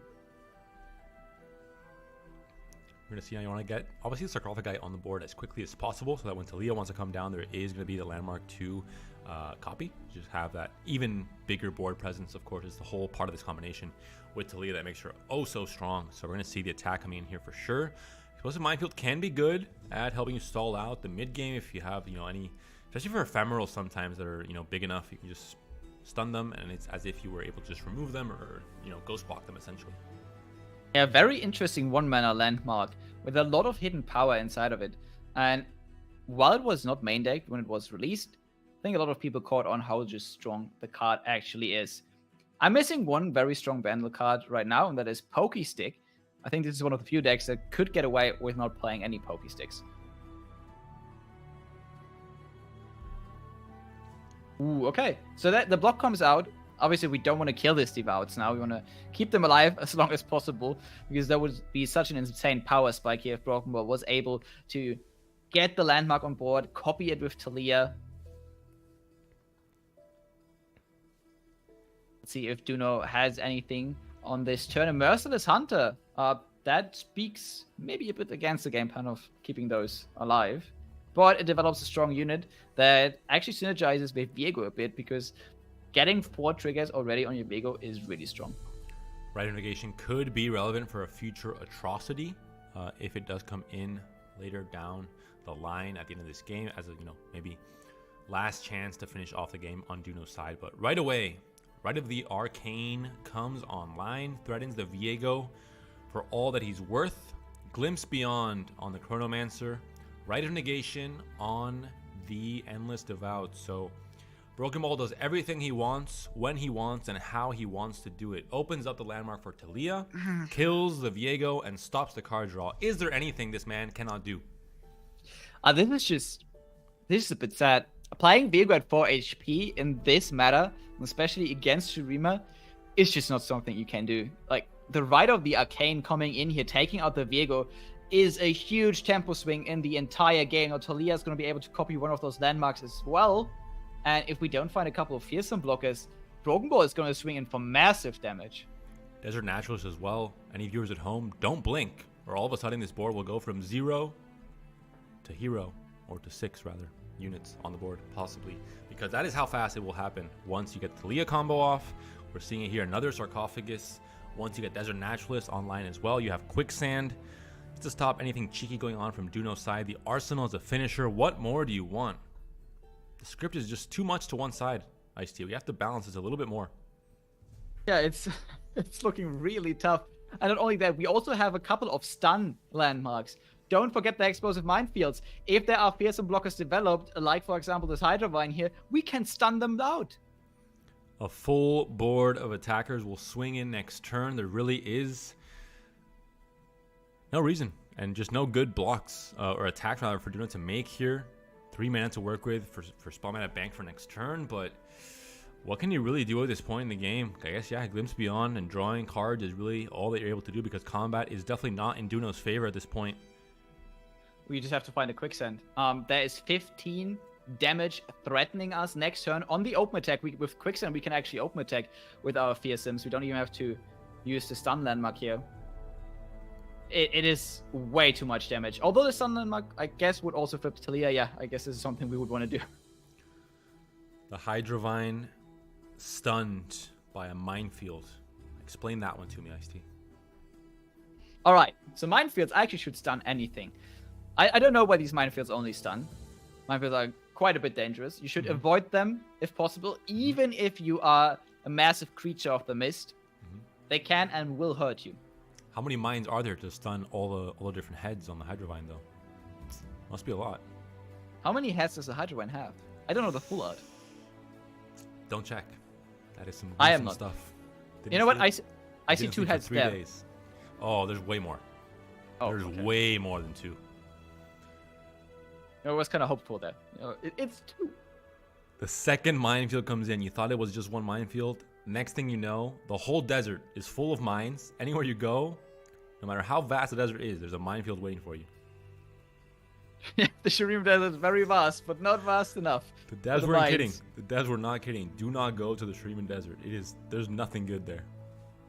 Well, look at this. We can actually use the Quicksand now if we want to, but it appears that Broken Ball says, hey, if I push 2 damage with the Fearsome, it's more than enough. I have way more win conditions waiting in the back. Again, has the 1-off Arsenal in hand right now. I think there was definitely consideration to use the Quicksand, though. Could have been lethal, no? It could have been lethal, yes. Would have been risky. There could be a Quicksand of his own for Duno, but reading off of the plays, maybe not the case. Maybe you can kind of assume that there isn't one, so could have been cheeky. I think definitely would be on brand with Broken Ball, you know? Moving on to I would grand just want to finals. say that. Yeah. I would have thought Broken Ball would have gone for something like this. Yeah, definitely A bit disappointed. a flavorful way to get the lethal. Alright, okay, we finally find the right of calling, and it seems that Viego, after all, will make a comeback for Duno GP. The first one went out very unceremoniously. Hydrovine still doing its thing, trying its best. Viego coming in to help. 8-7 stat line. Okay, look, this is not going to be pretty. So, we have the Arsenal, and it already has Spell Shield. Okay, look, it only has 3 keywords. You're like, yo, no, only has 4 keywords. Yo, this is fine. We can deal with this. But look at this. In hand, we have the Ancient Hourglass. You can just play that, and we just double up on the keywords. And by then, we will surely find lethal. Oh, it has 4 keywords now. Vulnerable. This is so confusing what is a keyword and what isn't, but for any new players out there, anything that Victor can't get is not a keyword. I see an icon. I see an icon. It's a keyword. I see. Don't try and confuse me. This is the thing, right? Elusive doesn't even have an icon, and it's a keyword. Why does Elusive have an icon? They're just trying to make it confusing for us casters. That's the big picture plan from Riot. Trying to make the game as difficult possible to cast because they know how much power we have with the caster curse and caster blessing, and they know we're just too OP. They have to balance us somehow, and they do that by making the keywords. You know, that's why we had the elusive, like the image of elusive. That's why it was changed. Oh yeah, that was really confusing. Especially because all of a sudden it kind of looked like Spell Shield. Mm-hmm. That was the whole point. I didn't want to leak this in this way, but that's what's going on behind the scenes. I mean, really behind the scenes, you know, not just in the producer booth that you're usually in, but further like back. Deep in. Oh, deep. Yeah. Wink, wink. Deep. Next expansion. That's how Penna knows. Penna's going deep. All right, but it looks like Broken Ball has this in the bag next turn. Once this arsenal pops out, it's going to have a million keywords. And if we don't have a Valfeast Vengeance combination, we're looking pretty dead. Ziggs is here as well, just in case, but I think this arsenal has what he needs. I'm not even going to look at the keywords, just assume he has absolutely everything, because Ice-T, he said he has a million keywords, and that covers everything in the game. Challenges Viego just to prove a point. Tell Viego, you're a champion maybe, but I am the arsenal. A Yordle, but also massive. So really just almost, you know, an oxymoron, a paradox in and of itself. How can a Yordle be so big, be such a finisher, and advance Broken Ball into the finals of today's Fight Night tournament? Broken Ball, last week's champion, the Italian Superliga champion as well, and he's not done yet. He is saying, you know, this is the appetizer. This is the antipasta to tomorrow's seasonal tournament.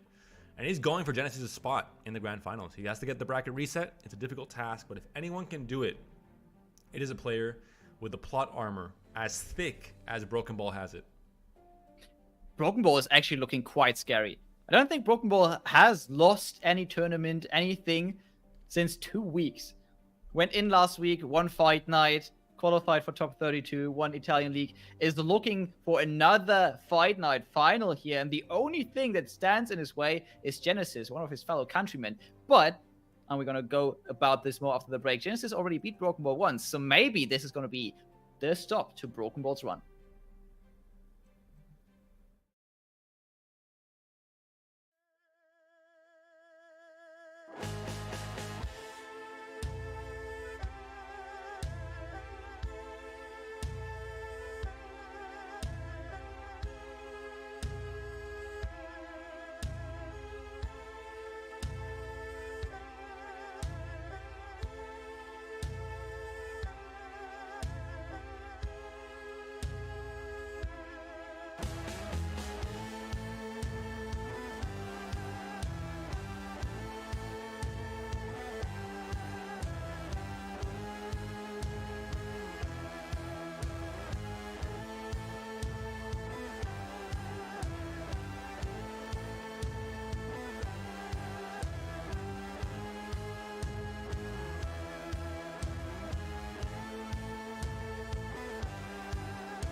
Welcome back, everyone, to the grand finals of this week's Fight Night Legends Championship. And championship because there is, of course, always a champion. Last week was Broken Ball. This week it might also be Broken Ball because he is in the grand finals. This time coming from the losers bracket, having to make a comeback, having to force the bracket reset that we are so accustomed to in the EU Fight Night edition. But this time he's up against Genesis, one of his compatriots, one of the Italian stallions that are running amok in the stable, outside of the stable now, really all over the place, galloping all throughout Runeterra's competitive scene. Ice-T, have you seen anything like this ever before? No, they have been coming out strong. I mean, Italy has been a strong region before. We've seen it at EU Masters, where they were single-handedly carrying Demacia and Elites over the finish line a couple of times. But during the last few months, Italy has not been showing up outside of a few outliers like Broken Ball and Miliador. It's nice to see Italy in full force again. And as you mentioned, we have an Italian final here, and it is a grudge match. Broken Ball lost versus Genesis in round 1 in a close 2-1, fought his way back through the lower bracket, and is now looking to get revenge and show Genesis why he is the true Italian king. And the most interesting thing is, has there ever been such a strong affiliation between a country and a region in Runeterra? Is this the lore from Runeterra seeping into the real world? Where does Spain fall on this comparison? We'll find out maybe in tomorrow's open rounds as players like Sergio Vamos, Sir Donald, and Binance try their best. But let's stick now to the Fight Night Grand Finals and talk about Broken Ball having to force a bracket reset, because this makes it much more difficult, especially considering that Genesis already won this matchup. They played in the very first round of this tournament, and Broken Ball maybe said, you know, this is normally too easy for me. I'm going to let you take this 1-1. I'm going to come back to the loser's bracket, and we'll find a rematch later on. And this is now that point in time. So do you think the odds are in favor of Genesis once again? I do think there are odds. They also are in favor of Genesis, because Genesis has also been showing to be a fantastic player throughout this entire bracket, had a really strong run. And if the lineup is already in favor for Genesis, it is just looking fantastic. I also think Genesis and Broken Ball have a lot in common. Looking at the player cards here, Genesis, very young player, just like Broken Ball. And not only are they both from Italy, but look at this, TF Fizz as the favorite deck. And I think this gives quite a boost to Genesis, because I know one person which has been asking for pick a card to be back for over a year now, and that is Broken Ball. So Broken Ball meeting his match here. And Broken Ball maybe, you know, having control of time with Echo Zillion, but not quite powerful enough to roll back the balance patches all the way to where TF was dominant and Fizz was his mainstay companion in a deck that was, you know, very, very oppressive in the meta. So maybe a good thing that Broken Ball hasn't found quite that much power just yet. But we're looking now at the deck list for Genesis. Not a Shurima enjoyer, actually. So maybe, you know, trying to leave Italy for good instead. Playing out the Fae package, which is another favorite of many of the players in this tournament. Aphelios Fizz, the most popular deck in the open rounds. And I'm going to assume also going to be a very popular deck tomorrow during the seasonal top cut for the EMEA region. And a deck that is just very strong. The Fae package, I think, is the strongest part about it. Euro Arms was banned. And the Faes decided to find a new home in Aphelios, who was recently buffed. Yes, and that was also Face. And we have Timo Tristana as well with the Fae package. So we actually have Broken Ball's lineup from the Italian finals. The similarities between the players don't stop, and Genesis is looking to beat Broken Ball with his own lineup, and the third deck is Zillion Echo. So it is actually the exact same lineup Broken Ball brought, and it is a lineup that is pretty good versus Shurima. Coincidence? I think not. We have a lot of Fae, we have a lot of Attach. Those are units that play around the Quicksand, which is so strong and one of the key cards in Broken Ball's entire lineup. Broken Ball is playing 3 decks that all play Quicksand, and they can all lose to the Fae package. And as you guys can see, the script has been meticulously written. Italian Civil War, one player yoinking the other player's, you know, lineup from the last tournament, and now Broken Ball, it seems like all the odds are against him. The, you know, David versus Goliath kind of story performing here. And Broken Ball just trying to make things as epic as possible when he goes on this heroic bracket reset and tries to win Fight Night yet again to become the winningest player in Fight Night history with 5 wins, passing Ultraman in the process. Or maybe the scriptwriter said, you know, sometimes it's too much. We can't go that far. Broken Ball will have to take a loss here. And maybe tomorrow in the open rounds, he'll be able, or the seasonal top cut, he'll be able to do something more. So we'll find out very soon what it ends up coming down to. But either way, I think it's going to be an epic result. Either way that you cut this cake. I'm not sure if that's a saying, but just roll with it. If not, you just made it one. And as you mentioned, David versus Goliath. But who is David and who is Goliath in this matchup? My name's David, Ice-T, so maybe we're going too deep into the sauce here. Hopefully the game starts before we really get fired for our jobs. Yes. Now, again, Broken Ball, one of the best players EMEA has to offer. So, if Genesis would win this Fight Night final and cement his name in the annals of Fight Night history, that would also be very, very epic, especially because before, Broken Ball, again, had the option or the opportunity to become one of the most winningest Fight Night players ever. I think going head-to-head with an A, I don't know who it was on the Americas, if it was Squeeby or Floppy Mudkip, one of those two. I think Mudkip, yeah, probably Mudkip has 5 wins. So Broken Ball, would also get 5 wins on the EMEA chart, which obviously we are an EU production, is a lot harder. Okay, yeah. If you get 5 wins on EMEA, you're just the best. Players like Ultraman, players like Salty Simon, Marcus in the start. Now sometimes maybe a bit more now as well. Recent times, so it's a stacked lineup of players, of competitors. Yeah, maybe really stacked tomorrow as well for anyone doubting. I see some doubters in chat. Tomorrow seasonals at 12:45 CEST on the Runeterra channel with myself and Moggers on the desk. But right now, Ice-T, is the game ready to go? We are very close to getting into the game. Now, we can speculate about the bans here, but I would imagine that BB wants to get rid of one of the Fae decks. There's a very, very easy ban. I think on the other side, we expect that the Viego deck is going to get banned, and we have the opportunity to maybe play against Zillion Echo and these... Oh, never mind. You know what? I'm running this one back. We are banning the Zillion Echo, maybe. Maybe this time, someone is finally going to pay respect. So do you think that Broken Ball is not afraid of the Fae deck? I'm not sure where I was going with that one. No, Broken Ball is definitely afraid of the Fae deck. But maybe, and I think this is going to be the case, Genesis might ban, the Zillion Echo. For now, we're seeing Ziggs Talia on Broken Ball's side of the board, and it will be Fizz of Felios on the side of Genesis. So Bandle City on both sides, but Target and Shurima facing off in this game 1.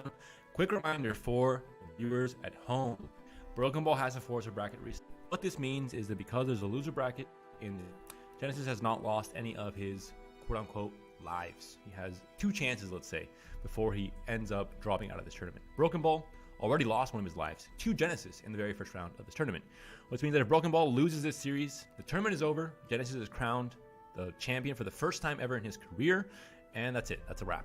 But if Broken Ball is able to win this series, we'll force a second series, and the winner of that series will become the champion. Could be Broken Ball for the 5th time, or could be Genesis for the 1st. Yes, and we already have the Fizz ready. The Fae package is here. It looks like Broken Ball might have gone for the ban on what looks like to be the Teemo Tristana version. I feel like in this matchup, BB has a good chance to win it. We have a lot of counter pressure on the other side, and we have some explosive turns, and we saw Broken Ball already dominate with this deck here, and it doesn't look like we have quite the explosive phase start that we would have liked.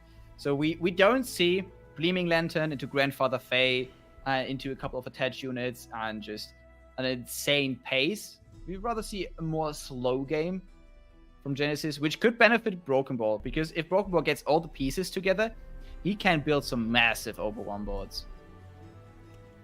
Gleaming Lantern is put down from Genesis now. Has the Contrologist as well into hand and a whole lot of spells to work with. Now going to turn 4. We still haven't seen Endless Devour, but we do see now a Rite of the Arcane being played out on the Lantern before. It can get, any shenanigans going on with the Fae package. Yeah, and we've been talking about respect and respecting Broken Ball's Echo Zillion, but it seems Broken Ball is respecting this Gleaming Lantern, and why not? Gleaming Lantern is a very, very scary unit, and with the Face Sprout already in hand. I think it makes a lot of sense. Now the Fizz though. Flame spitting, Fizz, tiny spear as well, fully equipped. You imagine Ice-T for a second. Fizz comes at you, a spear in hand, spitting flames as well. What would you do? I would definitely not block it. I would just get out of the way, let it be elusive, attack my Nexus, attack whatever it needs to attack. I would just let it, go wild. I would run.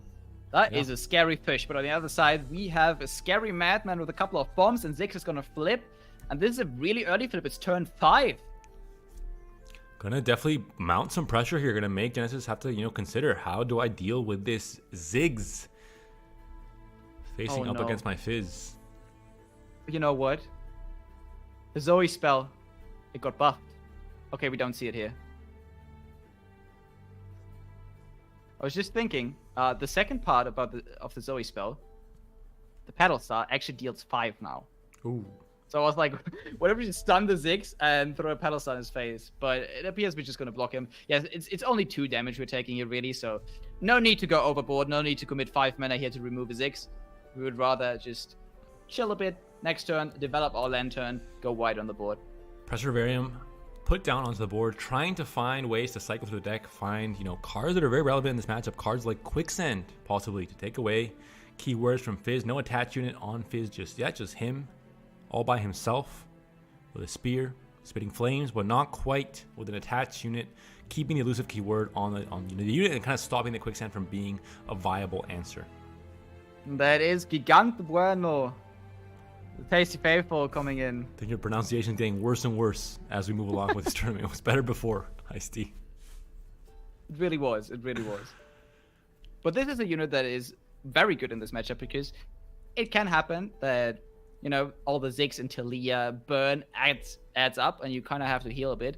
And then having just a 5/3, not only being able to block the Ziggs, but also being able to heal yourself up, is massive. Desert Naturalist comes down, pops the Inventive Chemist's bomb right away.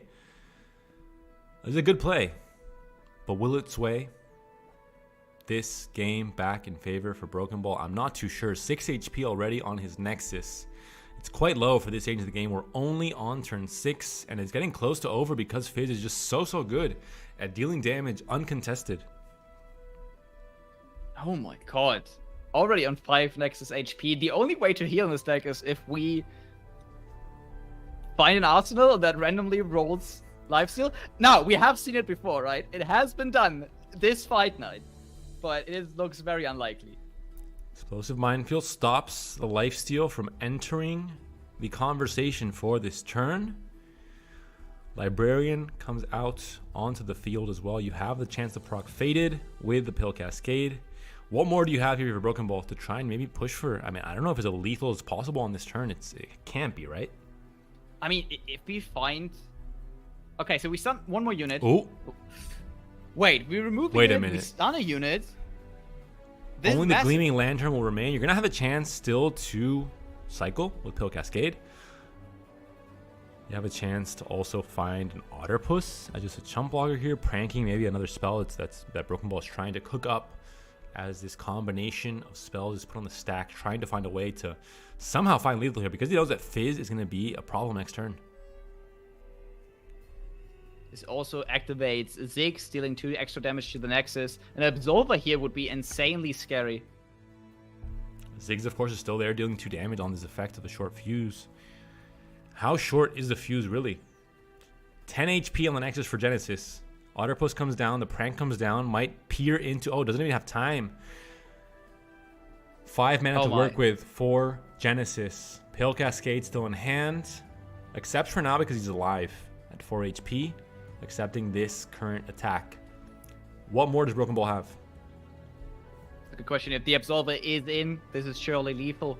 If there's no Absolver, we might have to go for a more tricky lethal setup, but no, Absolver is there from Broken Ball. Can anyone stop this man from just wrecking mayhem? He doesn't care what the matchup is, what deck he's facing, who he's facing, where he's facing them. The desert is vast, but Broken Ball's skill in Runeterra seems to be even more vast. The Fizz levels up. He's still stunned, though. Doesn't matter. Out of the equation. 14 HP threat on the Nexus. 13 now. Spell Thief. This this looks very desperate. The Absolver in Save return us. for the extra HP to stop the overwhelm damage from coming through. It puts you at exactly -11. The fist swap comes through. Broken Ball takes game 1 in this series. What can you do to stop this man going into not just this grand final, but tomorrow's seasonal tournament? I think everyone has to be afraid of Broken Ball. Again, once the Broken Ball gets rolling, he is a ball. He doesn't stop. He's rolling down a hill. Maybe that's the ball that Ziggs is rolling on. Ice-T, you've cracked the code. Now we finally understand. That's a pretty massive looking boulder to be rolling on, and Broken Ball embodies everything that it represents. When he starts, there is no stopping him. It seems like one game away from forcing a bracket reset. Genesis is just trying his best to stay alive in this tournament despite being the player with the advantage. All right, I gotta applaud Genesis here. Genesis is the first player that actually paid some respect to Broken Balls, Ecozillion, and Bandit. We are looking at a matchup here versus Viego, and I think this is very winnable for Fizz, but we've seen if Viego flips, I don't think anyone can win against the flip Viego anymore.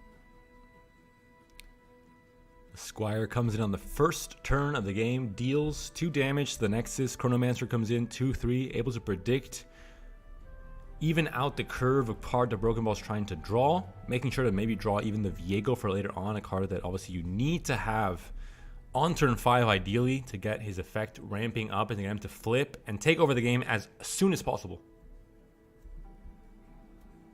Flamespitter is a really aggressive card, but it's also a card that can win you the matchup. Again, we saw how strong Flamespitter on Fizz can be. Fizz kind of missing here, but it is also very strong on one of these Assistant Librarians, especially once it gets elusive with the Rainbow Fish. What's going to win? 1,000-year-old ancient ruined king? Or a nice-looking fish? The question we'll find the answer to very, very soon, because usually Rainbow Fish is not just a fish. He's usually paired with something else. And a 2v1 might be too much for Viego to handle despite his ultimate strength and chiseled abs. A fish Viego could handle, but a fish and a mouse? Now that's too much. That's a bit too much. That's taking a little bit too far, even for Viego. He has to know where his limits stand. And here we see the top deck Fizz fits perfectly into this curve. We can play the Assistant Librarian for 0 mana, thanks to this Gleaming Lantern, play the Fizz, play a spell, trigger the Faded on the Assistant Librarian, trigger the Elusive on Fizz, and the tempo is really deeply in Genesis' hand. On the other side, another Predict. So what we don't see is a Cameroon Soldier. We don't get ahead on Viego. It's not looking that good for Broken Ball. Yeah, the board is filling up now for Genesis. Has a lot of tools to work with. The Fizz especially, the Spellman to back him up to make sure he gets the Elusive on his attack token as well. Vile Feast comes in. Maybe there's a Quicksand, but even then, it doesn't really matter too much at this point. The Vile Feast comes through. Still 3 mana to work with for Broken Ball. I would imagine we would see the Tiny Spear here being committed on the Assistant Librarian. Could also committed on Fizz, but I think we want to trigger the Fated on the Assistant Librarian as early as possible. Was that just a Gleaming Lantern attack? No, okay. Alright, being a bit timid with the Fizz. I kind of get it if you don't want to run into Quicksand. The mind games. The attack is committed. Only the Lantern and the Librarian come through. The Lantern attacking first, making sure the Librarian knows where it's going. The path has been illuminated, but Pale Cascade has to come through to make sure the trade is in the Librarian's favor. Gets the Faded proc, gets the +1/+1 as well. Able to take down the Aspiring Chronomancer, but there's a Glimpse Beyond committed here from Broken Ball. Able to cycle and maybe find the vehicle he needs to take over this game, or at least to have a chance to get his game plan rolling. Yeah, the value on Genesis' side is drying up a bit. There's Viego. I mean, in this matchup, you can actually commit him on 5-4. You don't have anything to worry about. There is no removal for champions in Genesis deck. This is one of the big weaknesses that this Aphelios deck has. Aphelios, unfortunately, can only really interact with units that are non-champions. Because otherwise, you have something that can only damage units that are non-champions, you can, stun them for 1 turn, but I don't think you really want to commit something like Gravitum on a Viego. So Viego might be the saving grace here for Broken Ball. But Fizz has been knighted, has 2 squires in his service, has a chance to dual wield spears. We're talking about 1 Fizz with a spear and spitting flames, but now possibly with 2 spears, 1 in each hand, and his trident. I don't know where he's holding that one, but this is getting out of control, Ice-T. He has become too powerful. He has 3 different weapons and only 2 hands. Is it head mounted? Has he head mounted his trident? Have you ever watched One Piece? I have not. It's way too long for me. Same, but I think there's this one character who has like one of the swords in his mouth, you know? Might be it. It might be what Fizz is going for here. Definitely. I mean, if not, I'm not sure how to explain it. Dealing 7 damage to the Nexus with all the different weapons he has equipped. 11 HP being threatened for Broken Ball. I'd say he's doomed, but this is Broken Ball we're talking about. Somehow, some way, he will find, a way to disarm Fizz somehow. I mean, Quicksand is at least gonna, tone down the attack value of this Fizz a bit. Unfortunately, this Fizz will have elusive still, because the Rainbow Push is actually committed on the Fizz. This is a very interesting play that we've seen quite a number of times today. And this is something, I think that, gets this deck into a skill testing area, because I think a lot of casual players would not commit to this. And this is a play that is not something you would immediately see, but apparently we want to deal 14 damage to your opponent's Nexus, swinging all in here. What does Broken Ball have?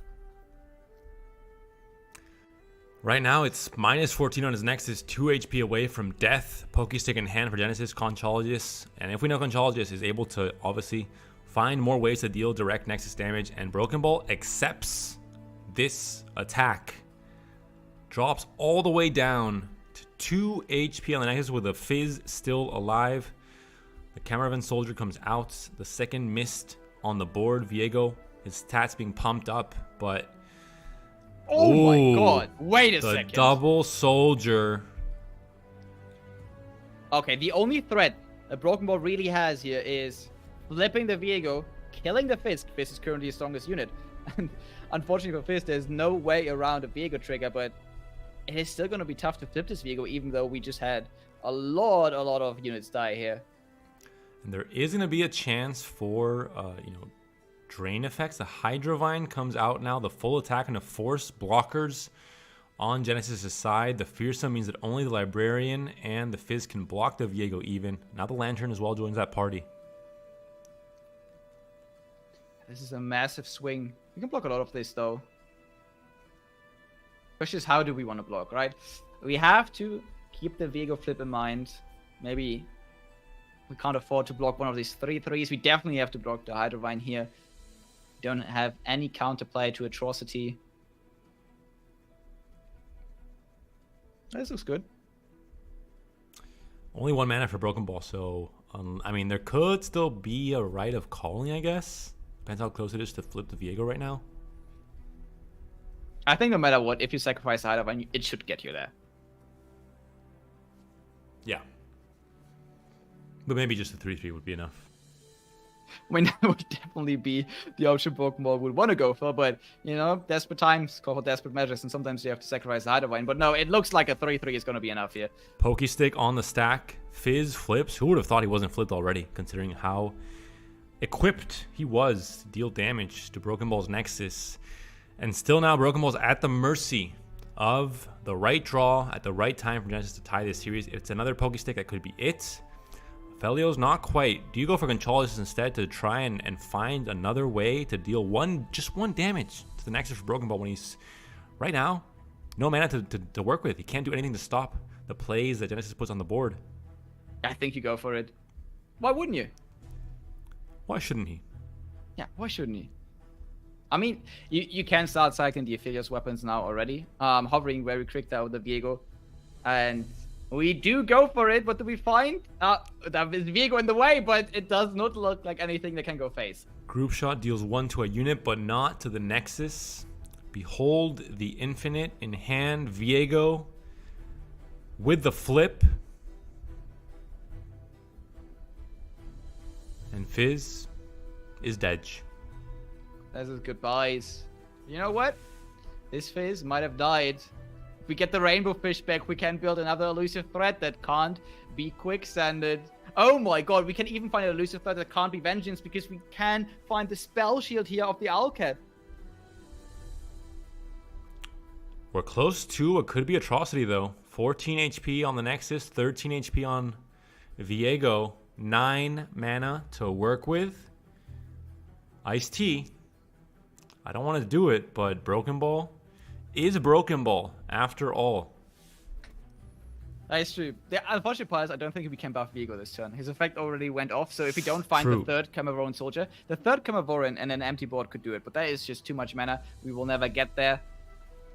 And yeah, look at this. This will not trigger Viego because Viego already killed the unit this turn.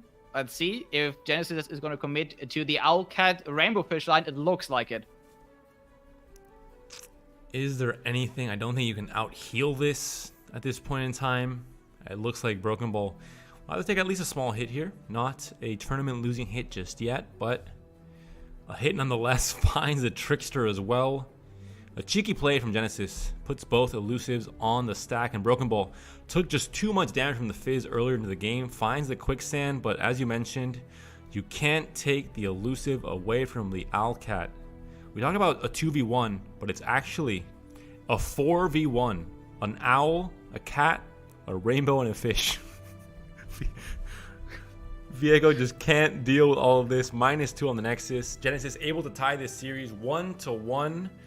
And now it's going to be a tournament point coming to game 3 with Broken Ball trying still to force the bracket reset.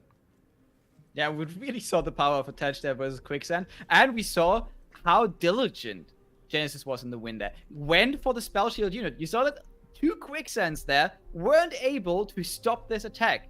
Because we went for the spell shield unit, one Quicksand took off the spell shield, the other one, even though it was -4, did not enable us to go low enough. It was just insane and very well played from both sides, but I've really got to say, I'm impressed by Genesis. He's in the finals for a reason. This is not a fluke. You don't just get to the finals of a tournament as prestigious as Fight Night by accident. Genesis is someone that has proven, despite his young age, he's here to maybe, enter the pantheon of the competitive elite in EMEA. And he's going to try it with Broken Ball's own medicine. Echo Zillion for Genesis. Playing against the father of Echo Zillion. Alright, this is going to be an exciting matchup. We already have a lot of predict in hand, but currently it's not enough to flip the Echo. Just on turn 4, if we find one, it is going to be an unflipped Echo. The Zillion, though, can find us a couple more tricks to get there. Oh, the Pharaoh President. There it is. This is a card that, in a lot of decks, is just absolutely useless because you basically go minus a card. You just use a card for basically nothing other than knowing your next draw. But in this deck, it is able to just turbo flip the Echo. A very good start from Genesis has, as you mentioned, the Fallen Feline, the chance for the Crystal later on into the game, the Zillion, the chance for the Flip later on into the game, has the Voice of the Risen already, so one of the big power plays for turns 5 or 6 when you're really trying to make the most out of that Chrono Break and that rally effect and that kind of double down on the wide board strategy. Chronomancer in play finds the Time Bomb, Scrying Sand as well. This is a tough one. You could try to skip and find the Echo as fast as possible here. But a Time Bomb also looks very enticing. In this matchup, a flipped Zillion is very, very good. Goes for the Time Bomb here. Still no Echo. That's not quite it. Voice of the Risen, we already have one. Don't really need another one.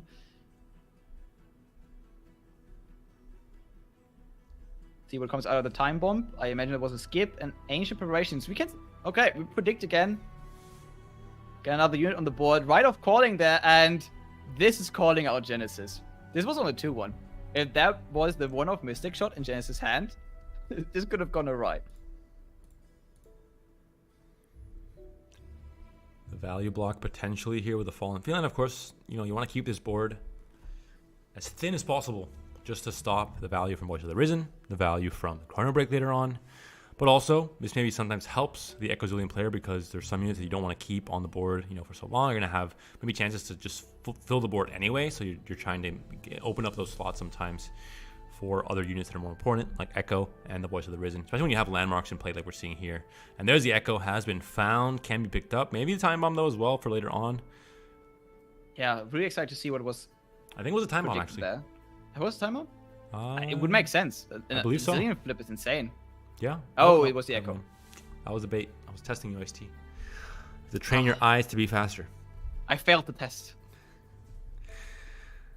Viego comes down, but Viego couldn't do it against, the owl, the cat, the rainbow, and the fish. Can he do it against two time-controlling boys and men? Echo and Zillion. The duo. The duo. It's not quite arcane. We, as of yet, do not have an Echo Heimerdinger deck. I'm still waiting for Season it. 2. Oh, it's gonna happen. Wait, don't spoil it. See, man, that's what gets you uninvited from the next premiere. It's all about time travel. And That's true. It is about time travel, and the spoilers come from the future. And Echo Zillion are the stars. You heard it here first. I'll save this VOD for 6 years from now. When season 2 comes out. No, Arcane season 72. Echo Zillion. I think a bit earlier than that, but the spider comes down, Vilefeast is out. Viego just trying to stay alive to the best of his ability. Blocking the Voice of the Risen here with some help from Ancient Hourglass. Ooh, this is a classic. We've seen this so often trying to deny the Echo trigger. Broken Ball has seen this play used against him so often, but I think Genesis still has the upper hand here because we have another Chrono Break available. We can just, go again, look into the future, find it. Is the game over? If you find the Chrono Not Break? quite, right? If you find it, yes, but we have to find it, and sometimes you don't. There are a few times where you don't roll the right card. 10 HP on the Nexus. And it could be the Chrono Break found off of the time trick here. There's a chance for Genesis to do it. There's no Rite of Negation mana available, but no, he misses. Broken Ball works his Shuriman magic and makes sure that the Chrono Break is not found here to end the tournament possibly from what could be a massive rally on this turn. Yeah, a time bomb would have also been massive here to take down the Viego, but there it is. Ooh, there's a time bomb coming in a little bit too late, so not quite in sync. Oh, actually, time bomb wouldn't have taken down the Viego because, this was, I don't know if it was intended like this, but there's a Chrono Break as well, just a little bit too late potentially, but you still have a chance to play out this turn. If Broken Ball attacks with Broken Ball, I mean, who knows this deck better than him? No one. He knows every single angle. 2 Chrono Breaks, though, that might be hard to predict. Get it? Predict?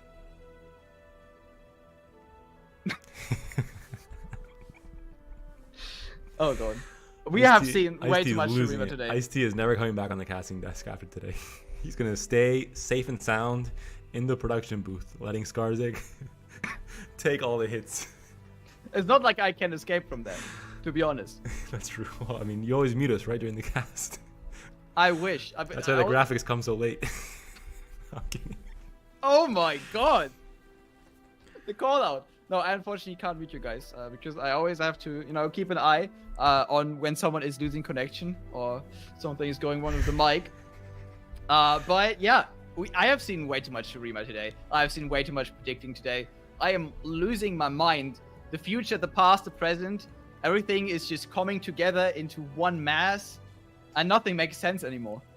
But in all of those realities, Viego and his chiseled abs are still a threat to deal with, especially with Hydravine on the board as well. Viego now at 11 attack, jumping up in stats, able to get a block here. Chrono Break, though, is going to be very hard to deal with over the course of this entire turn.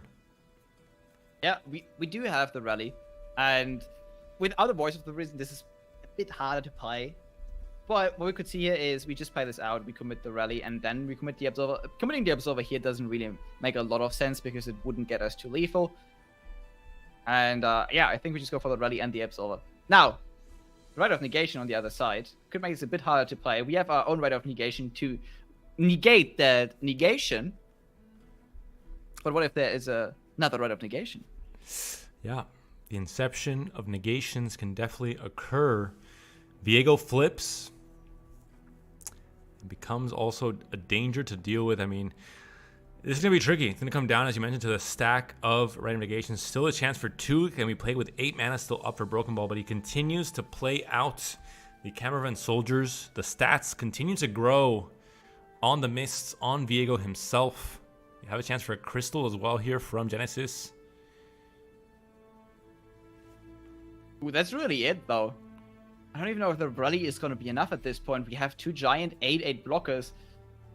Even with the rally and the overwhelm, I don't think we're going to be able to swing through. I think Broken Ball has this in the bag. Voice of the Risen is so important for the game plan.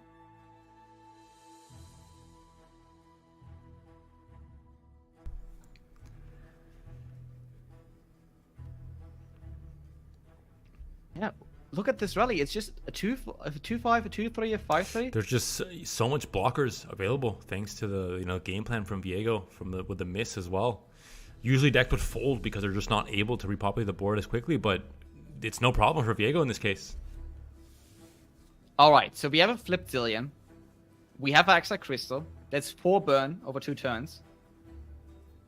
If this Echo gets through, we deal 1 extra damage. Okay, that's not a lot, but it is 1 extra damage. It might be enough.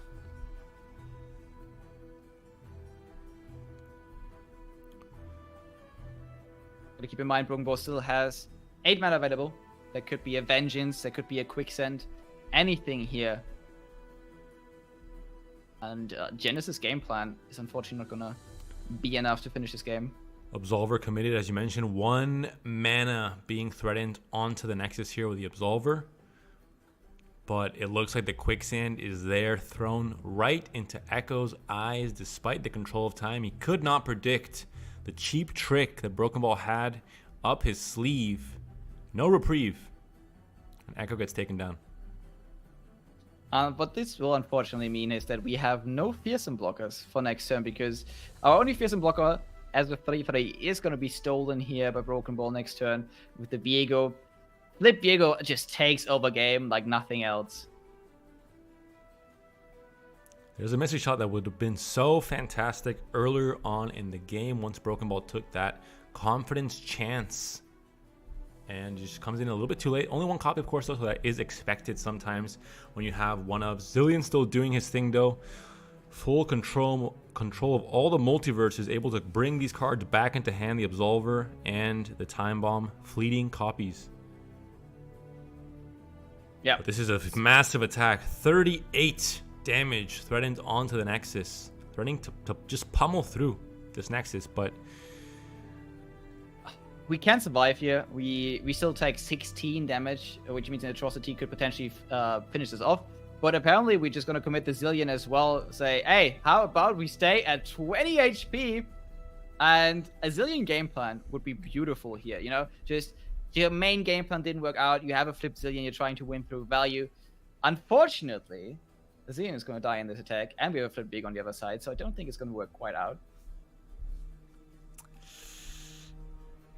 It's looking tough.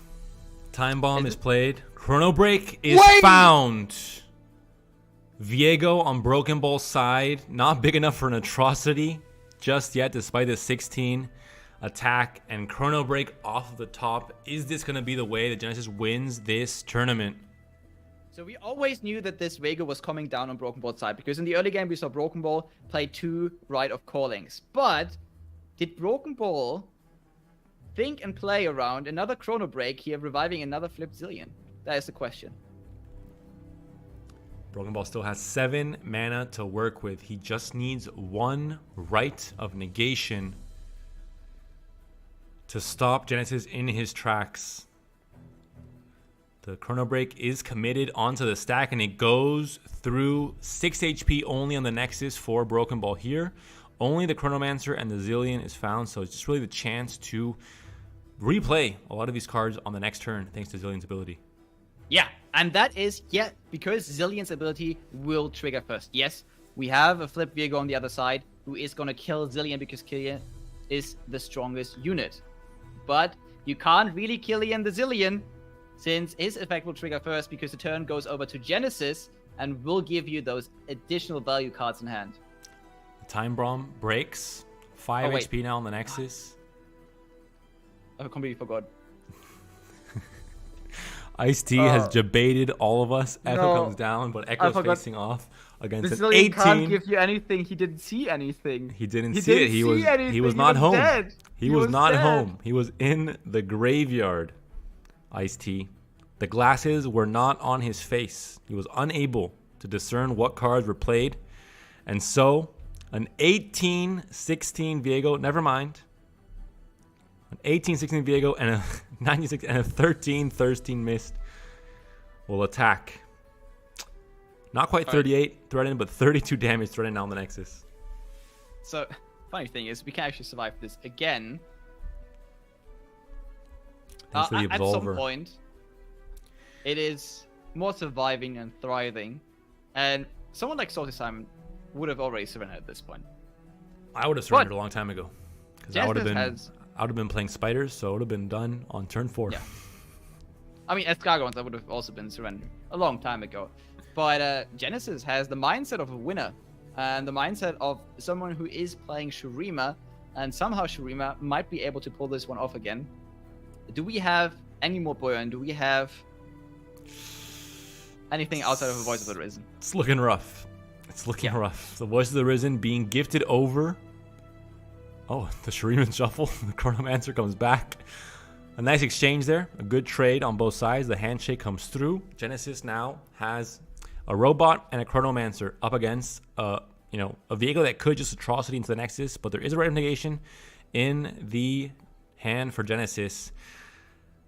Is this finally it, Ice-T? This is finally it. So is it finally game over? Yeah, we unfortunately would have to commit the Mystic Shot here on the 6-2, which would put Viego to 22 attack, and then even the Scrying Sands can't take him down. Whew. Broken Ball long game. Does the impossible, forces the bracket reset. We're going to have a whole other series to enjoy, with the Broken Ball continuing to don his plot armor perfectly, just unable to lose. It seems like, well, loses one game, but of course wins the series in the end. And Genesis now going to be taken to what is the final rematch. Both players have now won one series against each other. Genesis did so in round 1 of this tournament. Broken Ball did so just now in the grand finals to force a bracket reset. And do you think the bans will end up being the same, or do you think there might be some adapting from Genesis considering the result? I think there will be some adapting from Genesis. I don't think Broken Ball will adapt his ban. I think he is dead set on banning that Tristana Fae deck. Now, if you look at the bans, we at the beginning of this said, hey, if you don't respect ban Echozillion, maybe you do ban the Viego deck. And the Viego deck was really, really strong here. So maybe we will see this as a ban. We'll find out very soon. I'm not sure how long players will take to get into the game because, of course, they might be taking a small break, to get something to eat. I wish I could do that, or go to the bathroom maybe as well. But we'll find out very soon, and we'll hopefully get into the game very soon as well. Just anyone tuning in right now, Broken Ball is able to get the bracket reset against Genesis, who was undefeated until this point, and it's looking tricky. But I think Broken Ball did have some good fortune. Let's be honest, in that game 1 especially. Some things did definitely go his way in this game 3. I'm not sure Genesis could have done anything to win the game outright. I think it's a very complicated game overall. A lot was happening, but it was very close. It was very back and forth, to be honest. And going into game 1, it seems to be a repeat. It's going to be Fizz, Aphelios for Genesis, and it will be Ziggs to Leah for Broken Ball. And again, this Fizz Aphelios deck with all the attached units, very good versus Shurima, and we do expect this to take the W. But Broken Ball has shown his ability to win against this deck before, and we certainly want to see it again. Genesis here does have a semi-good opening hand. It is not the best. We don't see Aphelios, we don't see Fizz. Those are usually key units. And more importantly, we don't see the Gleaming Lantern. So right now, it's just throwing down 1 unit per turn. If you find the Gleaming Lantern on turn 3, everything is fine again, because then you can start printing Phase. But if you don't, you might be coming out to a very slow start, and this is just not how this deck wants to play. Fae Sprout could do it, but you don't have the mana to play out both the Fae Sprout and play the Gleaming Lantern if it is found off of the Manifest. But Unraveled Earth comes down, the cycling occurs, the landmarks come down, and just a setup really for what could be an explosive mid to late game from a deck that really, that's where it pops off. You know, we talk about Endless Devour, but Rolling Sands also allows for similar things to happen. The Ziggs is going to flip again on turn 4. This was already a problem for Genesis in the first series, where we saw that a flipped Ziggs was able to deal massive damage. And look at this, Endless Devour as well, being able to trade into this Owlcat and into the Grandfather Fae here. Ancient preparations come down as well on this turn 4 for Broken Bull. And as you mentioned, maybe you want to go for the Owlcat to just get the Sarcophagus on board right now, or maybe you're going for the 2-for-1, not in a hurry. I guess this maybe indicates that there might not be a Talia in hand just yet for the turn 5 play, or maybe just hoping to play Talia on turn 6. The Hush here. Hush is a very cheeky one-off in a lot of these decks, and there we have it again. Gigante Bueno. My pronunciation worse and worse. Even worse. It is. I try my best though to make it even worse. You started off so good, and now it's just, you know, I think the same ball that the Ziggs is rolling on, that's where your pronunciation is going. Straight downhill. Italians are tuning out of the stream in the hundreds. They're fleeing from hearing you pronounce. I hope they can forgive me that one. There's a Ziggs flipped. There's Broken Ball. Broken Ball on screen now. You're seeing him rolling down the hill. Ziggs is riding Broken Ball to success. It seems like Ziggs Talia working out so well for Broken Ball in this tournament. And we're seeing why. Now look at this though. We have 2 massive units attack here. And it might not look like much, but this 3-2 with the Fated Keyword and the Pay Cascade can actually grow and threaten the Ziggs. Very, very interesting block here. That does suggest that Broken Ball does have an Ancient Hourglass to protect the Ziggs. Maybe not. Maybe just you know, going to allow the trade here. We're going to see what exactly Broken Ball has in his hand. But no, yeah, you're right. Ancient Hourglass, Ancient Prep, Broken Ball, an ancient player playing all the way since the beginning of Runeterra's open or closed beta. Who knows at this point?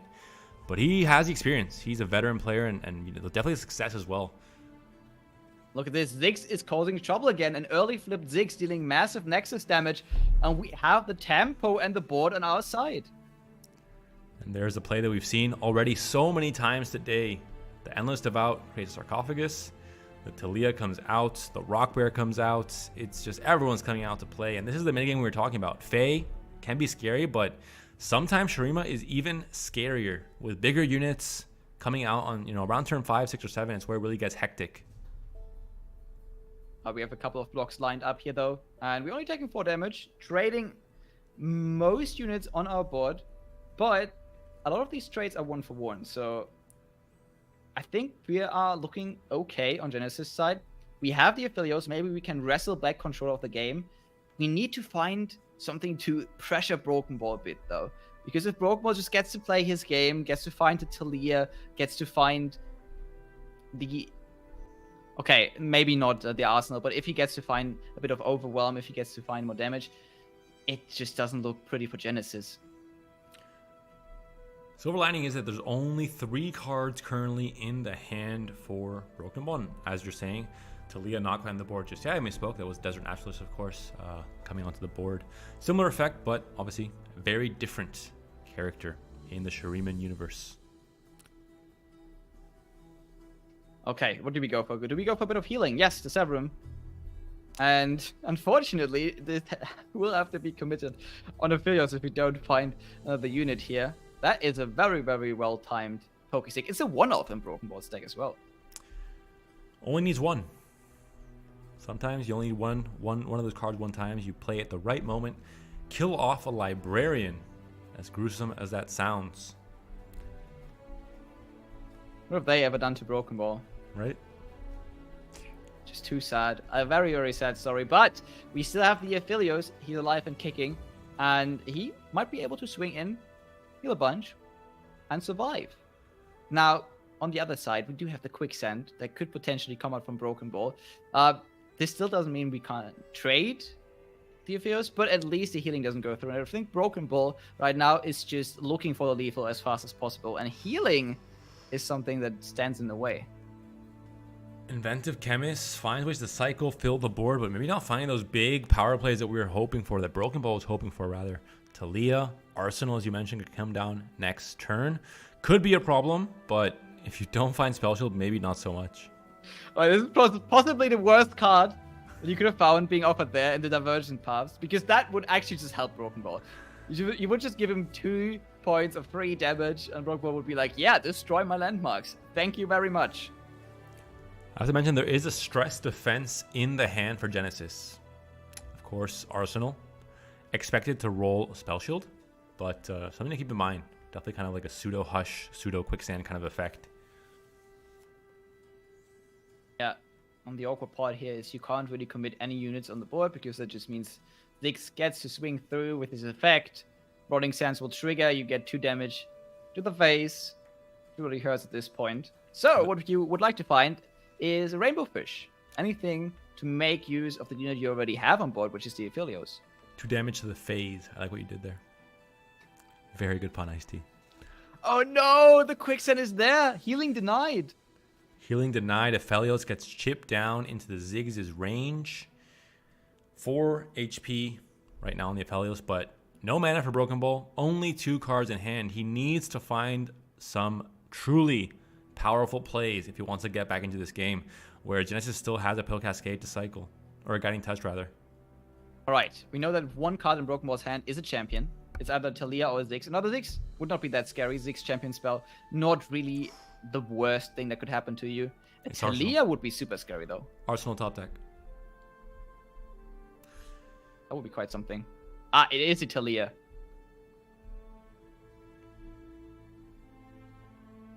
What do we duplicate? Oh my god, okay. Setting up the lethal. I do expect the Ziggs to now stay in the backline regarding combat. Talia is still going to attack, because Talia can push massive amounts of damage here. Only 7 HP on the Nexus for Genesis. Hush. Preemptive Hush to stop the hurling of rocks. That can be considered oh so rude from Talia. Anytime she swings in. That power has been taken away. Gleaming Lantern still being hooked here. The 3-3, the stat line is going to be good for Talia to take that value trade. Inventive Chemist joining the fun. Why not? Alright, and we're going in with Ziggs, pulling the 1-1 here. Not even Pale Cascade could threaten the Ziggs now, because Ziggs' effect deals 2 damage to his blocker and the opponent's Nexus. Hush very much needed here. It still looks like it's going to be over though. Look at this. Once we go back to Broken Ball's attack token turn, Ziggs, 2 bombs. Yeah, Ziggs with those 2 bombs is just going to deal massive damage. That is going to be 6 once the turn flips over. Gonna have to change his name from Broken Ball to Broken Bomb is what it looks like here. Ziggs doing most of the work in this game. The Inventive Chemist as well. The chemistry definitely working in Broken Ball's favor. Quite violent, but definitely getting the job done. The chemistry is Talia working out here. Now, we can cycle to Severum, which will enable us to heal a bit, but we already have to use his Guiding Touch to survive this interaction. 3 damage on the Nexus. If this is accepted, it would be GG, but Guiding Touch has to be played. It has to find a way to stay alive. 2 HP will do it for now. But how far can you go with just a Squire at your service? Not very far. Not very far. The Severum committed on the Stone Stackers is potentially healing you for 5. Now, if you commit a Flame Spitter on top of that, stress defense. Healing even more. Play defensively to keep the Aphelios alive. Desperate times require desperate measures. Very desperate measures, but at this point you have to do it. The scariest thing that Broken Ball could have in hand now is an Hourglass. If you can ghost block any one of these units, you just win the game. Yeah, that's how it is. Ghosting, a real problem out there. Very big problem. No one should do that. Especially not to Aphelios. Who would ghost Aphelios? I mean, come on. Who would ghost Aphelios? Seriously. Who in their right mind would ghost someone like Aphelios. Just a kind, kindred spirit. I think it's more the other way around. I think Aphelios is ghosting people. True. He can't speak. Genesis is really thinking through. This is game 1 of the final best of 3 of the series of the Fight Night tournament today and this week. Aphelios does level up in the process. All right, Gravitum Infernum. Can we get... Oh, we can get to another weapon actually this turn. So, I think we go for the Infernum. Ooh, oh, the Rite of Negation Never comes mind. in. Rite of Negation comes in. Aphelios stopped in his tracks. 2 HP on the Nexus. A bomb ready to explode. Ziggs ready to attack. A short fuse ready to detonate. Oh, And this no is just more over. guiding touches for Genesis to fall back on. A spear against a bomb? Come on, man. Yeah, very, very wide gap in technology there from both decks. You would think the desert people would have the spears and the Aphelios would have a bomb, but no. The technologies have flipped. And sometimes that happens in the desert. All kinds of weird stuff goes down. The attack is accepted because Broken Ball knows that there's nothing else to be done here. The fist bump comes through from Genesis. Preemptive, like the Hush we saw earlier, but the bombs come through. The lethal is found. Broken Ball now 1-0 up in the series. Wins 3 games in this kind of double series matchup between himself and Genesis. The 2 Italian players, and now Broken Ball is the one with a tournament point in his favor. If he wins this game, just to put into perspective for our viewers, he won last Fight Night. He won the Italian Super League Championship on Sunday. He qualified through the open rounds to the top cut. I was on Saturday. I mixed up my timelines there, sorry. Might win today. That would be 4, let's say, successful tournament appearances in a row. And going to tomorrow, if I was one of the top 32 players, I would not even show up. I would say, this is a done deal. This guy has made a deal with, I'm not sure if the devil or the Shuriman gods, you know who I'm talking about. The ones that, the Sanctum Preservator, those kind of people, real powerful guys. And those technically even lower than Asia and Nessus? I think those are like Nessus' servants. He made all but the deals. You can still make a deal with them. Yeah, I mean, they're still powerful.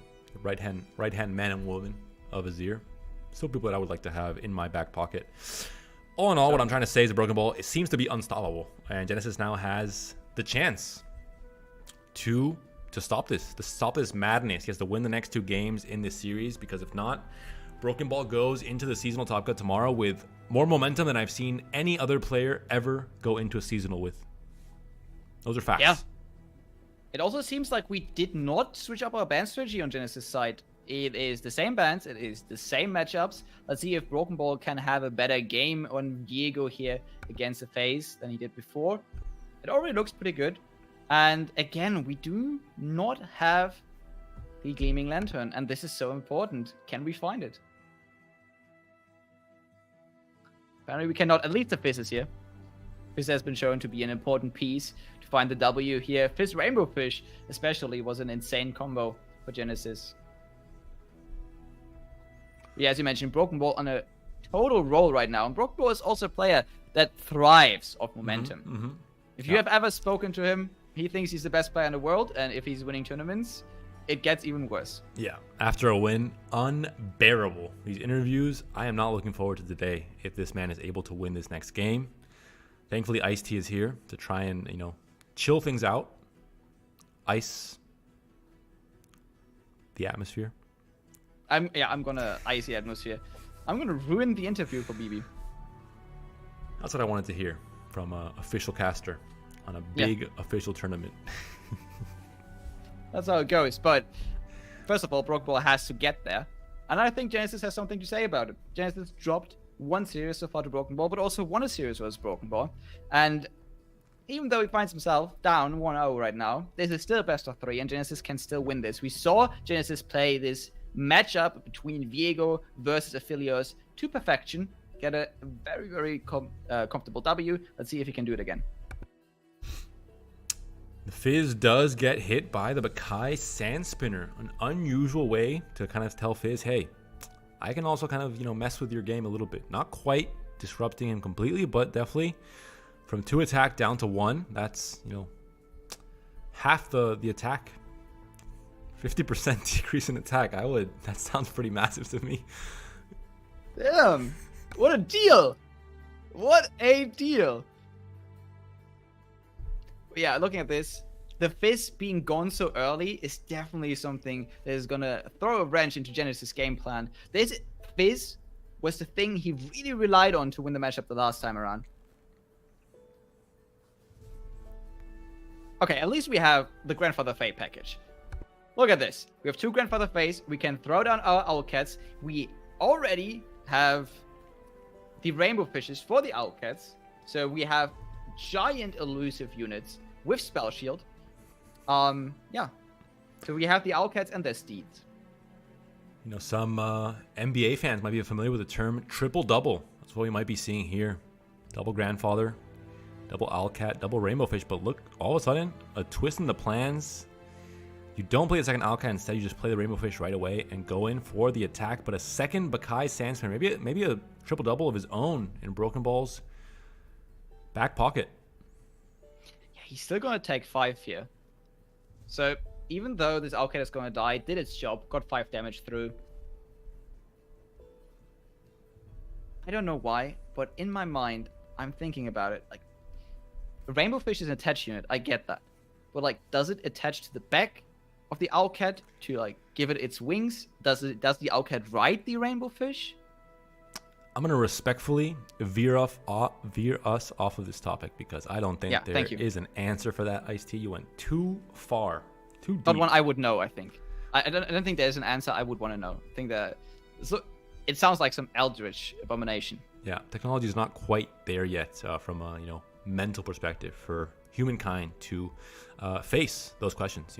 Questions that are just too big for us right now. Maybe a few years into the future. But right now we're looking at the chance for Lobing Telescope. Of course, nerfed 3 mana. Big nerf. I haven't heard a yee in a long time. Thank the Lord. Yeah. It was quite annoying.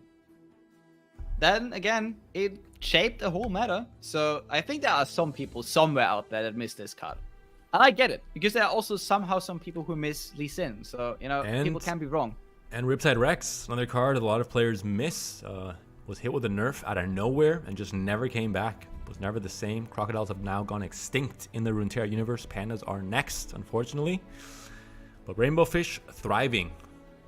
Populous in all rivers and oceans across the world. Alright, Panda, I'm gonna do you a favor, and I'm not gonna do this with you now, but that is a shark, not a crocodile. We do this after the cast, okay? I know I'm disagreeing with the local wildlife expert here, but that is very much a shark. If anyone in chat agrees, this is a shark. No, this is not a crocodile. It is a shark now. Oh, you don't know the lore, huh? You don't know the lore, I actually don't. That's right. That's right. I set the trap and you fell right into it, buddy. Oh I'm kidding. God. I'm kidding. I'm just joking. I don't know the lore either. But maybe. There's a chance, We saw a lot of weird mutations in Runeterra, so there's definitely a chance that is a shark now. Could have been a crocodile before. Definitely has features from possibly both animals. Yeah, one of the mutations coming in with the Hydra Vine. We remember the Snap Vine being an absolutely useless card, but the Hydra Vine here with the Viego package transformed the Vine into a very, very strong follower here and an alternative game plan. If you don't find your Viego, this can still get you a big fearsome unit that provides you with stacking blockers and attackers. Seeing Owlcat still doing its thing. A spear now equipped. The wings apparently are fingered as well. They have fingers to go in and hold a spear in the process. 7 damage to Nexus, 8 HP remaining for Broken Ball. It's not Fizz, but it's the next best thing. And another spear we're doing the dual wield once again, Ice-T. It seems to be a recurring concept with this deck. Oh, trust me, I played enough Elden Ring to know that dual-wielding giant spears, dual-wielding colossal weapons, absolutely broken if you have the stats for it. And it appears that Genesis has trained for this his whole life. But that was my build. 2 greatswords, and I would just bonk people on the head with the jump attack. Yeah, that's an amazing build. Yeah, absolutely really love it. Really fun. Paddlestar, Heavens Aligned, and Otterpuss are the options now here from Trinket Trade. Heavens Aligned, a card that was, really only a thing in Runeterra for 1 crazy play that occurred in, I believe it was the qualifiers for the World Championship. Am I wrong? With Majin Bay? No, I think it was the qualifiers, yes. Yeah? What great memory I have as a caster. That's crazy. Fantastic. I don't remember who won Fight Night 2 weeks ago, but I do remember the Heavens Aligned chain that I'm not even, what did it pull, a judgment? Am I wrong again?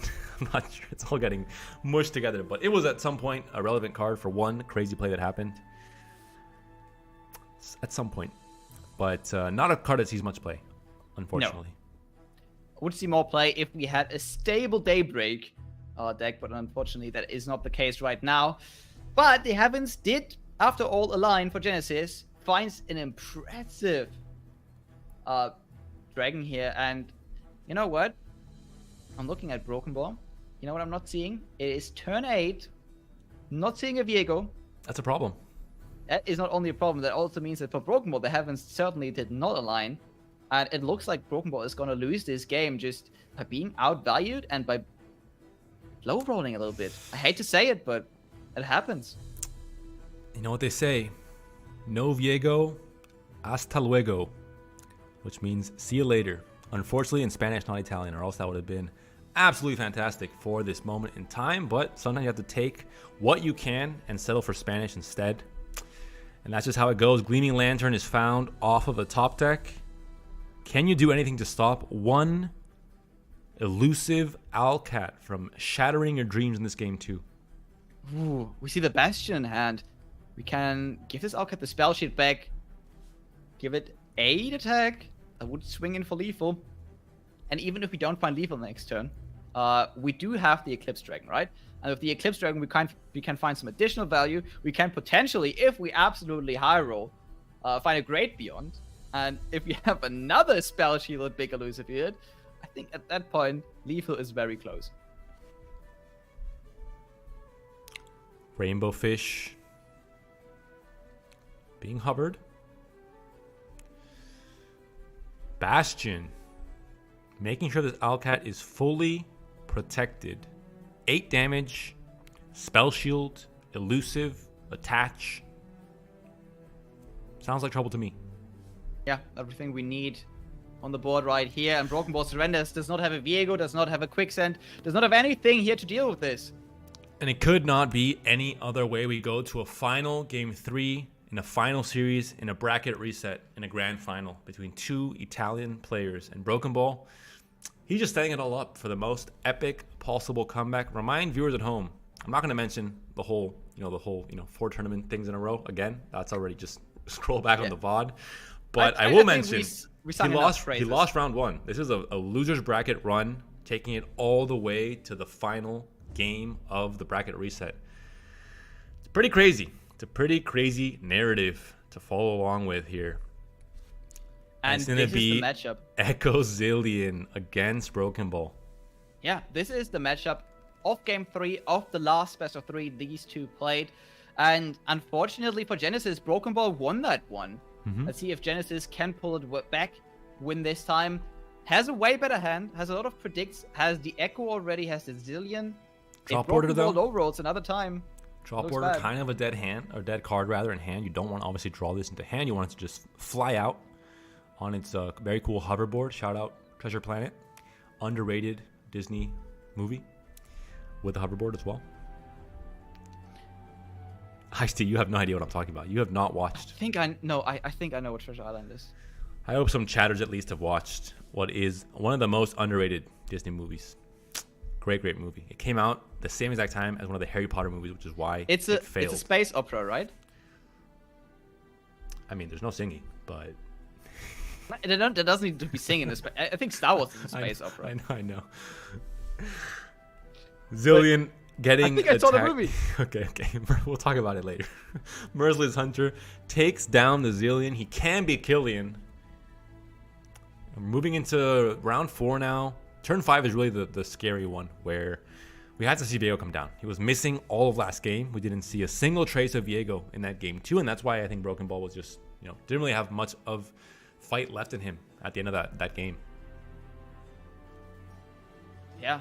Time Trick or Feral Prescience. Feral Prescience goes a bit easier with the curve, especially if we already have the Echo in hand. We can just slam Echo on the board and then go for a cheeky level up. I think I would go for the Ferropressy instead. But we also have the Scrying Sands. So maybe the time trick here, just to get some additional value later on. Drop border. Okay. Now he's doing his thing. Finding Station Archivist. Station Archivist, very good in a late game. Once Echo is flipped, the Station Archivist is one of the best ways we can get to that chrono break. It's almost guaranteed. While also flooding the board with another unit. So making sure that the chrono break has even more effect. And usually Voice of the Risen is also on the board by that time. So even better. You know, this is why this deck synergizes and works so well together.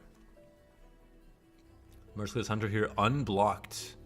Cannot be stopped. 4 damage onto the Nexus. 4 more of those, and it's game over. Alright, but here we see the flipped Echo on turn 5. This time, the Echo is here on time, and we still don't see a vehicle on the other side. Broken Ball, is he low running again? No, there he is. There is Viego, the card that you want to have in play on turn 5 in what is the final game of today's tournament. Whoever wins here wins it all. Yeah, it's great that we don't have a non-game in the final game. There are not a lot of non-games in LoR, but sometimes they do happen. There's a good to caster see curse that we have both popping off here. No, it's already not a non-game. Both have drawn the champions. If they fumble it at this point, it's on them. Echo comes in with quick attack, trying to get the free predict. It looks like it's going to be just an ephemeral blocker, so easy. Predict here coming in from the Echo. Time trick into hand. 0 mana. Gonna try and find, we'll see what the right option is going to be. 9 mana to work with for Genesis. 7 mana to work with for Broken Ball. Another drop border. At this point, you kind of want to find a Voice of the Risen, because your board is not really threatening. You just have a couple of low attack units, and Chrono Break is found. Yeah. No voice, but as you mentioned, a full board. So, I mean, Chrono Break is still going to be somewhat effective. But as you mentioned before earlier as well, and we've seen this matchup a few times today already, Viego is very good at populating his board with blockers. Oh my god. Okay, Genesis is hitting like a god right now. Hits the drop borders, hits the Hexite Crystal, everything is going right. I told you about the caster curse. Ice-T, you have to, understand the power that we have on the desk. It is strong. Another Merciless Hunter coming in, being vulnerable to the Echo. We want to get rid of the Echo as early as possible. Now, we kind of have to keep the Chrono Break back. But this is a fantastic Hexite Crystal. Broken Ball knew that this was coming, though, and is fine with this. The Hexite Crystal was revealed in Genesis' hand. Broken Ball says, hey, I'm going to lose another 4-2. That just means that my Viego is going to flip even faster. And Viego flipping was what completely destroyed this matchup the last time. Yeah, Viego doing a backflip would be pretty impressive to see. I'm sure that's what Ice-T is alluding to. Yeah, no, Viego could absolutely do it. Looks like he has some really good core strength to pull that off. I'm sure Ice-T knows all about that. From the time he spent studying the deck, of course, of Viego. Yes. Right negation is here, though. Stops the Chrono Break, so that is all that Genesis can do on this turn. Still a very full board, but as you mentioned, no Voice of the Risen, which is the scariest thing. Right negation now found ×2 for Genesis. Atrocity, definitely not going to be an option for this game, unless Genesis taps down under the 4 mana you need.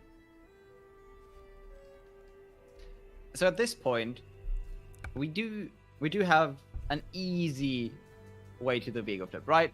We just play out our turn, and Genesis has kind of no way to really prevent this from happening. Has the quicksand, but I don't think it's going to be enough, because even with this quicksand, once Broken Ball swings in, he is going to generate another mist, and that is going to be enough to flip the Viego, I think. But there's more. Broken Ball plays the Glimpse Beyond. Instead, goes for the card draw. Rite of Negation number 1 is committed here. But Genesis has the extra mana, didn't have much to do with it, so I think it's definitely the right play to make.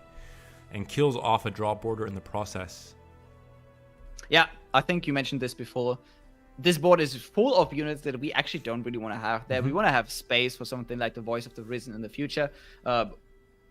So it's fine to kill off our units. We see it a lot with high-level players that they actually override the board quite a lot in any Echo Zillion matchup, and just sacrificing a unit here and able to swing in.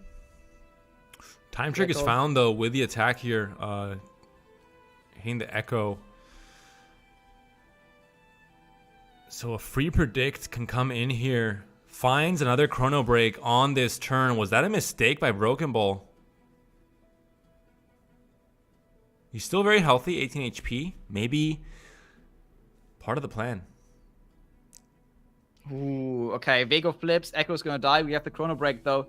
Again, we're missing the Voice of the Risen. 18 HP. Broken Ball is still very healthy. Our board is just made up of 2 and 1 attack units. You have to find the Voice here. You don't find it off the top deck. You find a Time Bomb instead. Not really very relevant. Station Archivist comes in. Quicksand, Feral Prescience.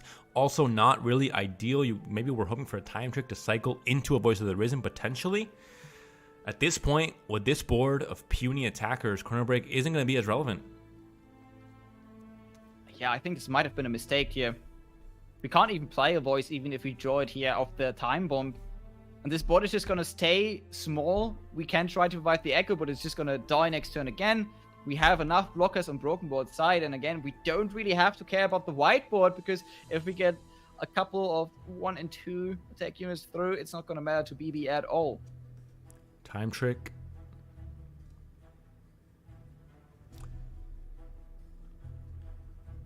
Time Trick is a good card, but is it going to get you there? I don't think so. 8 mana to work with for either player. 8 mana to work with, but we can't really drop below 4 mana here. We give up the Right of Negation, and look at our Nexus. We are at 8 HP. Atrocity is going to finish the game.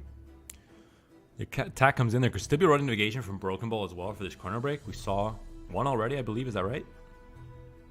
So 1 Right of Negation already, yes, to deny another chrono break. The attack comes in. Now you can hover the chrono break for the rally, and we'll see if that's going to be the play Genesis goes for. Can be negated here. You can negate the negate. So we can go down that rabbit hole, but it looks like there's not going to be negation here. I think that makes sense. This is not a threatening board or a threatening attack whatsoever with this rally. Still very small, cheap units. I guess the Echo is the only one that really is a little bit more dangerous, but 8 mana still to work with for Broken Ball, so he has a lot he can still do here. And as you mentioned, you can't go under 4 mana if you're Genesis because of the Atrocity. Yeah, but Broken Ball is also not committing anything here.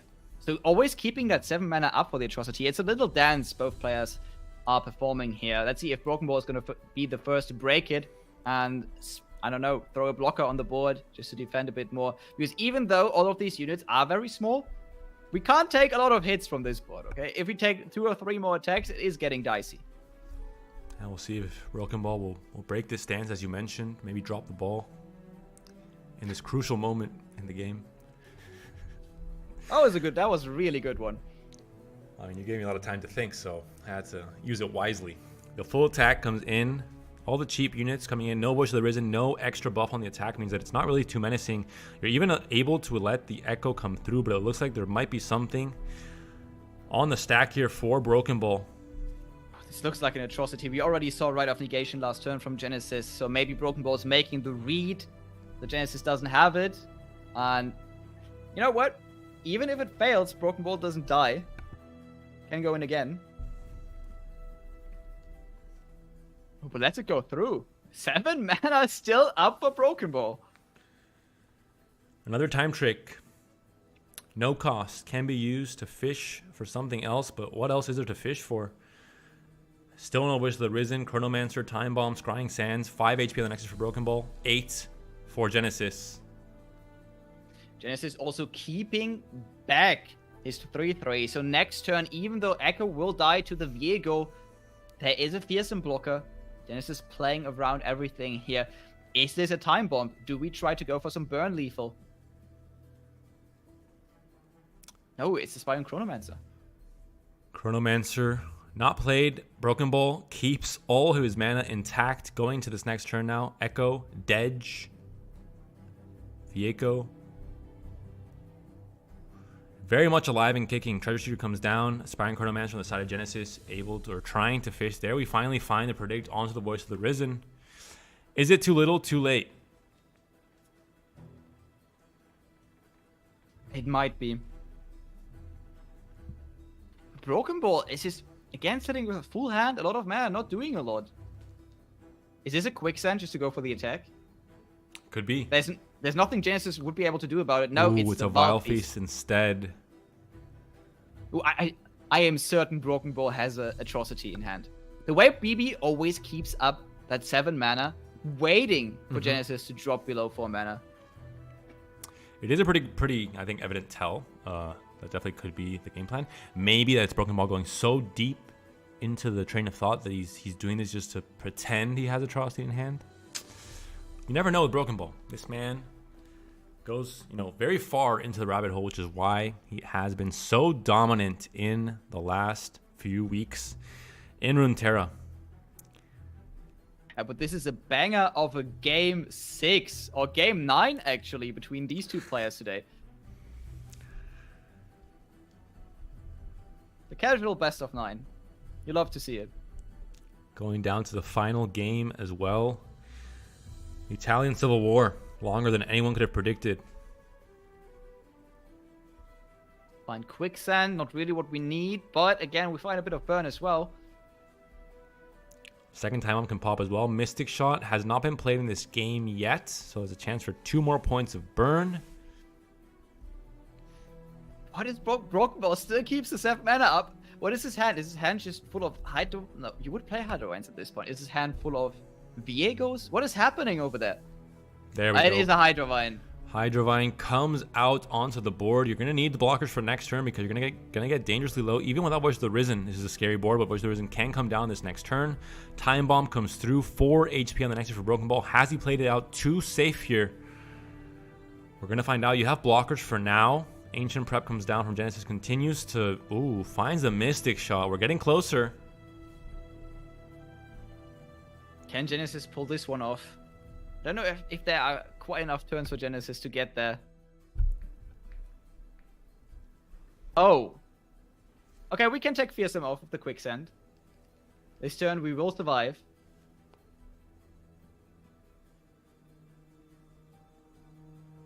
This is just an exhausting back and forth between two players. This is a massive attack. Even with the Quicksand being taken, or the Fearsome being taken off, I mean, these are still some massive miss-attacking 9-9 stat line. Can we survive this even?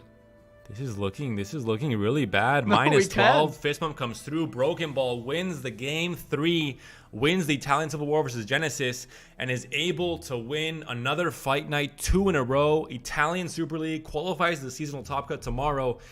This man is unstoppable right now. I mean, what can be done to stop Broken Ball? It seemed like he was doomed going into this. Forced the bracket reset. Ice-T has disappeared from how strong Broken Ball is, but he's back now. Broken Ball's power is leaking through. Even our producer is just evaporating for seconds at a time. I mean, Ice-T, what can we do about Broken Ball? I don't know. He is going to be a real problem tomorrow, and everyone has to look out because, as you mentioned, BB on an absolute roll right now, and not only is this with an entirely different lineup than he was running last fight night, but also an entirely different lineup than he was running on the Italian League Finals. 9 different decks, 9 decks to choose from. Whoever's prepping for him tomorrow has no idea what Broken Ball will bring to the table. Maybe he just brings 9 decimates, and he might win with it too, because right now, it seems that the plot armor on this man is just too thick. Everything he does incredibly well. He's playing out of his mind. Maybe having some fortunate, angles here and there, but overall, I can't even say that it comes down to luck or any kind of variance in his favor. I think he's just playing so cleanly, so excellently. He knows the deck he's playing so well. He knows the matchup so well against pretty much every deck he faces. It doesn't seem like he's making any mistakes. No, playing absolutely fantastic. And this might be the best Broken Ball we have ever seen. And this is saying a lot because Broken Ball has been one of the best EMEA players for 2 years now. He becomes now, with his win, the winningest player in Fight Night history, at least for EMEA. I think he does end up tying Floppy Mudkip from the America Shard, but I mean, what an impressive accomplishment. And what a kind of cherry on top to what has already been a fantastic 2-week period now for Broken Ball, and doing so right before the seasonal. I mean, you're talking about momentum, you're talking about confidence, you're talking about going to a tournament, thinking you're the best, knowing maybe now you're the best after this result as well. Definitely, I don't envy anyone that's in that quadrant of the bracket with Broken Ball tomorrow. Definitely not. We're going to go to a short break. After we're back, we will have an interview with our winningest Fight Night EMEA player ever, Broken Ball.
Welcome back, everyone. We are here with our Fight Night champion, but just champion overall. 2 crazy weeks, Broken Ball. How are you doing? How are you feeling after not just this win here, but I mean, again, cherry on top of what has been a fantastic 2 weeks for you. It seems like you can't possibly lose.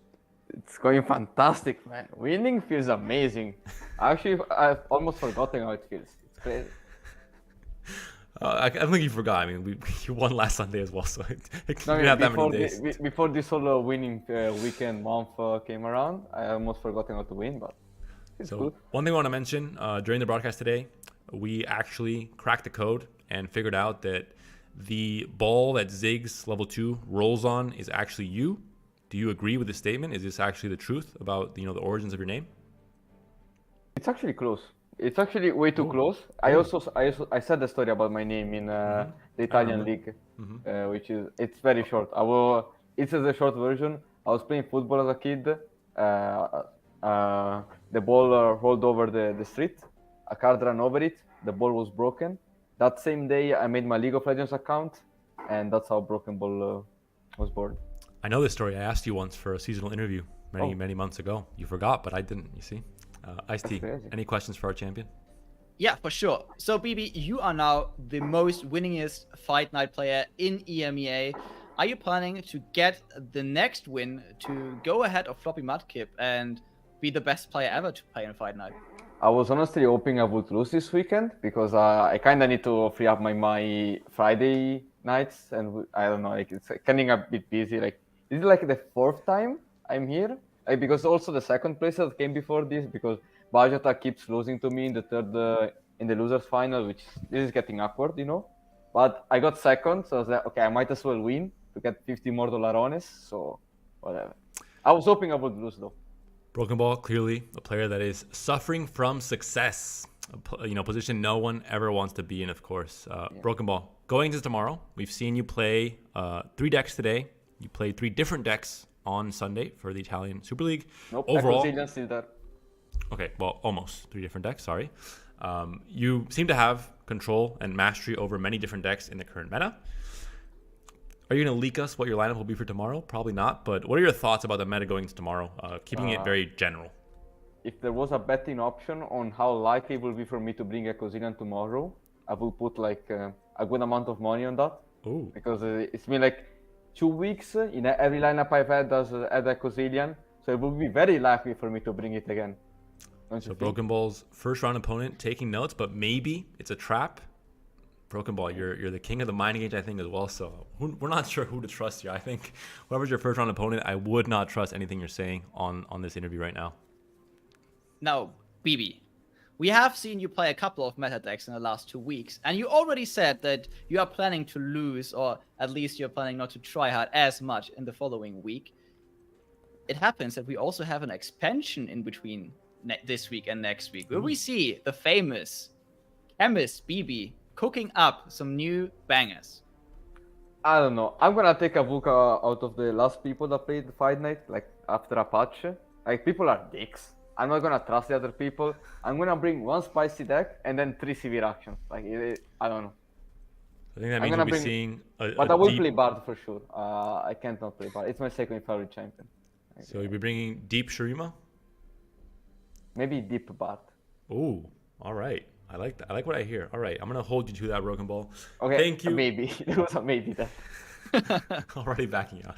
Thank you, Broken Ball, for the insight. Obviously, you're a very busy man. You have to prep still for tomorrow. We don't want to take more of your time, but I think everyone now, truthfully, no jokes, no sarcasm, can definitely congratulate you for what has been a really fantastic 2 weeks. I think one of the most dominant periods any player has had in the EMEA region in the history of Runeterra. There's been a few times here and there with Ultraman, with players like Marcus, with his 3 wins in a row, Badge Attack as well, Salty Timon, but you're definitely among elite company, and truly, I know you've worked very hard all throughout these months to master many different decks like Ecozillion and really prove people wrong even about conceptions they have about certain decks. So congrats on everything you've achieved, and hopefully tomorrow you're able to achieve even more in the seasonal top cut. Yes. Very kind you words. best of luck. Thank you, Panda. Thank you, Ice. Thank you, See you Brogo. guys. That's it for our interview. He has been kicked out, and that will be it for us as well today. I don't think there's a fight night for Americas on Monday. Is that correct, Ice-T? I don't think so, no. This is currently on hold. So the next fight night will either be the Brazilian fight night, I think, on Thursday, or the next fight night will be certainly for EU on next week. So be sure to tune in for that one. I hope you had fun with this one, as much fun as we had on today's caster desk. Producing and casting at the same time might be difficult, but I had a lot of fun, and I hope you viewers could partake in that. I'll give a round of applause to Ice-T as well. Jumping on the casting nets today has been extremely fun. I was telling him off air, one of the most fun casts I've had in a very, very long time with Runeterra. So props to him as well for jumping on board and being, right away on point and on top of things coming into today's cast. So yeah, really, really fun time. I hope you guys at home also enjoyed the action, the narrative of Broken Ball really having such a dominant and really cool run to top off 2 weeks of greatness from him and all the games. And I hope you guys tune in tomorrow as well. We have the seasonal for EMEA. We have the seasonal for the America shard as well. So a lot of Runeterra action. I'll be casting with Mogwai at 12:45 CEST. We'll start the broadcast for EMEA. Always a lot of fun with Mogwai as well, so I hope you guys tune into that as well. And we'll have a lot of players. Broken Ball, all the Spanish guys, Hash, a lot of the players we saw today in the chat are going to be participating tomorrow as well. So you don't want to miss it. That's it from us, and we'll see you next week.